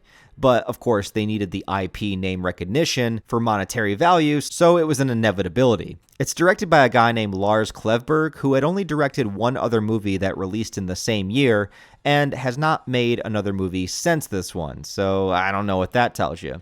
They also were able to use all of the character names from the original, so we have Andy Barclay, although he's a bit older here. His mother, Karen, is played by Aubrey Plaza, which is kind of a weird casting choice, and she pretty much just plays Aubrey Plaza, so there's that. Detective Norris is here, but he's given a complete overhaul, changing his dynamic with both Karen and Andy, and in some ways making him more involved with the plot, but in other ways making him not as crucial as he was in the first movie. It's strange. And then there's Chucky, and, well, Charles Lee Ray is nowhere to be found in this movie. Instead, this movie makes Chucky a completely robotic AI doll that plays into the fears and paranoia of technology becoming too sentient and powerful, being able to perceive and learn from its surroundings, and being completely detached when it comes to ending a human life. I would rather take my chances as a supernaturally possessed doll. It's less complicated. These themes and concepts have been the premise of many movies over the years, and yet, still in real life, we are making robots and AI and continue to develop them, even though I have no doubt that an oncoming robot apocalypse is in our near future, and I'm not even joking about it, and I need to get rich enough so I can buy a bunker and create it. Anyways, that all aside, I can see how the concept of an AI doll that's kind of like a walking, talking Alexa that can also hack into the cloud of technology and be connected to all of your other devices, record everything, control everything. It's a pretty good premise for a movie and something relatable to modern times. However, by doing this, you are fundamentally changing Chucky's character and thus creating an entirely new character. And yes, with fictional characters, you can have multiple interpretations, but at what point does that new interpretation become so distant from the original character that it's no longer that character? Chucky being a doll alone is not what makes the Chucky character. It's the persona of Charles Lee Ray. It's his gleeful attitude towards killing, his unbridled rage to escape the doll body, his charisma even, his relentlessness, and of course, Brad Dourif's wonderful voice performance. This Chucky has none of that. By removing his personality, he just becomes a blank, emotionless AI, acting out his carnage in a very detached way, which can be scary in its own way, that you would have an AI that feels no emotion while killing, but it's Chucky's enthusiasm and sense of victory when he gets a kill that helps people like the character. We get none of that here, and obviously Brad Dourif did not return to voice this character either. Instead, they managed to get Mark Hamill as the voice of AI Chucky. And look, we all love Mark Hamill. I know. He's Luke fucking Skywalker. And of course, the most iconic voice actor to ever do the character of the Joker. And they're all filled with high explosives. In 5 minutes, everything goes up. He's a wonderful Joker and a wonderful voice actor, but the Mark Hamill Chucky voice, due to the fact that he's an emotionless AI, just sounds like a soft-spoken Mark Hamill the entire way through. Because if I can't be your best buddy, then nobody can. You said it yourself. Everybody leaves you. He never rages out. He never gets overly emotional. Even when he's in distress, he's relatively calm. There's no joy in his killings, no screams of frustration. And yeah, Mark Hamill is good, but he doesn't get a chance to really show his range. I don't dislike his voice as the character, but I can't help but feel underwhelmed by it. And the biggest issue besides the personality difference is, well, just look at this fucking thing. This is the ugliest design for Chucky they could have possibly come up with. This is the stupidest looking thing I have ever seen in my life. And maybe that was the intent, with how stupid it looks, that it would be a killing thing and it would be embarrassing to get killed by something that looks this stupid. But like, I can't stand to look at it. And not because it's creepy, but because it just looks so stupid. It looks like the kid fell off the ugly tree and hit every branch on the way down. Also, the outfit and the red hair and the freckles was meant to represent a particular time period where it would make sense that a kid would want a doll that looks like that. The original Good Guy dolls were a parody of the My Buddy and Cabbage Patch Kids craze at the time. But nobody in their right mind in the year 2019 would actively want something that looks like this in their home. I just refuse to believe that. And if you think using voodoo to transfer souls into dolls is dumb, just wait until you see the AI Chucky lore. As it happens, some tech guy who is stressed out at his job and gets fired by his boss after he yells at him decides to get back at him by taking the safety protocols of a buddy doll off and then shipping it out. Like, that's it. That means that there is nothing inherently special about Chucky. It's just a doll with the safety turned off. It's quite literally the same explanation as the Simpsons Killer Doll parody episode. Yep, here's your problem. Someone set this thing to evil. We meet Aubrey Plaza as Karen, who works in a retail store selling the dolls, and it's a similar concept of the original film where she's a struggling single mom looking to make ends meet, and after someone brings back a My Buddy doll saying it was defective, she takes it home as a present for Andy, who is like 13 in this version. Now, I think the kid that plays Andy in the movie, Gabriel Bateman is his name, he actually does a pretty good job here. And overall, his acting pretty much carries the film because he has the most amount of screen time. To try to persuade us as the audience as to why a 13-year-old kid would want a doll, well, it's because of all the AI concepts that I mentioned. Being able to connect to other devices, respond and learn as it activates, and we get an opposite motivation that the original Chucky had. Here, the AI Chucky bonds with Andy, seeing him as his best friend, and is determined to do anything to make Andy happy. Like when Andy is scratched by the house cat, which Chucky notices hurts him, and so he instinctively goes to kill the cat to protect Andy. And yeah, this movie does kill the cat. Fuck this movie. There's also the tired trope of the single mom dating the asshole guy that is mean to Andy when she's not around. He's also secretly married and has kids of his own. He's a genuine dickhead. And look, lots of horror movies have characters that are exaggerated douchebags so that you can root for them to be killed, and this guy Shane is it for this movie. But I do have to admit, his death scene and the following aftermath is actually awesome. See, earlier in the movie, when they realize Chucky can swear and do other things, they try to get him to say, "This is for Tupac," while stabbing a stuffed animal.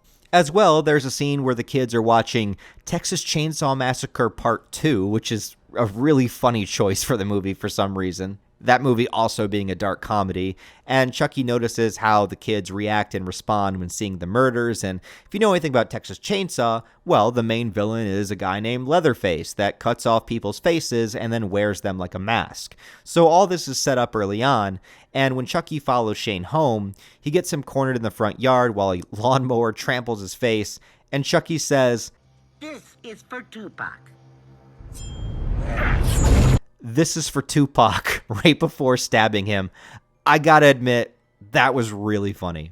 But the best part, and my favorite scene of the whole movie, is right after, when Andy wakes up in his bedroom, and Chucky has cut off the face of Shane and put it over a watermelon as a present for Andy, just like seen in Texas Chainsaw Massacre 2.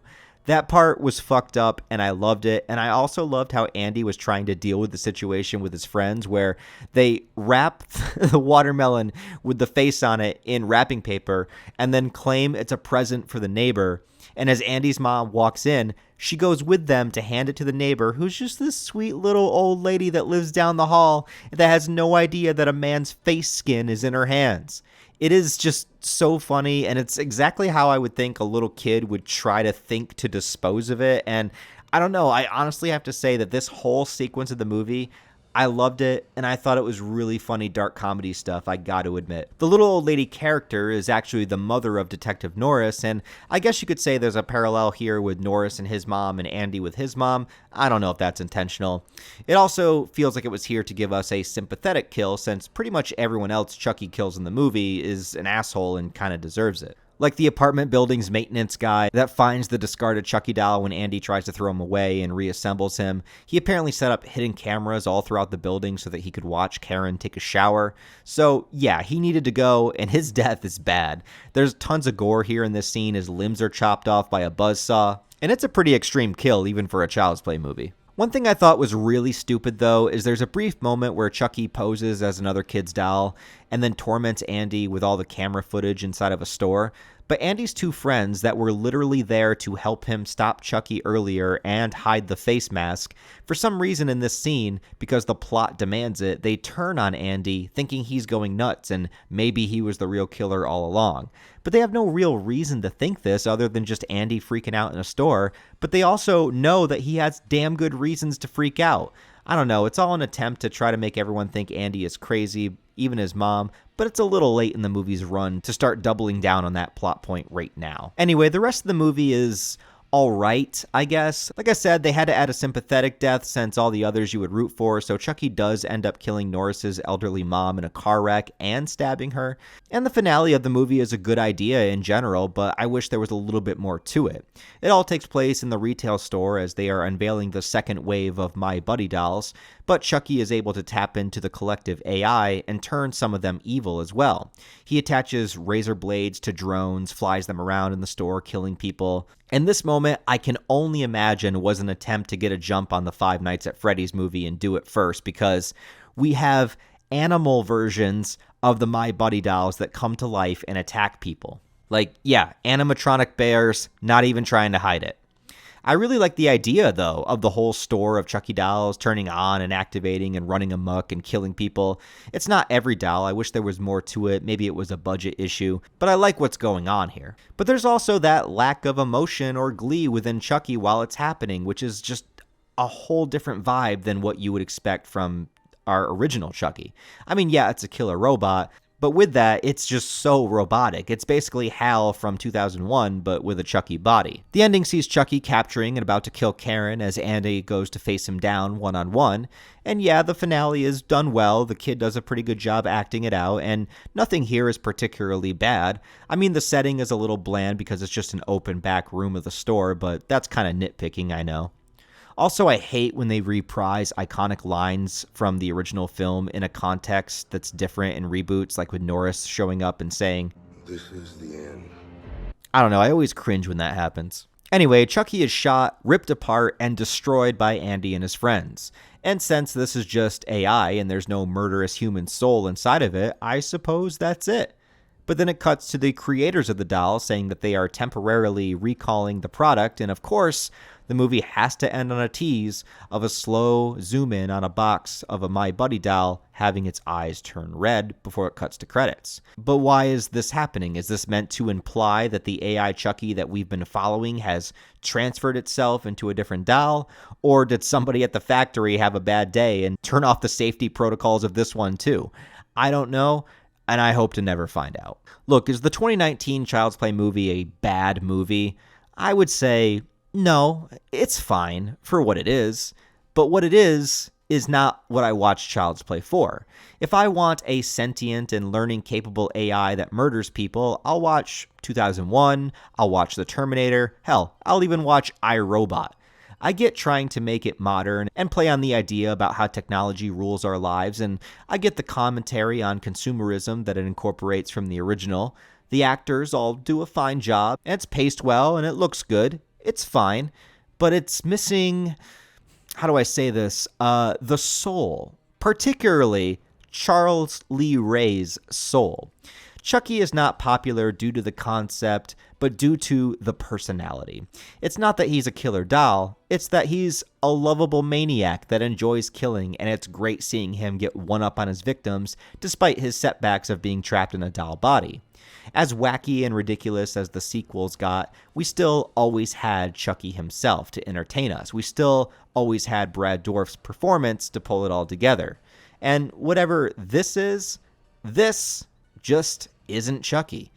It's a cool concept and it's scary in its own way, sure, but it's not Chucky, and it never will be. A true classic never goes out of style. All right, everybody, welcome back to the timeline board as we are coming away from the remake and shifting back into the original timeline. And I am now, for the first time ever, going to watch the Chucky TV series that I have never seen before. I'm really excited because I know Andy's in there, Nika's in there. I know there's a bunch of new characters that I'm excited to meet. So I'm pretty pumped for it. Also knowing that Don Mancini is the creator and, you know, he's kind of the showrunner and figuring out everything to do with his storyline. So he's still in charge. So hopefully it's going to follow the Curse and Cult of Chucky vibes. Although I like Curse of Chucky a bit more, but I'm excited to see where it goes. So I'm going to dive into it now.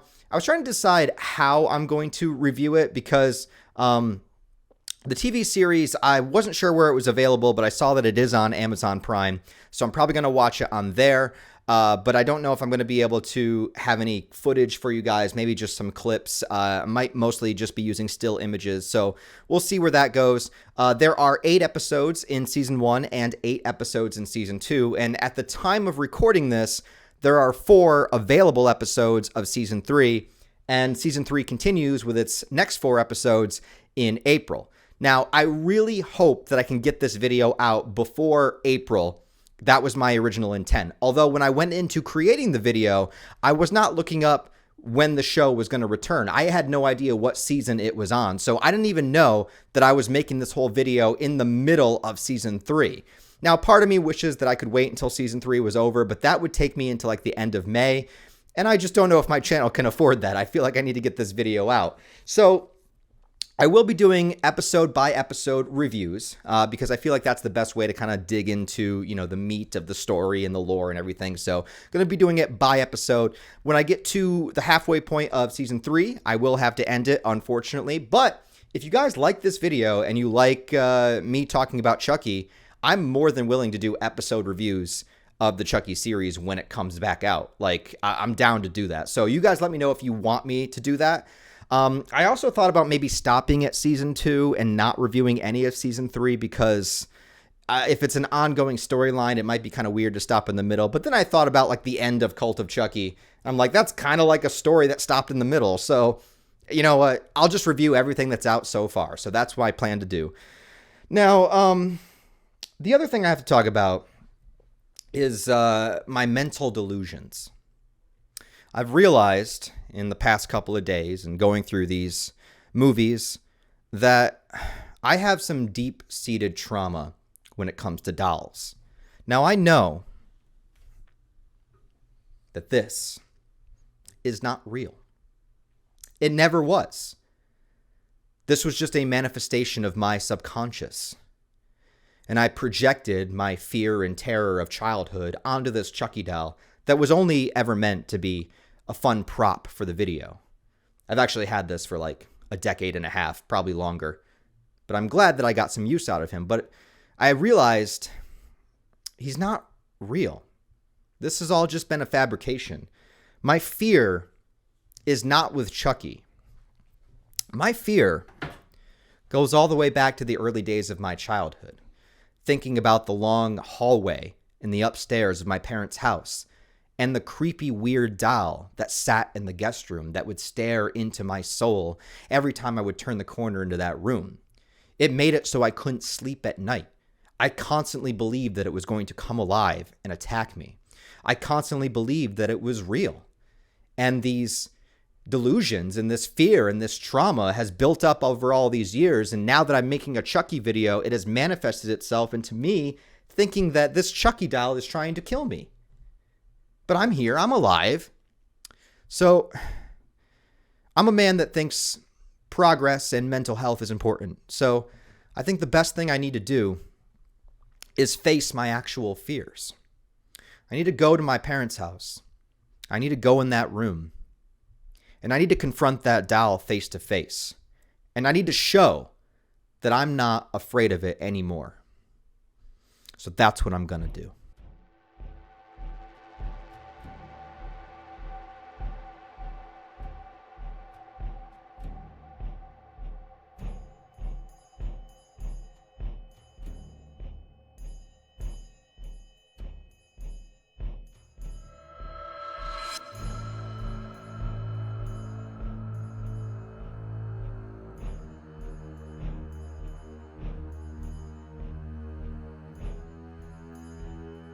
This is what I knew I had to do from the beginning.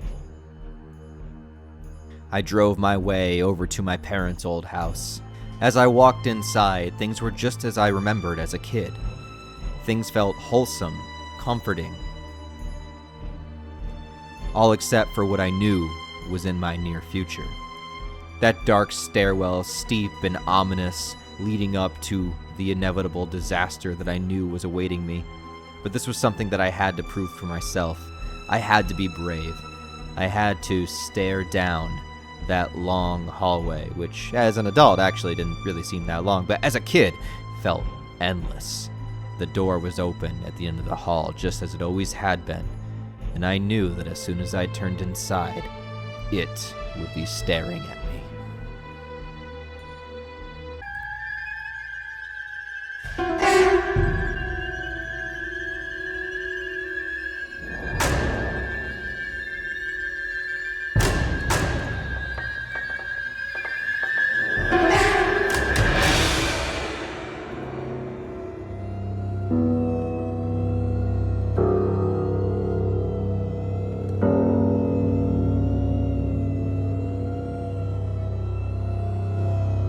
All this time, all those years, you sat in this room, scaring the shit out of me since I was like 5 years old, here in this chair, in this same spot. But you're not really scary. You're just a doll.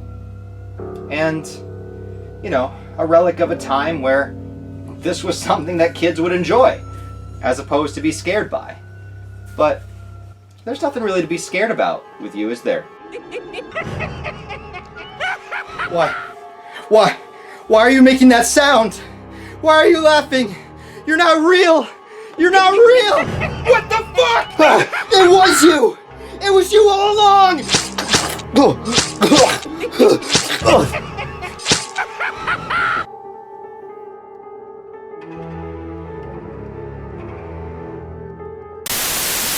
Alright, so now I am beginning my Chucky TV show journey, and I can't lie, I'm pretty excited, but also a bit nervous.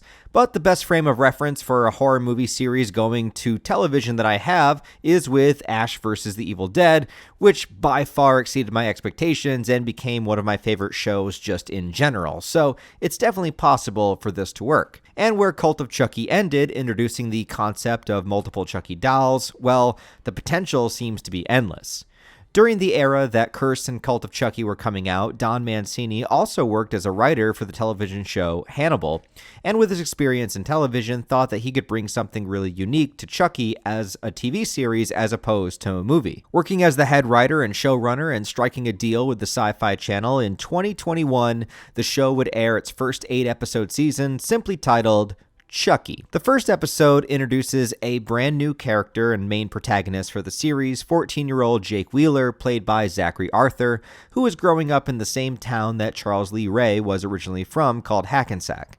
His mother passed away, and his father is drinking himself into bouts of anger every single night, along with not being able to accept the fact that Jake is gay.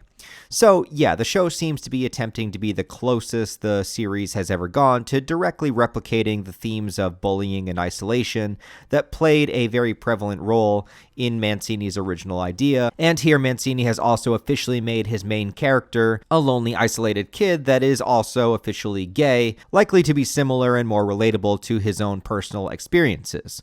But hopefully he never encountered an actual killer doll in real life, but at this point I'm not really too sure. Anyway, Jake has an interesting hobby of collecting and taking apart old vintage dolls and then creating brand new artistic sculptures with them, and at a yard sale he stumbles upon a classic good guy doll and decides to buy it. I think the first episode of the show kind of toes the line where you could kind of watch it without seeing the previous movies, but at the same time, if you're like me and you are just eagerly waiting to see how things link up with the timeline, and you wonder where everybody currently is. But this episode does take its time to build up the new characters. The look of the show is also great. It's pretty high quality. That was impressive. However, I personally thought there was a lot of strange music choices in the first episode. I don't know, to me they felt a little bit out of place. But the actual score of the episodes are generally really good. They also teased the reveal of Chucky for a while, which was nice to see in order to build up suspense. Jake ends up taking Chucky to school with him, and we get to meet a few of the other characters. His cousin, Junior, and his snobby girlfriend named Lexi, whose entire purpose is to embarrass Jake, making everybody believe that he's poor because he wants to sell the Chucky doll and try to get some money out of it. Everything is very exaggerated middle school stereotypes, but the vibe works very well in a lot of these standard kind of horror movies. These are the stereotypes that you would typically see. An odd moment, though, is that there's this moment where Jake takes the Chucky doll up front in front of everybody in the auditorium like he's doing a ventriloquist act, but then Chucky speaks for him, calling out everybody on their bullshit. It's a great scene on its own, but this is before we have the big official reveal of Jake seeing Chucky and realizing that he's real, so Jake's level of shock at the end of the episode feels a bit out of place. There's an incredible kill scene where Chucky electrocutes Jake's dad by vomiting onto the floor next to an exposed electrical wire.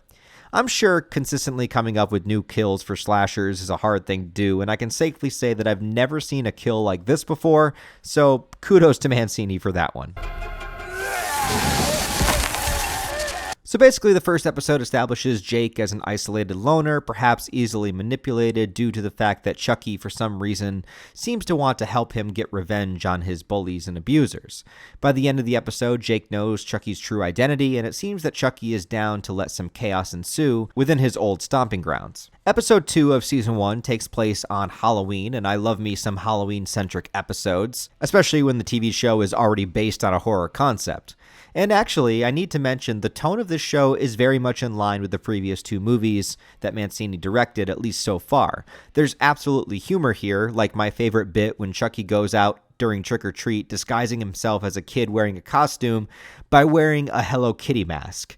It's absolutely hilarious and probably my favorite part of the episode. Also, in contrast to that, the horror and kill scenes are appropriately violent and serious, like when Chucky kills the maid, making her fall face first onto a bunch of knives in the dishwasher. It's really good stuff. The premise of this episode is showing Jake after the death of his father, now living with his aunt and uncle, who are doing their best under the circumstances, but his cousin Junior doesn't want him around at all, and they're constantly at odds with one another, which doesn't help that Junior is this academic and sports whiz who's constantly praised for his accomplishments, popular in school, and Jake is just, well, he's just Jake. There's another kid named Devin who does kind of like a crime podcast online and has an obvious crush on Jake, but Jake is too distracted with trying to stop Chucky from potentially killing somebody to really notice it. There's a big Halloween party scene that I was hoping for a little bit more from just because of the premise of Halloween with everybody dressed up.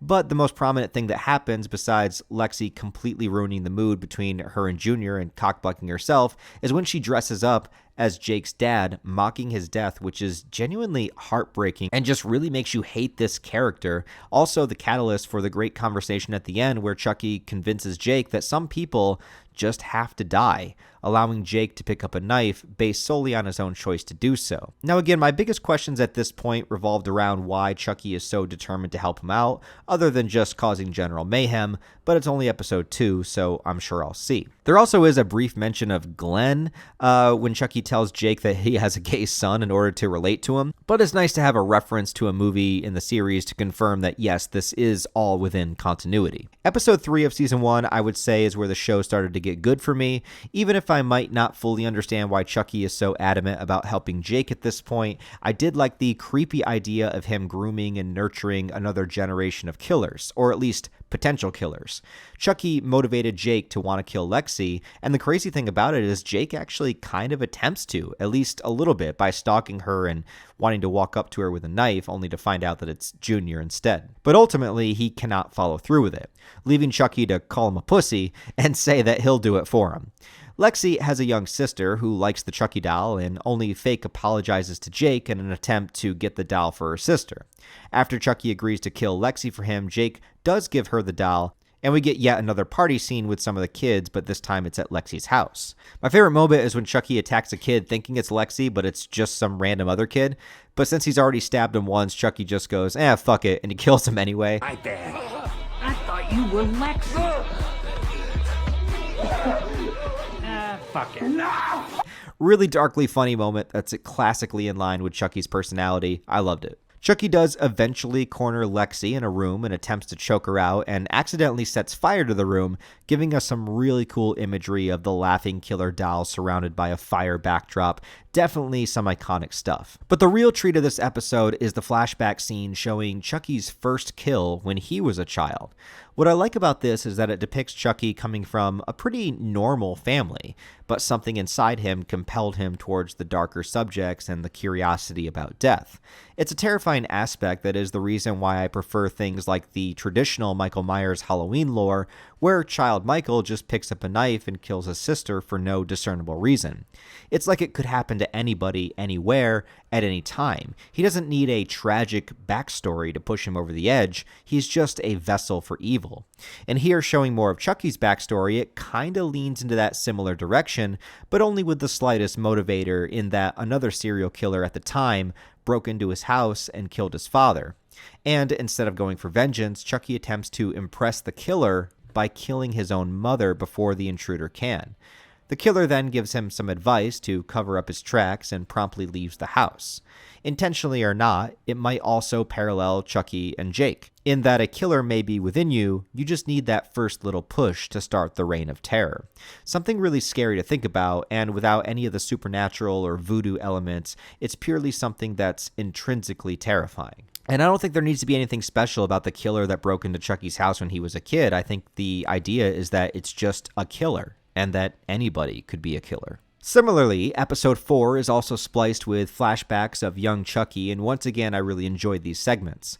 It shows him a bit older in a foster home, and once again paralleling his relationship with Jake, he sort of influences and grooms a younger kid, and makes him also start speaking in a more vulgar way. But the funny twist of this episode is that this young kid that he's mentoring is name dropped as Eddie Caputo. Yeah, the fucking getaway driver from the very first Child's Play movie. I thought that was a very fun little cameo for a character that has next to no screen time and has never been talked about since the first movie. It was a nice little nod. And again, I appreciate Mancini keeping the entire storyline within continuity, even incorporating things that were never his original ideas. But the main aspect of this episode kind of is this slow culmination of all the main kid characters coming together, forming their little Scooby Gang. Jake meets with Lexi at the hospital, admitting that he knew that Chucky was alive, and there's a reluctant team-up as they go back to that burned-up house in order to find him. I did think the team-up was a little too sudden, but I did like the scene of Jake telling her off, almost causing her own death with the arrival of the half-burned-up Chucky doll, which was a great look for him. He once again has the opportunity to kill her, to simply drop her onto Chucky's knife, but ultimately he decides to save her instead, proving that Chucky's influence, though tempting, isn't who he really wants to be. Aside from that, they do some more exploration of Devin researching the Chucky doll urban legends and finding out about Charles Lee Ray, which it seems like despite a potential Chucky movie existing in this universe, maybe the story is still considered to be myth with some people online who are diehard believers. Probably in line with something like aliens or Bigfoot or any kind of conspiracy theory you could think of. And it would make sense that young teens probably wouldn't generally know about these old stories, so they have to look it up and research it. Another thing I haven't mentioned yet is that Devin's mom is actually a detective that's been investigating the murders and strange occurrences in town, and she heavily suspects Jake. Going back to the trope of the young kid being blamed for Chucky's doings, it's a standard aspect of the killer doll genre, so I don't really mind it. Another detective brings the Chucky doll back to the hospital for Lexi's sister, who's unconscious from the house fire, and Chucky quickly dispatches of him in an excellent kill with various needles, and even pulls the life support plug from the little girl, which is really dark, but hits that fine line where Chucky can be doing something so evil, and yet when he flips off the camera at the end, I just can't help but smile at him. Episode 5 of Season 1 is where things start to get really good, but I realized something with this episode that I hope changes for me as time goes on, because this episode features the return of Jennifer Tilly as Tiffany and Fiona Dourif playing both Chucky possessing Nika's body, Nika herself, and playing the 1980s version of Chucky in a flashback, which was so amusing to see. With that, this is what I've been waiting for, and after watching all of these films and making this video over the course of the last 2 months and being so invested now with the storyline of these characters, seeing Tiffany and Nika again got me so hyped. But I was so hyped that I really started to care a bit less about the show's original characters. Now, look, so far, Jake and company, they're fine characters. I don't dislike them. But in comparison to these Chucky flashbacks and the return of legacy characters, I found myself being way more invested in one side of the show over the other. So far, all of the Chucky flashbacks have been my favorite part of the show, and with the episode's return of the other past characters, I just really want to be following them more than I want to be following the main cast, especially with what's happening to Nika here. But let me backtrack a little bit. The flashbacks in this episode show what we remember Charles Lee Ray looking like in his classic Tommy Wiseau-inspired getup, and Fiona Dourif dressed up as him with fake stubble and having Brad Dourif overdub her lines. It's the closest recreation to the classic Charles Lee Ray that you could get. It works so well because she does legitimately look like her dad, and the meta irony of Fiona Dourif playing a man, which is Chucky as a human, and then in the present timeline she's playing Chucky, a man who's possessing a female body of Nika's, kind of blows your mind with how meta everything has become. It also throws a bait and switch with Charles picking up a chick at a club that's into the macabre, and they decide to get another girl as a victim. But that girl turns out to be a young Tiffany. And when Tiffany shows signs of being even more messed up and psychopathic than the original girl, Chucky keeps Tiffany alive and then kills the other one. Also, once again, playing into Chucky kind of pushing somebody else to pick up the knife and kill, which is in line with the themes of the show so far. and it was nice to see the beginnings of this dark and toxic romance between Chucky and Tiffany. But the best scene by far is cutting to the present, having Tiffany and Chucky inside of Nika's body getting it on. Hey, lesbos. And also having a tied up victim in their room. But as Tiffany leaves, there's this moment where Nika's soul suddenly retakes control of the body, causing the body to lose access to her legs once again. And the way that Fiona Dorff plays both Chucky and then Nika back to back is immaculate, and you truly feel the night and day difference between the characters. There are two souls that are inhabiting the same body, and I also like how, because of how overpowered possessing multiple bodies is, I kind of hope that this is a side effect of perhaps Chucky stretching his soul too thin between multiple vessels. Soon, Chucky's soul does take the body back over, but I like this tease for potential with the storyline. But then most of the runtime of this episode is with the kids, and mostly we seem to be getting a definitive team-up between Jake, Lexi, and Devin, with also establishing the romance more between Jake and Devin specifically.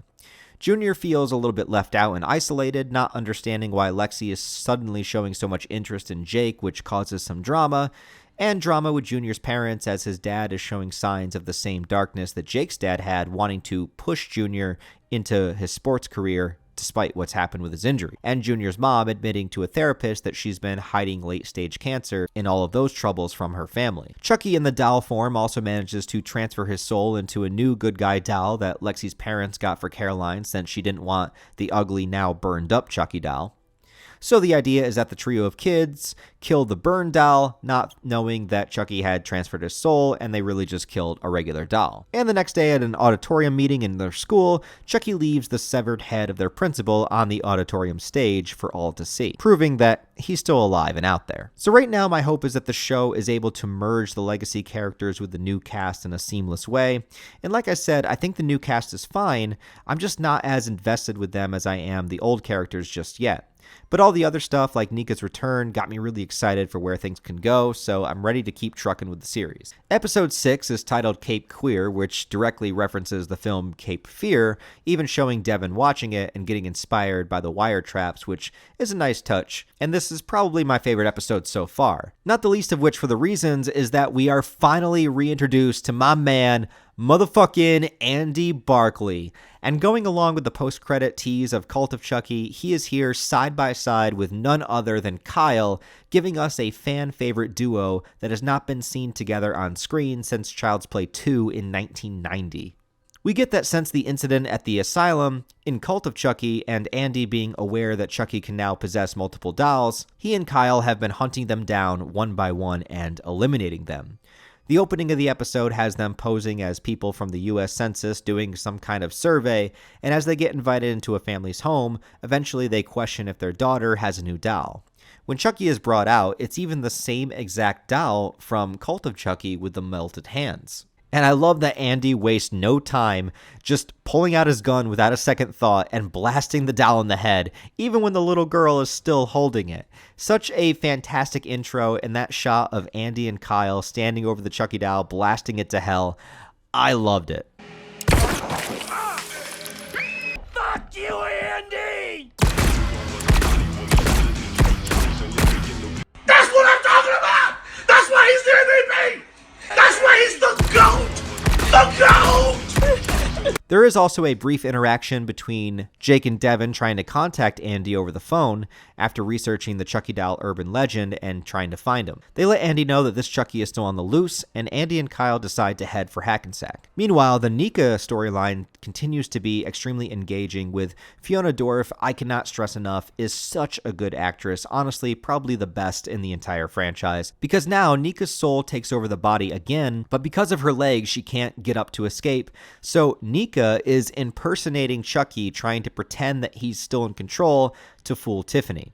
Even though Tiffany figures it out, Fiona Dorff does such an incredible job building the tension in these scenes. And the good and the bad news for Nika is that Tiffany likes Nika and wants to keep her around, despite Chucky not being in control. As far as the storyline with the main cast goes, it was a pretty shocking episode featuring two prominent character deaths, both of them the mothers of the main kids. After just finding out that she had cancer, Chucky pushes Junior's mom out a window, having her smash into the car that Junior was sitting in. Such a horrific, unsympathetic death that reminds us, yes, This is a horror show. And the second death being Devon's mom, just a few hours after Devon came out as gay to her and she accepted him, well, then Chucky strangles her as she falls down a flight of stairs, breaking her neck. Wild stuff, but I love it just the same because it reminds us of the stakes and that any character could die at any moment. In a show about a slasher killer, it's good to remind the audience not to get too comfortable. Great episode. Episode 7 continues to be mostly great, but is definitely a lot of setup for the first season finale. Again, my main positives are with the movie characters mostly, although I do feel like Andy made an odd decision leaving Kyle behind at the gas station. I mean, I get the standard reasonings for these things in shows and movies of him wanting to protect her and make sure she stays alive, but the two of them have presumably been buddy copping for a while now and she can clearly handle herself, so I don't know why the show deprives us of the best pairing of heroes that we have. A really great aspect of this episode is that Chucky finally is able to convince one of the kids to begin killing, and it just so happens to be Junior. He felt more and more isolated through the season, and it was the best choice story-wise and works really well. He views his cousin Jake as a curse that since he started to live with him, so many bad things have happened. Lexi basically ignores him now, and believing his mom committed suicide, he's at the most vulnerable. Added to that fact, Tiffany makes her first appearance to the group, making Junior think that his father was having an affair the entire time, and there's a fantastic scene of Junior confronting his father using the Chucky doll, and Chucky uses the traditional good guy voice instead of his own to talk some shit, which was a fun choice. Logan and Lucas, the loser twins. Glug, glug, glug.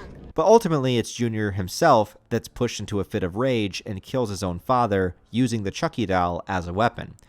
Chucky has finally found his young protege, so I'm excited to see where all of this goes. The potential here for Devon is good as he sneaks into Charles Lee Ray's old house where Nika was being held, but just as she becomes untied, Chucky takes over her body again, and then Devon is the one tied up. Also, we get to see all of these good guy dolls that have been delivered to the house, almost like Chucky is about to activate an entire army of killer dolls, which is such a cool cliffhanger. The weakest aspect of the episode for me was with Jake and Lexi. Jake first attempts to leave town, but after buying a good guy doll off of a delivery guy and realizing where it was being sent, he and Lexi decide that they need to get to that house. But Lexi has this really cheesy line of dialogue that says if Jake left town, it would be like leaving his family, which is leaving her. I don't know, it felt a little much. She started the season being such a raging bitch that I was on board with her character development, but I also feel like on some level she should still be a little snarky. Like if they kept her sort of like Cordelia in Buffy the Vampire Slayer, you know, where she does join the team reluctantly, but she's still a little bit of that cocky douchebag. I feel like that would have been a better direction. Anyways, I might sound like a broken record at this point, but I think the kids are just okay. I want to like them more than I do, but at the same time, I keep finding myself wanting their scenes to get over so we can get back to Nika, back to Tiffany, back to Andy and Kyle. But nevertheless, it seems like all the plot lines are about to converge, so on to episode 8 for the first season finale. Okay, so after watching episode 8 of season 1, I think the episode as a whole is a representation of how I feel about the season as a whole now that I finished it. And oddly enough, it's also kind of how I felt about Cult of Chucky. It's a big mixed bag, where the things I liked, I really, really liked, but I also felt this massive sense of potential that was not fulfilled. And a large part of it did let me down. First of all, that tease of the Chucky army, yeah, nothing much happens with that. And hey, I get it, it's a TV budget and I'm sure they're extremely limited with what they can do, but next to nothing happens with them. There's one scene with all of them waking up and speaking to each other when the main Chucky doll we've been following shows up, but then they're packed into a truck and the rest of the episode's plot veers into something completely different, with this premise only kind of in the background. And similarly to the quick explanations in Cult of Chucky, Chucky's newfound voodoo powers were given an even quicker explanation that Chucky's goal was to corrupt an innocent to kill, which was Junior, in order to awaken the good guy doll army. Whys and hows of how this works? I mean, well, it's the Chucky series, so it's just voodoo magic ritual. It's a standard for this series, so I won't give it too much of a hard time there. But just like in Cult, it's a big build-up that I feel like isn't quite fulfilled. And just like in Cult, the build-up for Andy's story coinciding with the main plot is also a bit underwhelming. I wonder why they're always keeping Andy's screen time as limited as possible. I wonder if they're doing it to not taint his legacy, or if it's something to do with the actor. I just don't understand why it keeps building him up time and time again, and then taking it away before he really gets a chance to do much. There's a whole semi-suspenseful scene with him in the beginning of the episode, but it doesn't really go anywhere, and he doesn't show up again until he's at Chucky's house, but this is after pretty much everybody else has left the house. Anyway, the first major moment of the episode is when Doll Chucky brings Junior to the house, introducing him to himself in Nika's body and to Tiffany and the Chucky army. Junior gets to witness the insanity firsthand, and it isn't long before Chucky and Tiffany get into one of their classic over-the-top fights, causing Tiffany to decapitate the Chucky doll, while also admitting that she was the one that called the cops on him before the events of the original film, because she was mad at him. Now, it doesn't mention if she knew that Chucky had Nika's mom kidnapped at the same time as shown in Curse of Chucky, so I don't know if this is meant to be some kind of retcon, or if that's just something not mentioned. But does it really matter? Chucky and Tiffany constantly go from loving one another to trying to kill one another, and it's just a staple of their relationship, so it doesn't really surprise me that she would call the cops on him. But all this happens before Andy arrives, so once again, we don't get a scene with Tiffany and Andy in the same shot together. Instead, Andy shows up pretty much just to set Devin free, but then when Kyle shows up, she accidentally sets off a bomb that Tiffany left for them, and the house explodes. Now, later in the episode, it is shown that Andy is still alive as he hijacks the truck of Chucky dolls, but there's no mention of Kyle, so I hope that that's a season 2 thing, because it would be really shitty to just kill her off and not mention if she's dead or not. But also, if she did die, I would expect a much more angry reaction from Andy. An interesting thing they do as a cliffhanger setup, though, is that Andy steals the truck full of Chucky dolls, and then inside of the truck is a Tiffany doll that holds him at gunpoint. And I was wondering about this because at the end of Cult of Chucky, we see a Tiffany doll alive, assuming that Tiffany can do the multiple soul transfer thing just as Chucky can. So I like seeing the Tiffany doll back, but as of right now, this is just another cliffhanger. As far as the main kids go, the crux of the episode takes place at this big theater event put on by Lexi's mom. Oh yeah, Lexi's mom is the mayor of the town. Sorry, doing episode reviews is a bit harder because there's so much to cover, and if I went into detail about everything in every episode, this video might be 3 times longer than it already is, so I'm trying to keep it brief and just talk about the top moments. Anyways, what I find interesting is that the movie chosen for everybody to see is the original Universal Frankenstein movie, sticking with Chucky's connection to the Frankenstein series that's been done a few times before. But I do have a pet peeve about this as a huge Frankenstein fan. See, the scenes that are played in the theater are done out of order from the actual movie. And I feel like, as big of a horror buff as Don Mancini is, he would have obviously known this. So it was a weird choice to put into the episode. But a lot of their character arcs conclude here. We have Junior, who confronts Lexi to kill her, but she kind of owns up to how much of a bad person she's been, and finally begins taking responsibility and convincing Junior that he doesn't need to be a killer like Chucky is. Junior attacks and kills one of the Chucky dolls, but is also stabbed to death in the process. The other main Chucky doll starts stabbing people under the seats, even killing Lexi's dad, and causing a panic in the theater that tramples Lexi's mom too, but I'm not sure if she's dead or alive at this point. Jake comes face to face with Chucky in a confrontation, and thematically, there's elements of Jake's regret with his father's death, hoping that if he had stayed alive, they could have had a chance to reconcile, and believing that he would have had a chance to accept him had he met Devin. And by Chucky thinking he was helping by getting rid of his dad actually made things 100 times worse. I get what Mancini was going for here, and I'm sure that this is a personal element for him or anyone going through a hard time discovering themselves when they're young, but I still can't bring myself to love these new characters the way that I want to. I get the vibe of the young teenagers with differences coming together to fight a supernatural force, kind of like forming their own Scooby Gang, and I'm down with the premise, but over the course of the season, I guess I just started to care less about them, especially as the elements from the movies became incorporated. But we do get a good resolution for their arcs here, and a pretty great Chucky kill scene as well, with Jake strangling him so hard that his eyes pop out. Great stuff. But the final moment with Nika is by far the most horrific thing that has happened all season. In order to keep her from escaping or turning back into Chucky and trying to kill her, Tiffany has amputated Nika's arms and legs. And this is so unbearably fucked up for this character. Nobody in the entire franchise has had it as hard as Nika, and along with Fiona Dorff just blowing everybody else out of the water with her acting abilities, this is the saddest moment of the entire series. And this is along with what I mean when I say I am so invested with this side of the story. I'm invested with Nika that her having only about 10 minutes of screen time in this episode is killing me. I want more. It's this stuff that's keeping me invested. I need to know what Nika can do to get out of this. I need to know if Kyle survived. I need to know where Tiffany is going to make Andy drive to. But do I need to know anything else about Jake, Devin, and Lexi? I mean, not really. I feel like they had a full arc with this season. Jake went from potential murderer to accepting himself, becoming a hero, and falling in love. Lexi went from super middle school bitch bully to supportive friend. Devin pushed through his grief of his mom's passing and fought to the bitter end. I feel like their story is solid and it feels told, but everybody else is within a massive cliffhanger. So overall with season 1, there's a lot I liked, a lot that I thought was just okay, but I also kind of feel like the whole story could have been condensed into another film and tightened up the pacing. The storyline on paper I could see being a movie, but maybe that's just inevitable for something involving a slasher. But the production looked fantastic. I don't know what the budget was, but it was shot incredibly well. Chucky looks and moves great. His effects are fantastic. I'm really happy that he's still all practical effects and they don't CGI him. And some of my favorite bits from the season are where we get glimpses into Chucky's past as a human, which was a really great idea to incorporate into the show. I think it's solid, and it's definitely something that I would recommend to hardcore Chucky fans, but I don't know if a casual viewer would get much out of it, especially since the story and lore is extremely dependent on having seen all the movies.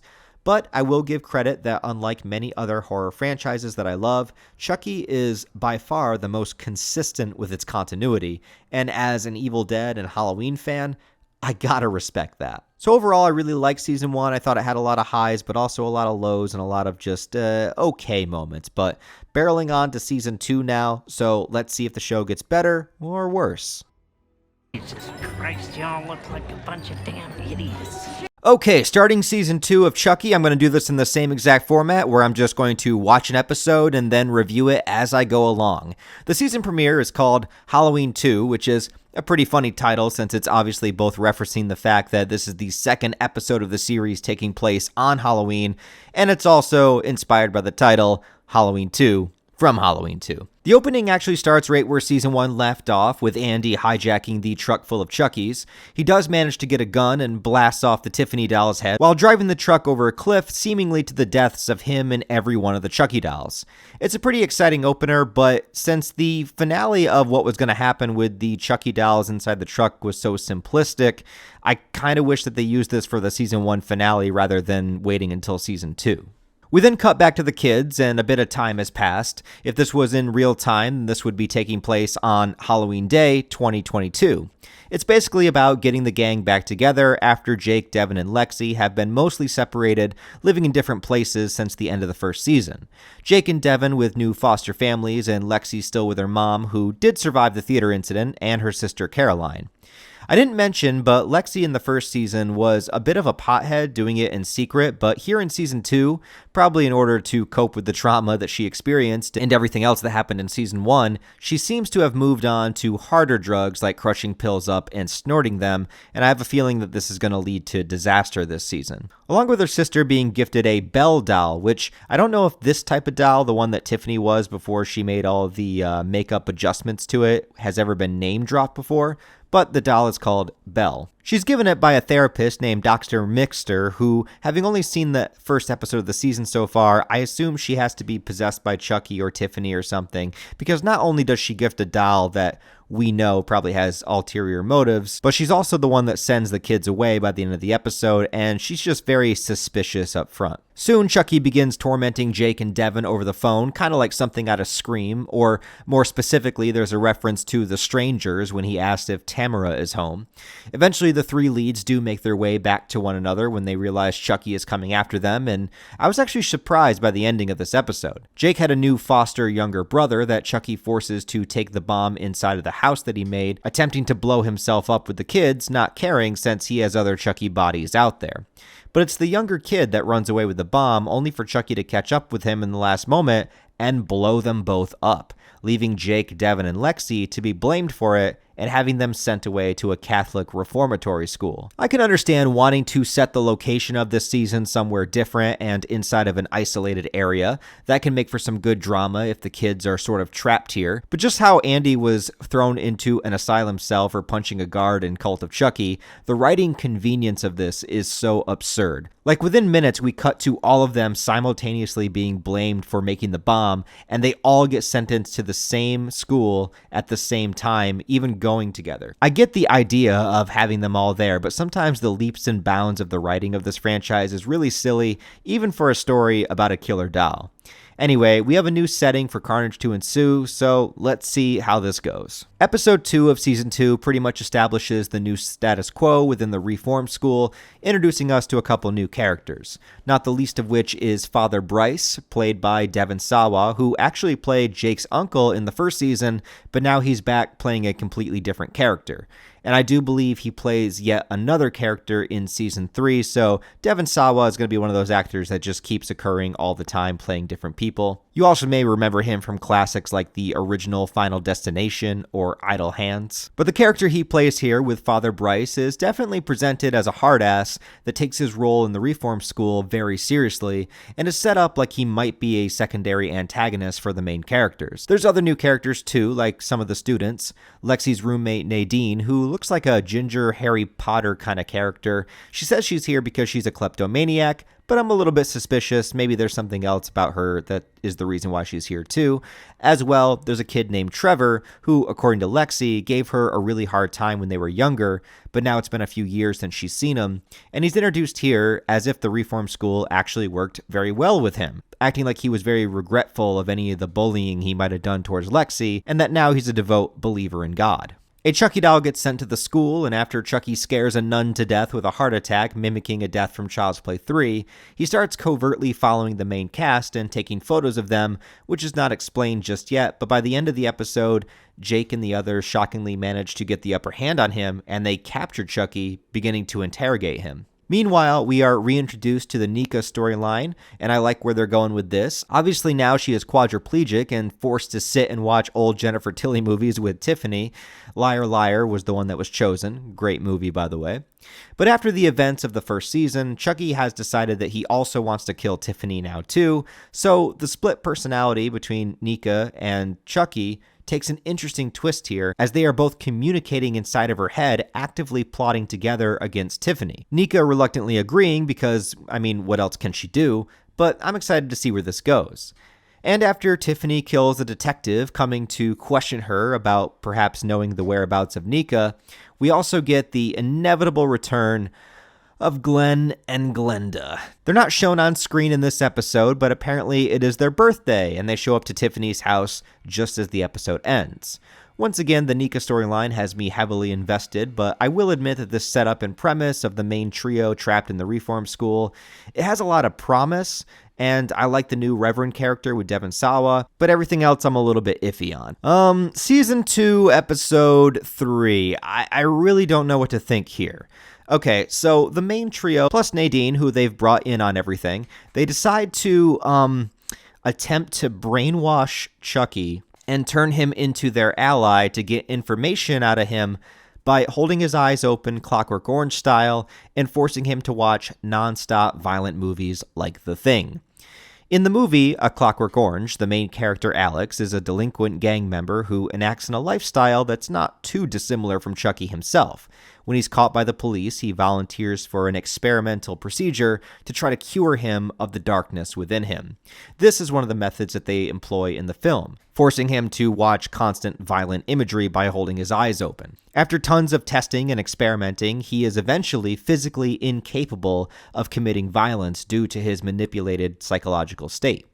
It's a great film, but incorporating that concept with Chucky just kind of rubs me the wrong way for some reason. I mean, I know they can get away with it since there's so many Chucky dolls out there, so even if one of them turned good, it's not like we're losing the character. But as silly as Chucky can get, I do consider him just as iconic as Freddy Krueger or Michael Myers, and you wouldn't see them being reformed because of any of these kind of experiments. It's kind of left to a mystery of whether it did work or maybe Chucky's just acting nice, but it's a concept that I'm not really on board with just yet. As far as the new characters go, Father Bryce does see Jake and Devin kissing in the hallway, but delays that he knows this information probably for a harsher punishment later on. I don't know if Mancini grew up in a religious home or something and that's the reason for this school setting, or maybe even at a religious school, but a lot of the concepts here seem to be revolving around religious oppression. The plot line set up between Lexi and Trevor comes to a very quick end though. His niceness seemed to be only an act, and when he notices that Lexi is doing drugs, he decides to plant more in her room just before an inspection, looking to get back at her because he partially blames her for him being sent to the school in the first place. But immediately after he plants the drugs, a second Chucky doll that, and I have no idea what's going on here, but he's got like Hulk super strength and he's very buff. He punches a hole right through him and he looks jacked as all hell. As a fellow short guy that goes to the gym, I do appreciate this, and I also try to make up for my lack of height by lifting heavy weight, so I appreciate the representation, but my only thought here is, what the fuck? I just wonder if they are ever going to explain this, or if this is just going to be more voodoo randomness. We decided to make a Chucky stronger. I don't know what's happening here. And after watching Season 2, Episode 4, I kinda really miss Season 1. I'm sure when this aired, this had to have been one of those moments that split the fandom because I really don't know what to think about this. There's a lot of ideas here that I enjoy, but in execution, it was an episode that just had me thinking, what the fuck am I watching anymore? This is basically the Seed of Chucky episode in the series, and I suppose that makes sense since we are reintroducing Glenn and Glenda here, and I'm sure the Seed of Chucky pure wacky comedy side of the franchise needs to be represented in some way, so I can only assume that this episode was made in order to be a special treat for those specific fans, but for me, who enjoys kind of the more horror side with a splash of dark comedy thrown in as opposed to just the sheer meta over-the-top wackiness, it didn't work for me the same way that I'm sure it did work for others. It's also a bottle episode, which means it all takes place in one location, and it's the first episode not to feature any of the main cast. Instead, it focuses on Tiffany and Nika's side of the story, which is in theory what I've been wanting since Season 1. But it's done in such an over-the-top and silly parody, mystery murder kind of way, hence the title spoofing Death on the Nile. The only scene with the Chucky doll is a fourth wall breaking intro and outro where Chucky introduces the episode as if he's in some kind of tangent universe where the Chucky TV show is a TV show, but Chucky is an actual actor on the show. And I would attempt to figure this all out on the timeline board, but I think my brain would explode. There's a cute wrestler chick that he kills at the end, which they literally admit was only put there because they wouldn't be able to have a Chucky TV series episode without the Chucky doll in it somewhere. It's a bit much. The real plotline of the episode finally shows us Glenn and Glenda here at Tiffany's house for their 18th birthday, which is accurate in real time since the soul was transferred into the babies in 2004, so this would actually be 18 years later. The twist is that they have been raised as Jennifer Tilly's kids, and they don't know her as Tiffany, and also don't have any memories of the Glenn doll from Seed, other than just random dreams and visions that they have on occasion, kind of like a past life. And though Seed of Chucky's ending kind of set it up that Glenda would be a murderer, and Glenn a little bit more docile. Well, it's sort of like that, with Glenn being more timid, but it also doesn't seem like Glenda followed in her parents' footsteps in any kind of way and didn't really become an actual murderer. It's all confusing since Glenn and Glenda were originally two separate personalities with one soul, but now they're separate souls, but at the same time, they are one soul that's separated into two because one can't exist without the other. Anyway, hijinks ensue as Tiffany tries to keep Nika locked away so that her kids don't find her, while also not letting them know about who she really is as Tiffany. As matters get more complicated when a bunch of people from Jennifer Tilly's past show up for a surprise party orchestrated by Glenn and Glenda, and this is all a bunch of meta humor from people that were in past Jennifer Tilly movies, I honestly don't really care too much about it. The idea is that Tiffany has no idea how to interact with these people because Jennifer Tilly should know and not Tiffany. A bunch of them want to bang her. Her sister's there. Ralphie from The Sopranos is there. At least that's what I know him from. The butler, who isn't really a butler but an actor playing a butler, dies. So Tiffany then pretends that the death was fake and that it's a murder mystery, and that's the theme of the party. But by this point, I was really tuning out, and it was very, very hard for me to keep paying attention. The only thing that kept me engaged was when Glenn and Glenda find Nika and even discover that she's sharing a personality with Chucky. And for them, they supposedly had never met Chucky, even though Chucky did send his severed arm to kill Glenn before at the end of Seed of Chucky. And I also wonder what these kids were doing all this time when Tiffany was actually helping Chucky and mailing him to his victims all through the plot lines of Curse and Cult of Chucky and through season 1. It doesn't really make much sense to me, but I guess I have to assume that Tiffany was just keeping all this one big secret the whole time. But this episode also made me really miss the Tiffany that we had from Bride of Chucky. Seeing Tiffany here all frantic and goofy and not really good at covering her track after she's always been so meticulous and cunning, it felt very off to me. Tiffany was kind of on the same level as Chucky, or almost so. She was evil and vicious, but she felt like she had a bit of a plan. Here, it just seems like her sanity is breaking. And I guess there's an aspect of her having her own children outsmart her and get one over on her that I enjoy, but the longer this episode went on, the more I started to care less and less about her character, and I really only cared about Nika. And with that, Glenn and Glenda help Nika escape, attaching some prosthetic arms to her and giving her a gun. There's a moment where Chucky takes control of the body and attempts to shoot Tiffany, and as much as I miss how much fun Tiffany used to be in the past films, at this moment I was rooting for Chucky to pull the trigger. But the gun doesn't go off because Gina used it earlier to kill Ralphie from The Sopranos. Nika makes a run for it, or I guess a roll for it. I don't know, but there's a getaway van waiting outside, and it is being driven by none other than Kyle. So it's great to see that she survived the season 1 explosion, but no information as to how, and there never will be. Glenda does decide to leave with them, but Glenn stays behind, which was an interesting choice. I'm assuming because they feel too sympathetic towards their mother despite all of her lies, but time will tell. But the odd assortment of characters in this van, Nika, Glenda, and Kyle, it's pretty amusing to me, and I do like when characters that don't normally interact are kind of all contained together for a while, so I hope this is a team-up that goes somewhere and isn't just disregarded in the next episode. So I am very happy that Nika escaped, and I do like the idea of it being Glenn and Glenda that helped her out, but the wacky tone of this episode, it got grating on me after a while. I saw that Don Mancini himself directed this episode, and I do want to say this. Despite me not loving this side of the Chucky franchise as much as I do some of the other aspects, I do have to give credit and respect that the creator and writer of the whole series since the very beginning, Don Mancini, Chucky is his baby. So despite what I or anyone else thinks that he should do with it, he has every right to do whatever he wants to with it. He's earned it, basically making Chucky his career for 30 years. I'm not a fan of the Seed of Chucky style or much of the Glenn Glenda stuff, although the human versions of them I liked a lot better than the doll versions. But it's not about my sensibilities, it's about what the creator of the story wants to do. So whether this was a one-off episode or if this is the direction the show is going to shift into now, I'm going to see it through to the end. And just know, as being somebody that does appreciate art and storytellers doing what they want to, I do respect a creator sticking to their guns and doing what they want in spite of everything else, even if it doesn't work for me. But this episode really did not work for me. And with Season 2, Episode 5, though it's not as in-your-face, meta, and silly as the previous one, it does seem that this season is mostly in line with Seed of Chucky as far as the over-the-top comedy and bizarre ideas. I'm tired of this, Grandpa. That's too damn bad! I think unless this season ends with a huge bang, though, I'm definitely not feeling it, and I do think it's way below Season 1. But anyways, this episode splits up its two major storylines. We go back to the kids at the reform school, and it begins with a Chucky versus Chucky fight.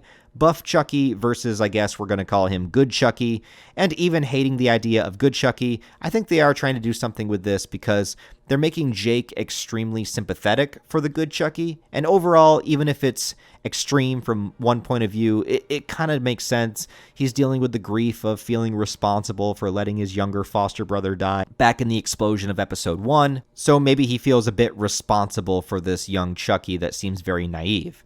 But again, they do take it to some extreme levels, like Good Chucky feeling bad about who he really is, and Jake taking the Good Chucky to be baptized, which doesn't make a whole lot of sense with Jake not even being Christian or very religious himself, but I get the symbolism, but still.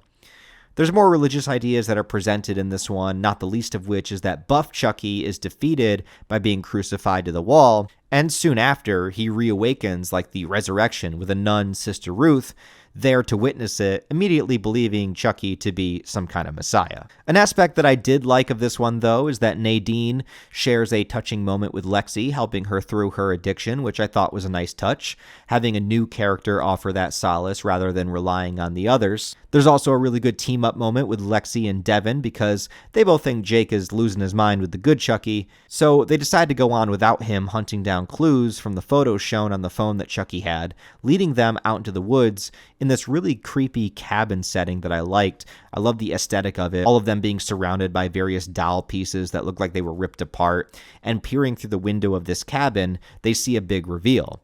Not only did they see Dr. Mixter, who I totally knew was up to no good by the first episode, but they also see Andy Barkley, who is bound and gagged, strapped to a table as a bald-headed Chucky tortures him. Hate to see Andy in this position, but to be fair, he did torture a Chucky head for a couple of years, so I guess the tables have turned and Chucky's back in charge. The other storyline is between Tiffany and Glenn sort of reconciling. It's revealed that the original Tiffany doll from Seed of Chucky still exists and does in fact have the real Jennifer Tilly soul inside of it. I guess I am just to assume that this doll has been trapped in this house for the past 18 years, but okay. I was fine assuming that her soul was just gone or the character was dead, but I guess it's a new plot element and maybe it's going to give some real redemption arc to Jennifer Tilly. But if she's been captured this whole time too, I would have liked Nika to have interacted with her, but that never happened. Jennifer Tilly's real sister, Meg Tilly, comes over and discovers the doll, so Tiffany has to kill her, and does so right in front of Glenn. And at that point, she kind of has no choice but to come clean about everything, so all of the Seed of Chucky lore comes out in the open, and we even get the return of Glenn seeing the Glenn doll that also still exists. Yeah, Mancini is basically saying, if you didn't like Seed of Chucky, that's too damn bad. I'm tired of this, Grandpa. That's too damn bad! It's all canon, and it all matters now more than ever. Again, I may not like it, but I gotta respect it on some level.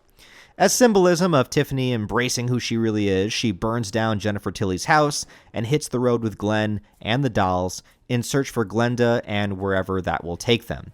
Since her and Chucky are currently at odds, I don't think that she has anything to do with the cabin in the woods stuff, so I don't know if the plot lines will converge or stay separate at this point. Episode 6 of Season 2 was a bit of a step in the right direction for me personally, although I do have some issues still. It seems like the story is pushing its way back to bringing us to have one Chucky doll instead of many, which honestly, I'm really good with. The idea of multiple Chucky's was cool, but it has gotten a little bit too crazy at this point. I would rather there just be one. The bald Chucky is called the Colonel, which is a blatant reference to the film Apocalypse Now, even with Brad Dourif changing the voice of that Chucky to do more of a Marlon Brando impersonation. It's revealed that he's the one that's been the mastermind of whatever the hell has been going on. I don't know, the plotline of this season doesn't really make a whole lot of sense to me, but he's been working with Dr. Mixter, who was Charles Lee Ray's therapist that was so captivated by him that she just helped cultivate his murderous ways rather than trying to reform him. An old psychopath that has Chucky's back. I wonder if Tiffany knew about her. But it's established the only Chucky's that are left are him, the buff Chucky, the good Chucky, and the Chucky inside of Nika's body. Also, Colonel Chucky has been ripping pieces of flesh off of Andy's leg and eating it, which is wild. Lexi and Devin wait for the Colonel and Mixter to leave and end up rescuing Andy, bringing him back to the school.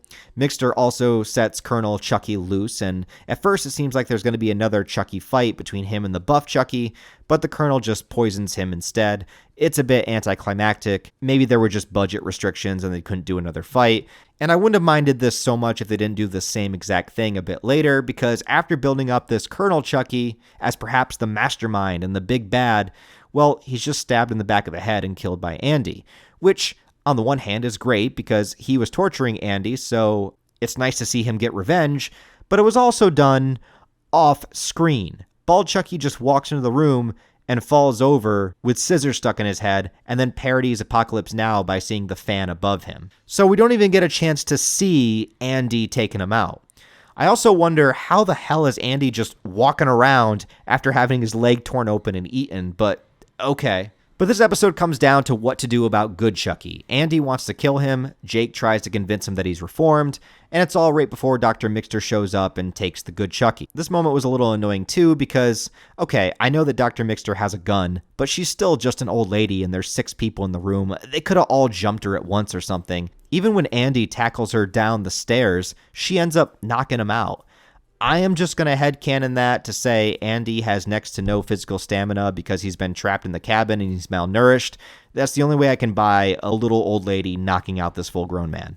Regardless, though, I like the build-up to the confrontation and how it all leads to the good Chucky running away scared, only for Nadine to find him first by the window, and whether instinctively or not, Chucky ends up tossing her out the window, actually to her death. She was a good character, but like with a lot of Season 1 deaths that I enjoyed, I like that it happened because we have to have casualties and we have to have stakes in order for this to truly be a horror slasher show. We can't just kill randoms, we have to kill main characters too. I also like how it mimicked Chucky's first kill in the doll body from the first Child's Play, knocking the babysitter out the window, almost like he's coming back into his own. Also now, only good Chucky and Nika Chucky remain, so I predict the next couple episodes of the season will be there to get us to only one. I just hope Nika doesn't die in the process. But overall, good episode, and it's kind of got me back on board. And shockingly, even more so here with episode 7, that is an extreme homage to The Exorcist, one of the greatest horror movies ever made. I really like this one. There's a standoff at the beginning with our main cast, Dr. Mixter, and Father Bryce and Sister Catherine caught in the middle during all of this craziness as Kyle arrives on the scene too. So finally, other than Tiffany and Glenn, we have all of our main characters all present in the same location for the very first time. This is the kind of thing that I thought Season 1 was going to build to. I guess I just had to wait a bit longer. And what better way to bring everybody together than decide that they all need to perform an exorcism to get rid of the Chucky soul currently within the doll, and then replace it with the Chucky soul that's inside of Nika, referred to as Chucky Prime, or the original Chucky, and to bring us back to having only one. The characters all agree, enemies and alike, that it's what needs to be done, even Dr. Mixter, who wants to plot the escape with Chucky Prime, but only after the ritual is over. They also do a really creative artistic touch here, where the whole episode is intercut with each character doing a confessional in black and white, getting some interesting truths and revelations out of them. And they managed to utilize Father Bryce here in an interesting way, as someone who is such a hard ass with religion, and sees the evil within Chucky that he has the authority and training to lead the exorcism, which is a great way to incorporate him. And during his own confessional, he speaks about his harshness coming from a place of hating himself for questioning his own sexuality despite being so devoted to God. There's a cool Silence of the Lambs inspired scene too, where Chucky taunts Glenda, knowing that they've got a killer instinct within them just like he does.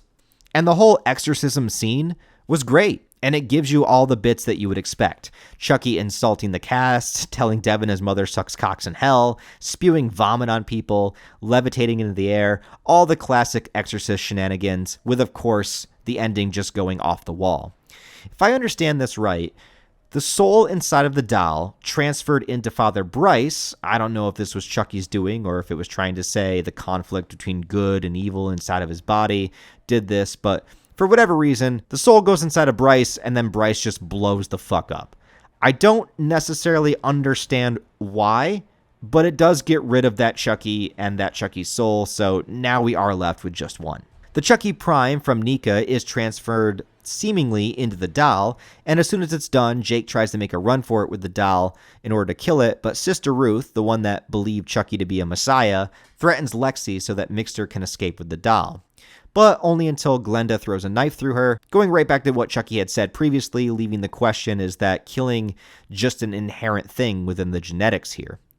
It's a really great ending, too, with Andy still somehow able to run with his leg, I don't know, but he follows Mixter and blasts the fuck out of the doll with the gun in a truly satisfying Chucky death scene with some pretty intense gore effects as well. And honestly, seeing all of the main characters all present standing over the dying Chucky body, I know that this isn't the end, but this was a great moment. And I can't lie, I did get a little emotional as it was showing Andy and Kyle leaving and cut back to the final scene from Child's Play 2. It was an effective way to play with nostalgia, and maybe kinda almost had me shed a tear. On the flip side, with Tiffany and Glenn, as they're making their way to the school, there's a scene where Jennifer Tilly inside of the doll body escapes and just gets run over and killed. And as someone who enjoys death scenes and horror shit, this one just left me flabbergasted because, Jennifer Tilly still being alive inside the doll was only a concept that was just brought up a few episodes ago. So I'm wondering, what was the point? Because I'd already assumed that her soul disappeared or that she died back in 2004. So what was the point of bringing her back just to immediately kill her off? I mean, I guess maybe a subversion of expectations, but it just felt completely pointless to me. As well, when Tiffany arrives at the school, she comes face to face with Nika, and I was so ready for Nika to kill her at this point. Like I said, I always loved Tiffany back in the day, but season 2 Tiffany has annoyed the ever-loving shit out of me, and she just doesn't even feel like the same character to me anymore. I want to get rid of her. But as Nika fires the gun, dumbass Glenn jumps in front of her, getting shot instead. And I know exactly where this is going. Oh, and of course, we have another episode to go, so in the final shot, we see Dr. Mixter driving off alone, laughing like Chucky. So somehow, Chucky's soul didn't go back into the doll, it went into her, which I hope they explain in the next episode, because so much lore in this season has been, it just happens because of voodoo, which I guess has sort of always been Chucky, but I don't know, I just want a little bit more explanation. However, start to finish, this episode was pretty solid. But also, unlike Season 1 that had a definitive plotline in play, Season 2 has felt very random, so I have no idea what the finale is going to be. In a way that's exciting, and I hope that I'm pleasantly surprised, but let's see. Okay, I watched the finale, I'm not pleasantly surprised.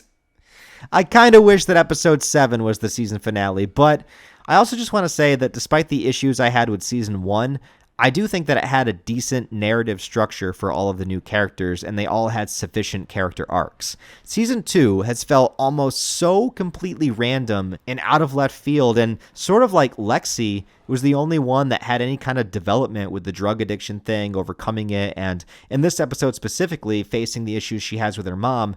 It definitely informed what a nasty person she was at the beginning of the series.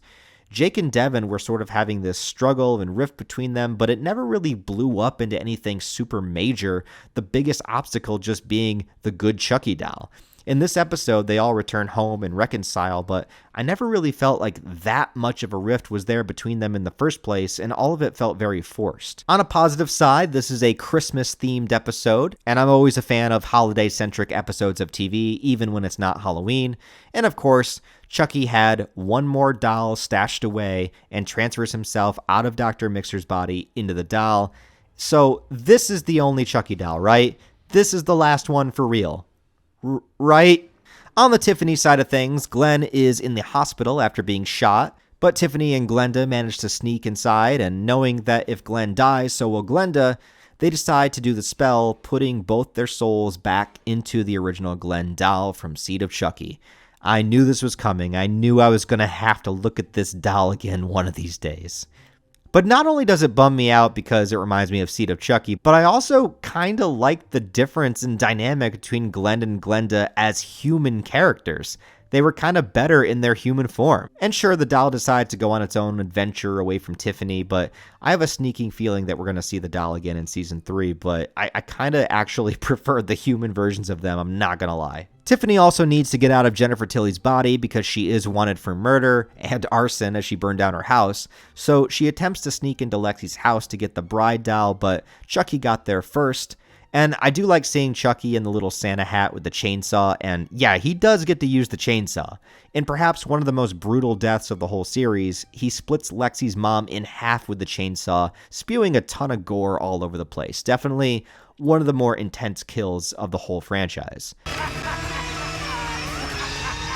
But then shit just goes haywire, and not in a good way. Lexi immediately gets the jump on Chucky and uses the chainsaw on him, killing him, which, right away, you know that he can't be the last doll, right? Because it was just set up that he was the last doll, and now he's killed, so there's got to be another one. Because of that, it takes all the tension away. After we finally get back to having just one Chucky, the stakes mattered, but as soon as that's set up, he's killed here, so it's like, okay, there has to be another doll. I also wasn't much of a fan of how when Jake and Devin get the jump on Tiffany, they stab her a few times, but she's just perfectly fine after, and I kept hoping maybe finally we'll go all the way and kill her, but she manages to escape with the help of Lexi's younger sister Caroline, who I guess is only being evil now because Chucky manipulated her. At first, when she comes out to help Tiffany, I thought Chucky put his soul inside of her, and I thought, oh, this is actually Chucky, but it doesn't seem to be the case. It seems to be just Caroline was manipulated by the Chucky doll back in season 1, and now she's evil and helping Tiffany. And the final tease is also pretty frustrating because, yes, at this point, I want Tiffany to die. I used to love her character, but ever since season 2, I'm just kind of done with her. It cuts to a little bit later and sets up a new dynamic that Nika is hunting her down for vengeance. And if any character deserves the right to kill her, I mean, it's Nika. Nika hasn't been free on her own in a while, so seeing a new badass version of her, new hairstyle, all dressed up, hunting Tiffany down, I'm here for that. I don't know how she's getting around from place to place unless somebody's helping her or she's got some prosthetic legs, but I'm in nonetheless. But then Tiffany tries to transfer her soul into the Belle doll, which, why the hell did she wait so long to do this since this was her plan weeks ago? But besides that, it doesn't work because guess what? The doll is already possessed by Chucky. At least that's what I thought. Maybe that would have been a good twist. Maybe this was the Chucky all the way from episode 1 of season 2. Right before he set off the bomb. Maybe the doll actually survived and put his soul into the doll, but nope, none of that is true. It's actually not even the Belle doll. It's just a Chucky doll in disguise. You know, I can buy Chucky putting on plastic like makeup to hide the stitching that he had in Curse of Chucky, but making himself look like an exact replica of the Belle doll, like they're both dolls, but they look completely different. So this twist just made no goddamn sense to me. Why not just have his soul in the Belle doll and then transfer into a Chucky doll later?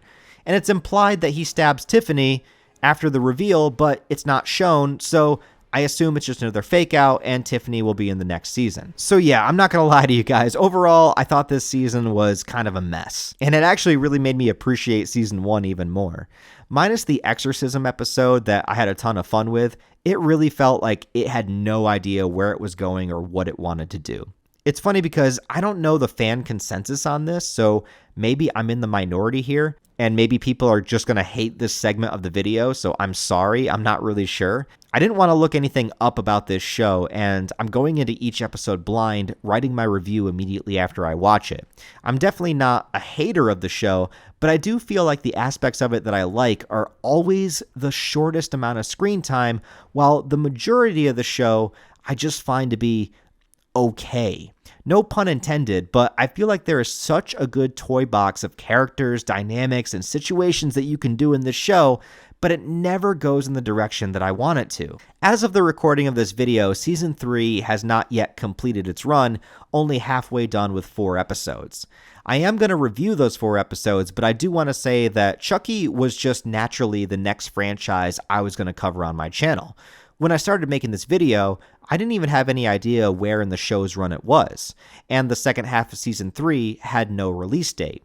Now, as I am making these episode reviews, it has been announced that Season 3 will continue on April 10th of 2024, and I'm really trying to get my video out before then. So with any luck, this should come out just before or around the release of Season 3 Part 2. But if you're finding this video after then, I do apologize that I won't have a complete Season 3 recap here included. But if I waited for that, this video wouldn't be out until like May or June, and I don't really want to wait that long. And I don't want you guys to wait too much longer either. I don't even know what the runtime of this video is, but I'm going to jump right into Season 3. We only have 4 episodes so far, so let's hope it picks up a bit. Okay, I watched the Season 3 premiere of Chucky, and honestly, I don't have too much to say just yet. But I am totally on board with the premise because the opening of the show shows us that Chucky has somehow found his way into the White House. Yeah. President Chucky is on the way. I have to believe it, and I want to see it. It does 2 things here. After Chucky has been around so long between movies and TV, it was inevitably going to get a little gimmicky at times, but in the slasher genre, that can definitely work. I'm still pulling for Chucky Goes to Space one of these days, but Chucky Goes to the White House is also a really fun idea. Imagine Chucky gets access codes to nukes. I mean, come on. That is just great stuff. The second thing is that this kind of takes us back to the roots, in the sense of Chucky is once again posing as a doll for a little kid and slowly manipulating him, only this time the kid happens to be the son of the president. Now, this does break verisimilitude a bit because the show does take place in real time of 2023, and the president is not Joe Biden. It's a fictional president named James Collins that is played by Devon Sawa, giving him his Season 3 role. But how funny would it be if they did use Joe Biden, just having this confused, delirious old man in the middle of all these Child's Play Chucky antics? And that's not even me trying to be political or anything. I have no stakes in either side of the political line. I just think it would be really funny to have a confused old man dealing with the problem of a living doll. But speaking of, I did not notice any specific political commentary in this episode. Instead, there was a massive commentary on social media. The president's older son is shown being obsessed with swiping on TikTok, and then we are brought back to our 3 main characters of the series, each of them having built a social media presence in some kind of way. Really, this should mostly be happening with Devon since it was already established that he has a podcast, but past Season 1, they never really brought it up again until just now. Jake has also built an audience looking for the Chucky doll, and Lexi is, I guess, doing TikTok dances and thirst traps for followers, but is only using that to gain an audience so that she can ask information about the whereabouts of where her sister might be. And I get this direction because the younger generation does seem to be glued to their phones and social media, so maybe this will be open to play a part in the overall story arc of the season if this has one, or if it just goes completely random like Season 2.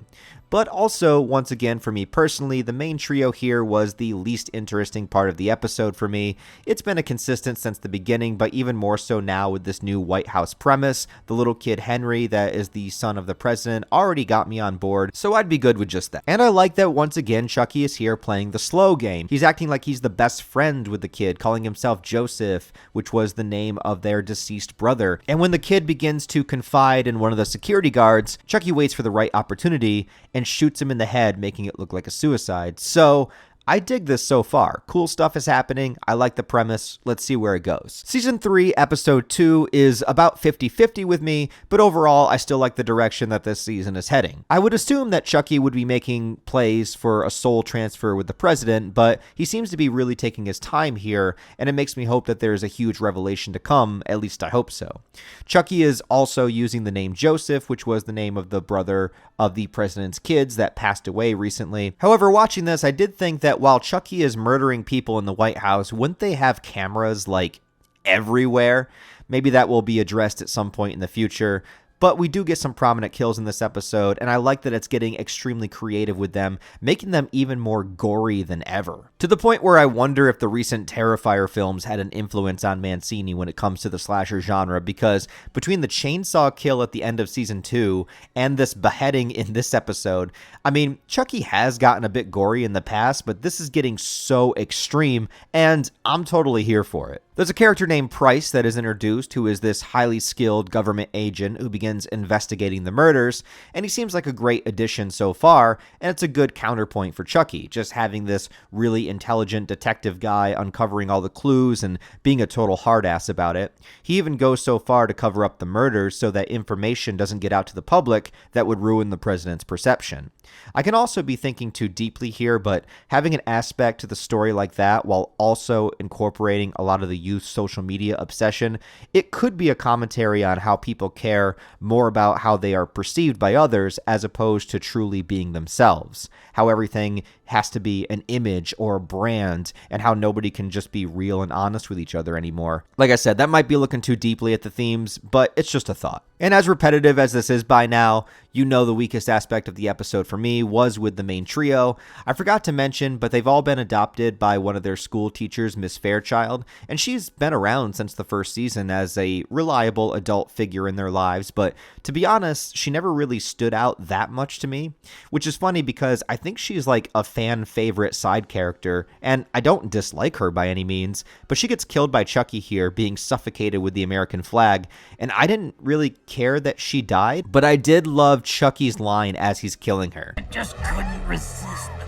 thought of making those kids orphans one more time. That is cold as fuck. And this is my favorite characterization of Chucky, when he is just an absolute psychotic asshole taking glee in doing what he does best. The trio have Lexi send a video DM to the president's oldest son, Grant, in order to try to get close to the White House to take down Chucky. This may seem far-fetched, but they play on the angle that her sister is missing and his brother just died, so they have this kind of trauma bond connection. Plus, she makes herself look as hot as possible so that he probably would want to bang her. And it works. There's also a subplot going on about how Jake and Devin haven't consummated their relationship yet and keep getting almost there. And I'm just like, I don't know, just do it or don't, or get back to Chucky, man. Anyways, I believe they are setting up episode 3 to be yet another Halloween episode, so I am looking forward to that. So turns out episode 3 is not a Halloween episode. Actually, it's a flashback episode showing what happened in between the events of season 2 and season 3 and how Chucky got to the White House. Picking up right where season 2 left off, as if it wasn't obvious, but Chucky does not kill Tiffany. Instead, the cops show up and she is arrested, and Chucky does get away with Caroline. And remember how Nika was watching from afar and I thought maybe she was getting help somehow in her revenge scheme? But it doesn't look like she is. All Caroline has to do is walk down a flight of stairs and Nika can't get to them. I really thought by this point she would have gotten herself some prosthetic legs before going out on this big revenge mission with intent to kill, but she did not. But her acting is still great, and I actually want to say that the girl playing Caroline, Karina Batrick, I believe the actress's name is, she did a truly phenomenal job in this episode, and she's in it a lot. She's all Chucky has at this point, and she's helping him along his journey while also awakening the darkness within herself, but there's also this strange kind of well-realized compatibility between the two of them that it just really works. And I think as she's aged, her acting has gotten incredibly better since season 1. Like, her and Chucky go around murdering people, but it's almost in a very endearing kind of way. He even offers to help her kill people that she doesn't like her school teacher. And, dude, this cab driver kill. By the way, Kenan Thompson plays the cab driver, which is a random cameo. But as I found out, there is actually a lot of Saturday Night Live actors that show up in cameos during this season, so perhaps that was part of it. But of course, I always know him from the Nickelodeon days. What are you guys talking about? Killing people. Anyway, he kills Kenan by shoving an umbrella down his throat, and it's this long, grueling shot of him stuffing the umbrella inside of Kenan's mouth, blood spewing everywhere, and then he opens the umbrella inside of his body. And truly, the kills in gore this season have been top-notch, and I absolutely appreciate it. But let's talk about perhaps the most shocking thing in this episode.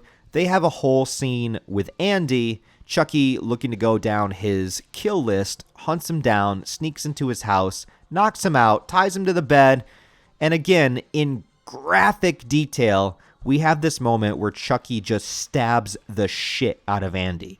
To the point where it's all on screen, and there's no possible way, even in the crazy writing style of this series where they make anything happen, that you could possibly believe that Andy would survive this. This is a pure carnage death, and as I sat there watching it, I was planning a tirade in my head for this episode review where I was going to go into complex detail about how to handle legacy characters in media and even pull up examples where they killed them off in other series where it was handled better or handled worse. But as I suppose, this was all actually a dream.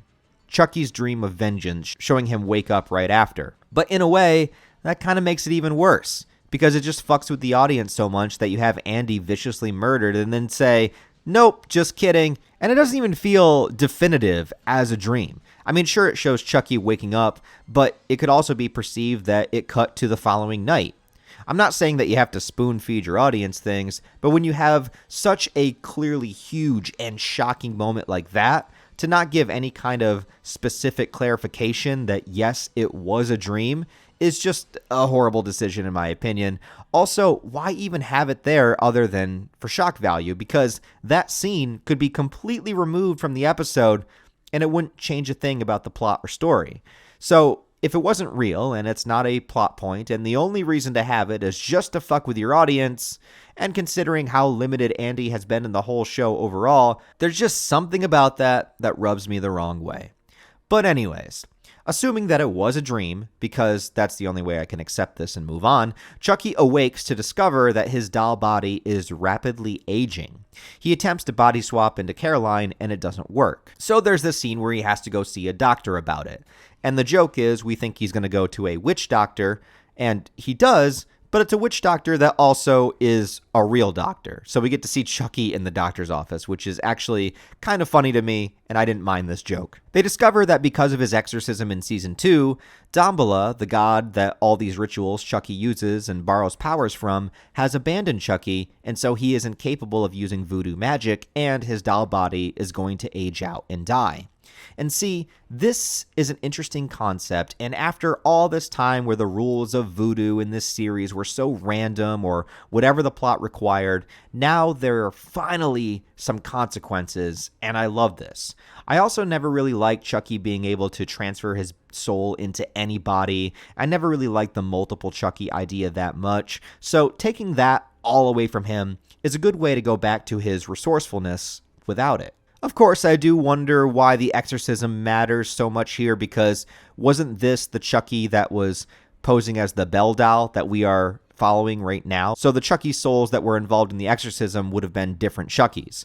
One of them exploding when he transferred into Father Bryce, and the other one Lexi killed with a chainsaw. Those were the only two Chucky souls that were involved with the exorcism, right? Or I guess maybe they're all connected so it affects them all. I don't know, it's just a small little thing. The point is, Chucky has to do something incredibly evil in order to get back in the good graces of Damballa, which also proves that unlike the neutral version that exists in our real world, the Damballa god in the Chucky universe is in fact evil. Specifically, Chucky needs to kill 6 people within a location of evil to get back in his good graces, of which he first attempts at the Amityville location.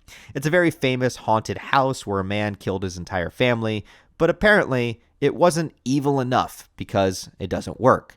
So as Chucky tries to think of a more evil location, he eventually comes up with the White House. Clever. On the Tiffany side of things, and this season has not done any better for me redeeming her character just yet. Ever since Season 2, I just don't even feel like she's the same character that she used to be, and she kind of just annoys me at this point. But they do a trial for her where she tries to plead insanity, calling herself out as Tiffany Valentine and not Jennifer Tilly. There is a great moment at the end of it, though, where she's sentenced to death, and Nika, now absolved of her crimes, since everything is pinned on Tiffany, Nika talks about how she can't wait to see Tiffany die, and that she's going to roll her chair over the grave. Good stuff. So other than the BS Andy fake out death, I really enjoyed this episode. I think the premise of Chucky losing the voodoo powers, and it also puts him in this sense of urgency to make these kills happen before his body becomes too weak, is a really good idea. Caroline was the surprise standout of this episode for me too. Her acting is getting really good, but now I am on to the last episode that is available, the final piece of Chucky media for me to cover, and this one is a Halloween episode. It's kind of bittersweet, and I wish that I had a full season available so I could get a better sense of where the overall story is going to go, but to keep this video short, let's not waste any more time and move on to Season 3, Episode 4, Dressed to Kill. Truthfully, this was the best Halloween episode so far. I feel like they finally embraced the idea and pretty much made the entire episode very Halloween-centric, other than the Tiffany storyline that I'll get out of the way first. To be honest, I didn't hate it. Maybe the best utilization of Tiffany in a long time because while in prison, she gets sent a care package. I'm not sure from who. I might have missed it. Maybe it was from Glenn. I don't know. But they bring back a concept not seen since Child's Play 1, the voodoo doll. You know, in a franchise based around voodoo magic and bizarre rituals, it is shocking that we have only ever seen a voodoo doll used once. But Tiffany uses it here, first to commit a brutal murder on a celebrity chef who's also in prison.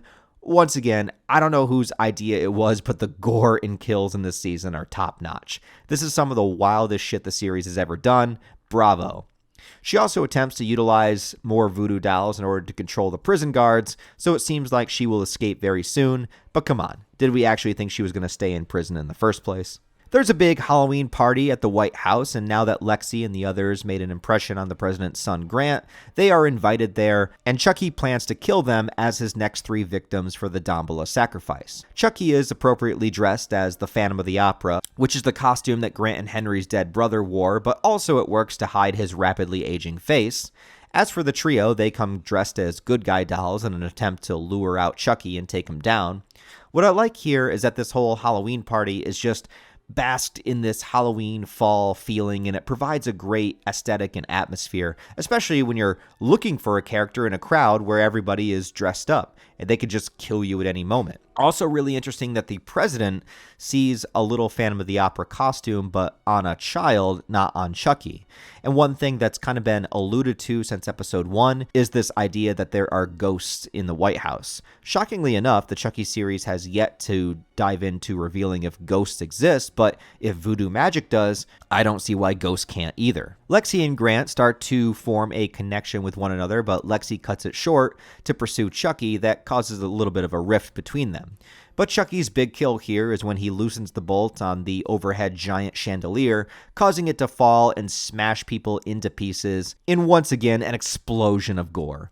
This is when Chucky is utilized at his best, when he works covertly, using his cover as a doll to his advantage, doing things that you wouldn't expect, a behind-the-scenes kind of killer. That's always been my favorite aspect of Chucky.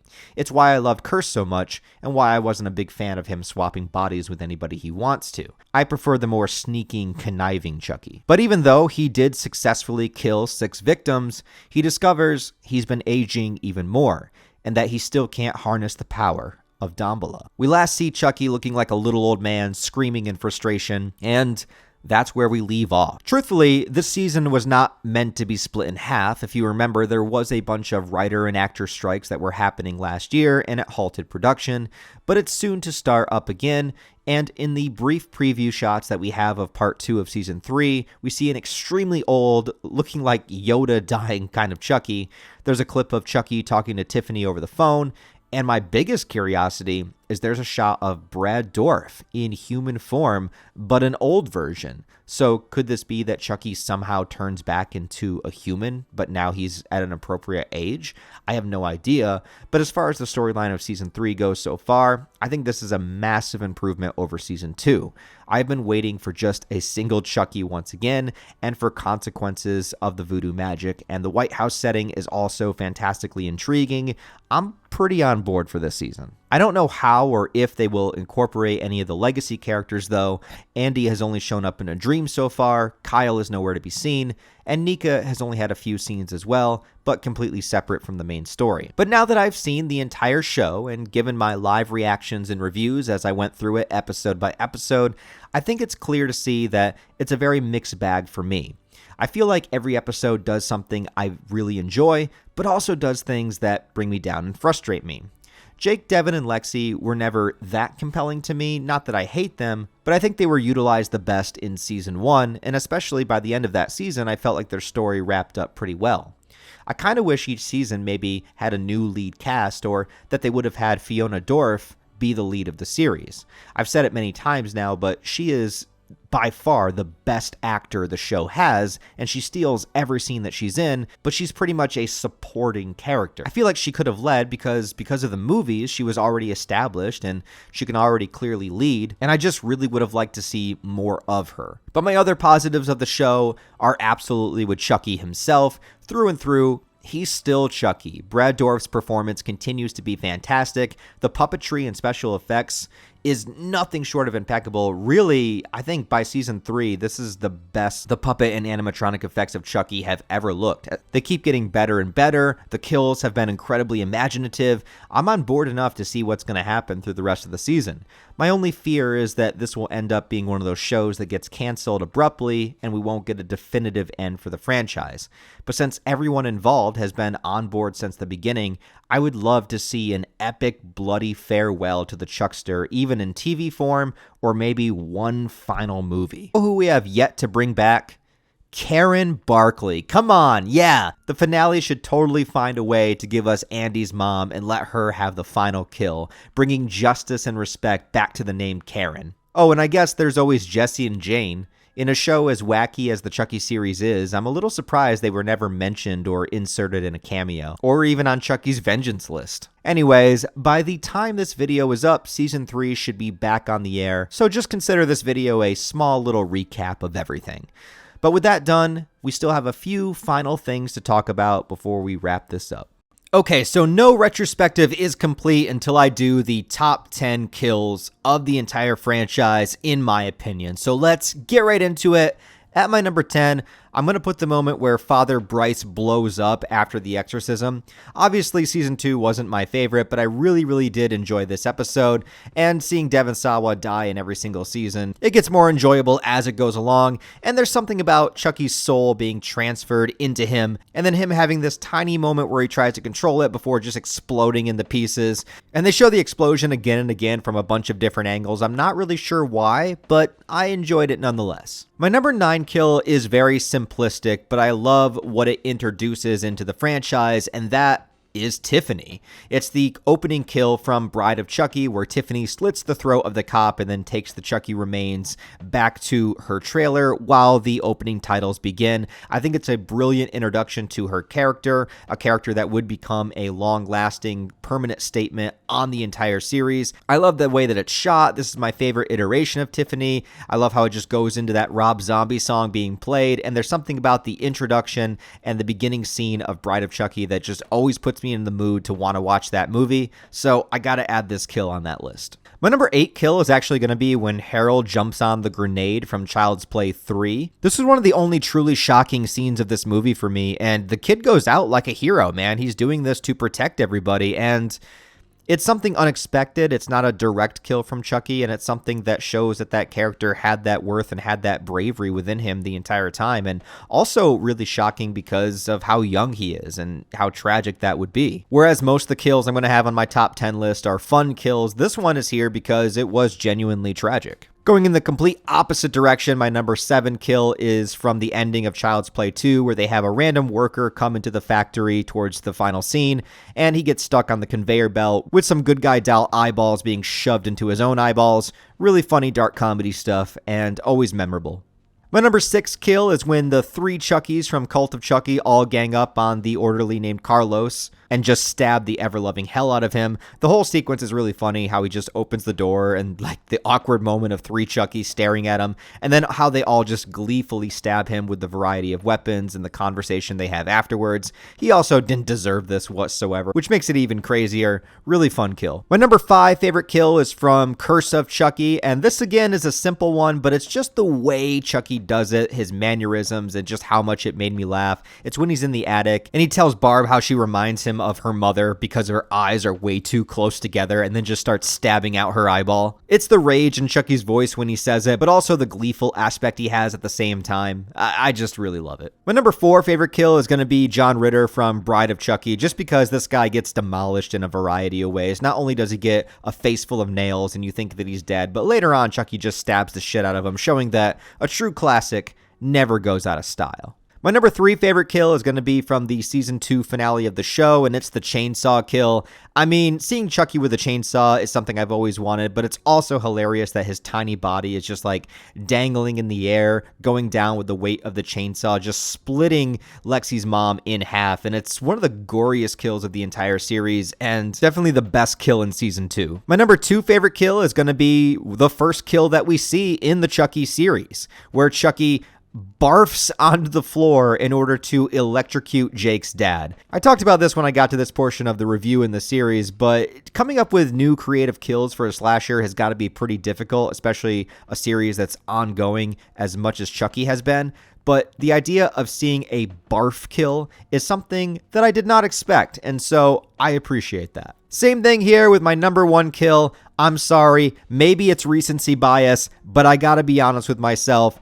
Killing Kenan Thompson with that umbrella and just seeing the gore just spurt out of his mouth and throat as Chucky painstakingly shoves an entire umbrella down this man's throat and then opens the umbrella inside of him. Look, if there's one thing season 3 is going to be known as far as I'm concerned, it's how good the kills are.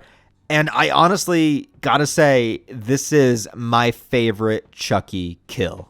Well, now comes that part of the video where, after having spent the last 2.5 months with Chucky to the point where Chucky is all I think and dream about, but I have rewatched all of the movies and watched the TV show for the very first time, so it is that part of the video where some people are going to hate me if you don't already, or maybe, kind of understand where I'm coming from. We'll see what happens. But this is the tier list portion where I'm going to rank all of the films, well, everything in the franchise I'm going to rank right now, but I do have this criteria where I don't like to put more than 2 films in S tier, because I feel like S tier needs to truly be reserved for the best of the best. So whenever I rank anything, I keep S tier extremely limited. And looking over this list and thinking about how I just rewatched all the movies, I think immediately I know exactly what my S tiers are going to be.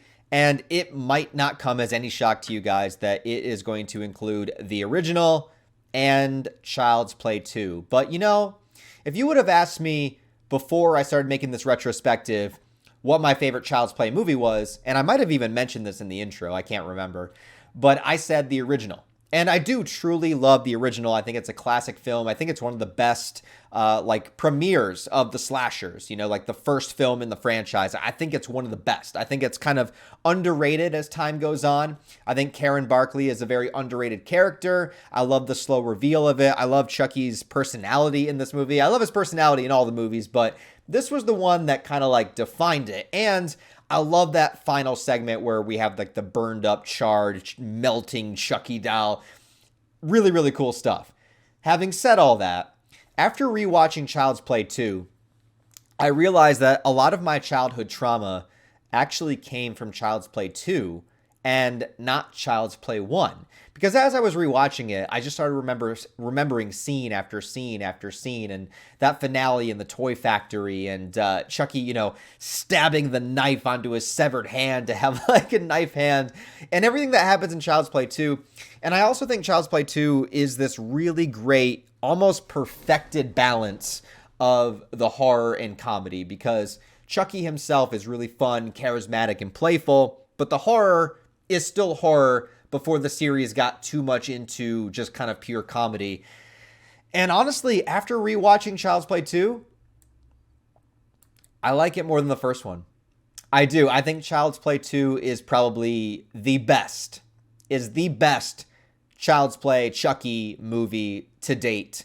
And although they've gotten close a couple of times, I really do think it's the best. You still have Andy in there from the original, expanding on the original, a lot of really great kills, and I think just Chucky is at his peak in Child's Play 2 when it comes to everything. His sneaky and kind of conniving nature, how my favorite aspect of Chucky is always how he kind of works behind the scenes and uses the fact that he's a doll to his benefit. He's not right up in your face killing you. He creates sort of these traps, or getting the foster father to fall on the stairs, or when he scares the teacher at the perfect moment, and those sort of things I think just kind of encapsulate Chucky the best. Now, when it comes to Child's Play 3, I do know that there are a handful of people that think this is extremely underrated and it's a great film. I would agree that it's probably underrated, but I wouldn't necessarily say it's a great film. I think there's a couple of things that bring it down. I think it's just rehashing the same plot for a third time in a row doesn't quite work. Other franchises have had this problem too. Immediately comes to mind is like the Terminator. You have Terminator 1 and 2 that are so great, and 3, I don't even think it's a bad movie, but it's more of the same. It just kind of does the same thing. Also, changing the actor for Andy, I understand why they did it, but it does kind of break the immersion a bit, especially since the original actor does come back later on. So it just feels kind of like that forgotten movie. I don't think it's horrible. I think it's got some good stuff in there, but it is a very middle of the road movie. So it's going to go in the middle of the tier list. Now, when it comes to Bride of Chucky, this is the Chucky movie I've watched the most. I think it has the most rewatchability. I have so much fun with this movie. I can't really explain it. I don't even really understand why. Like, this movie puts me in some kind of a trance where I am just endlessly entertained by this movie. I understand, like, logically that it's not better than Child's Play 1 or 2, but I will watch Bride of Chucky probably more than I would watch any other Chucky movie. I can't explain it. Maybe it's the directing style with Ronnie Yu, because I am a big Freddy vs. Jason fan as well. Maybe I just really like his sort of kinetic style. I don't know. But I love this movie, and the only reason it's going in A tier is because I said I'm only going to put 2 movies in S tier, but it's an S tier in my heart. But it's going to be up in my highest A tier slot. The next one, not so much. Again, I know Seed of Chucky has its core fan base, and that is in there, and I can tell that it's something Don Mancini really wants to do more of, especially after watching season 2 of Chucky. And I respect it. I respect the creator doing what he wants to. This was the first movie that he got to direct, but I watched it once when it came out, and I hated it. And it's been many, many, many years, near 20 years, basically. And during my rewatch for this retrospective, I still just, I think it's too much. I just think it's too silly, and it just doesn't work for me. So I'm sorry. I apologize to Seed of Chucky fans. This one is an F tier for me. Maybe D. Should I be kind enough and put it in D? No, I mean, something's got to be last. Oh, wait, actually, that won't be last. All right. For the sake of what's coming up, I'll put it in D tier. Curse of Chucky, on the other hand, I love this movie.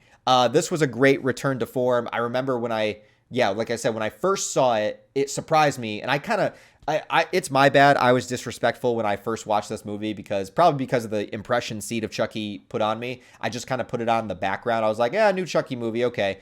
But I really love this movie. I love I love the horror, the pure horror aspect of it. I like that it goes back to being suspenseful. It puts Chucky back into how I like to see him, where he works behind the scenes, covertly, waiting for the right moment to strike. It introduces Fiona Dorff as Nika, who just is absolutely incredible. She is amazing. My only gripe is I wish they would have went all the way and made Nika Charles Lee Ray's, actual daughter, because of the connection between Brad and Fiona. But regardless, I love the cinematography. I love the way it looks. I love the score. This movie is great. I would say if you consider this in the modern era of Chucky, which I don't know if you can, because even this movie is like a decade old now. But if you consider Curse of Chucky kind of restarting like the modern age of Chucky, because after Seed, it was like a full decade before Chucky came back, I think Curse of Chucky still is the best of the modern era of Chucky.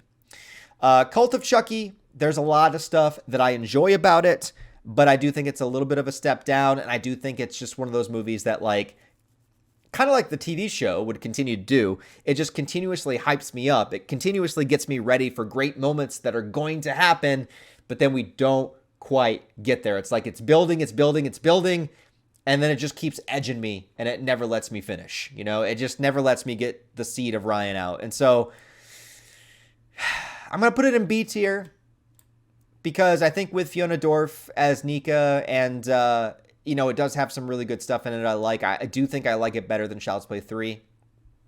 But yeah, it's just going to be B tier. Now the Child's Play remake. So everything else here was a first time watching for me. I'd never watched any of this stuff before making this video. Child's Play remake, I do have to admit, did have a moment that I really enjoyed with the severed head and the kid like wrapping it up in the wrapping paper, trying to like pretend it's a present for his neighbor. Like really good dark comedy stuff that I liked.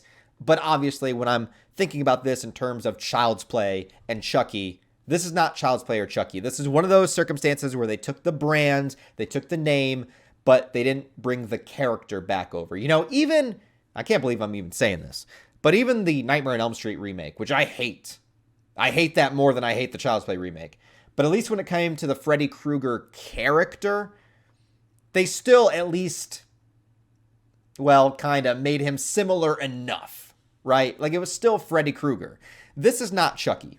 This is an AI, you know, an alternate concept. This is not Charles Lee Ray. This is not a serial killer. This is not the personality of Chucky. This is just an AI with its safety protocols turned off, which is so fucking lame, by the way. I'm sorry. If you think Voodoo is lame, I don't think that's as lame as the excuse for Child's Play. Megan did it better than the Child's Play remake.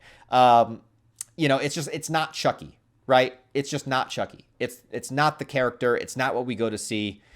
It's not a bad made movie, and it did have some moments that I enjoy. I am going to put it, no, I can't. I have to put it in F tier. It's funny because you think like, which would you rather watch? Seed of Chucky or Child's Play remake? I guess Seed, just because it is actually Chucky.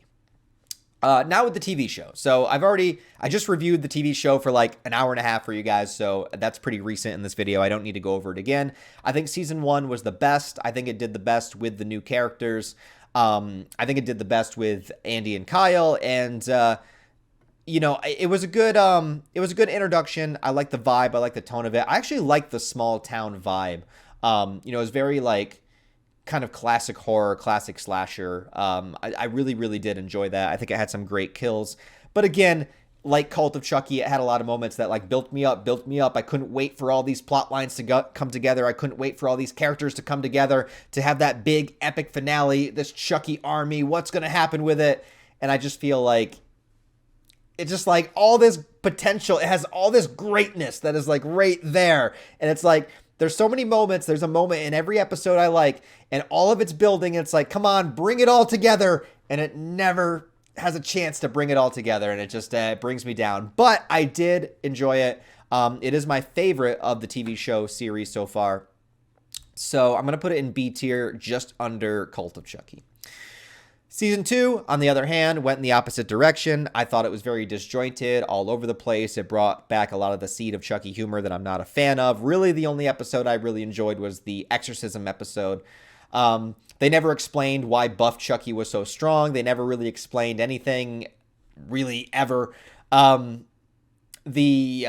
Catholic school setting was, I guess, a good idea, but it just, I don't know. It even felt like an afterthought in its own show because there's a whole episode away from it, and then the finale takes it away from the school. So it's kind of like it kind of like rectified itself within that scenario.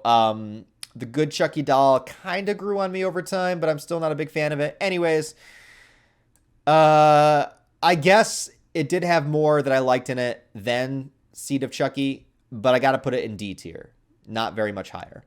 And finally, season 3 of Chucky. This one is a little bit unfair to rank because obviously only half the season is out so far. So I think it's unfair to rank a full season because I don't know where the storyline is going to go. But as of right now, I'm very on board for the premise. I'm loving the kills. I'm loving putting Chucky at a disadvantage because that kind of shows his resourcefulness and like what he can do to try to get around that. It brings back his rage of like trying to solve this situation. You know, that was like the best premise of Child's Play 1 and 2 was that he was just so pissed off. Like, I need to get out of this fucking body. And now it feels like I need to not die. You know, I need to get the Dumbledore powers back. So far, I'm going to put it above Child's Play 3. I'll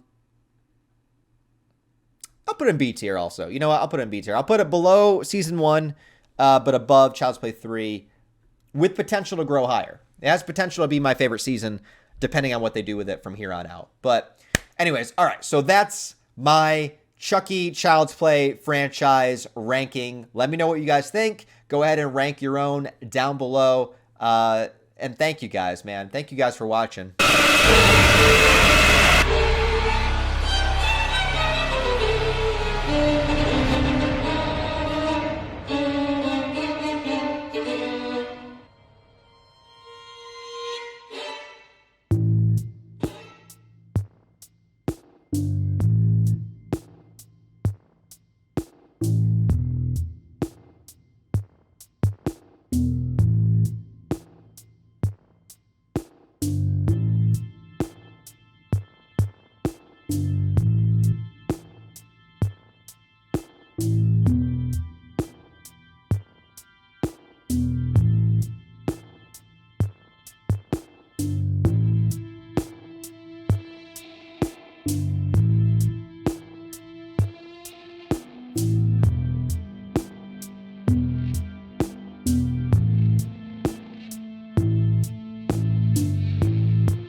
All right, that is done, and the retrospective is over. Thank you guys so much if you stuck it out to the very end. I do appreciate it. It was a lot of fun going back through all these Child's Play movies. Like I said, unlike some of the other franchises I've covered, I wasn't as deeply rooted in the lore of Chucky and Child's Play, so this was a really, really fun experience to kind of go through a lot of these movies I'd only seen once, to go through the TV show for the very first time, and to really just encompass my entire world into the mind of a tiny little maniac serial killer. And to be honest, I felt a deep connection with Chucky as I did this video.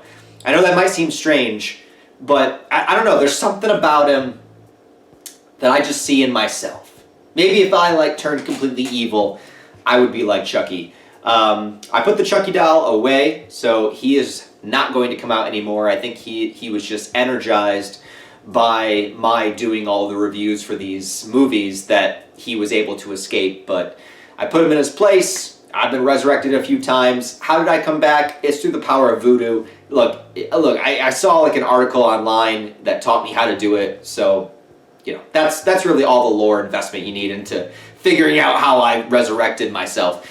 But yeah, besides that, I do want to say thank you guys. Once again, please like the video and comment because it will help me out in the algorithm. Please help push this video out to other Child's Play fans or Chucky fans or horror fans in general. I have retrospectives on other horror franchises like Friday the 13th and Alien and Nightmare on Elm Street, so please check those out too. And I guess the only question now is, which one do I do next?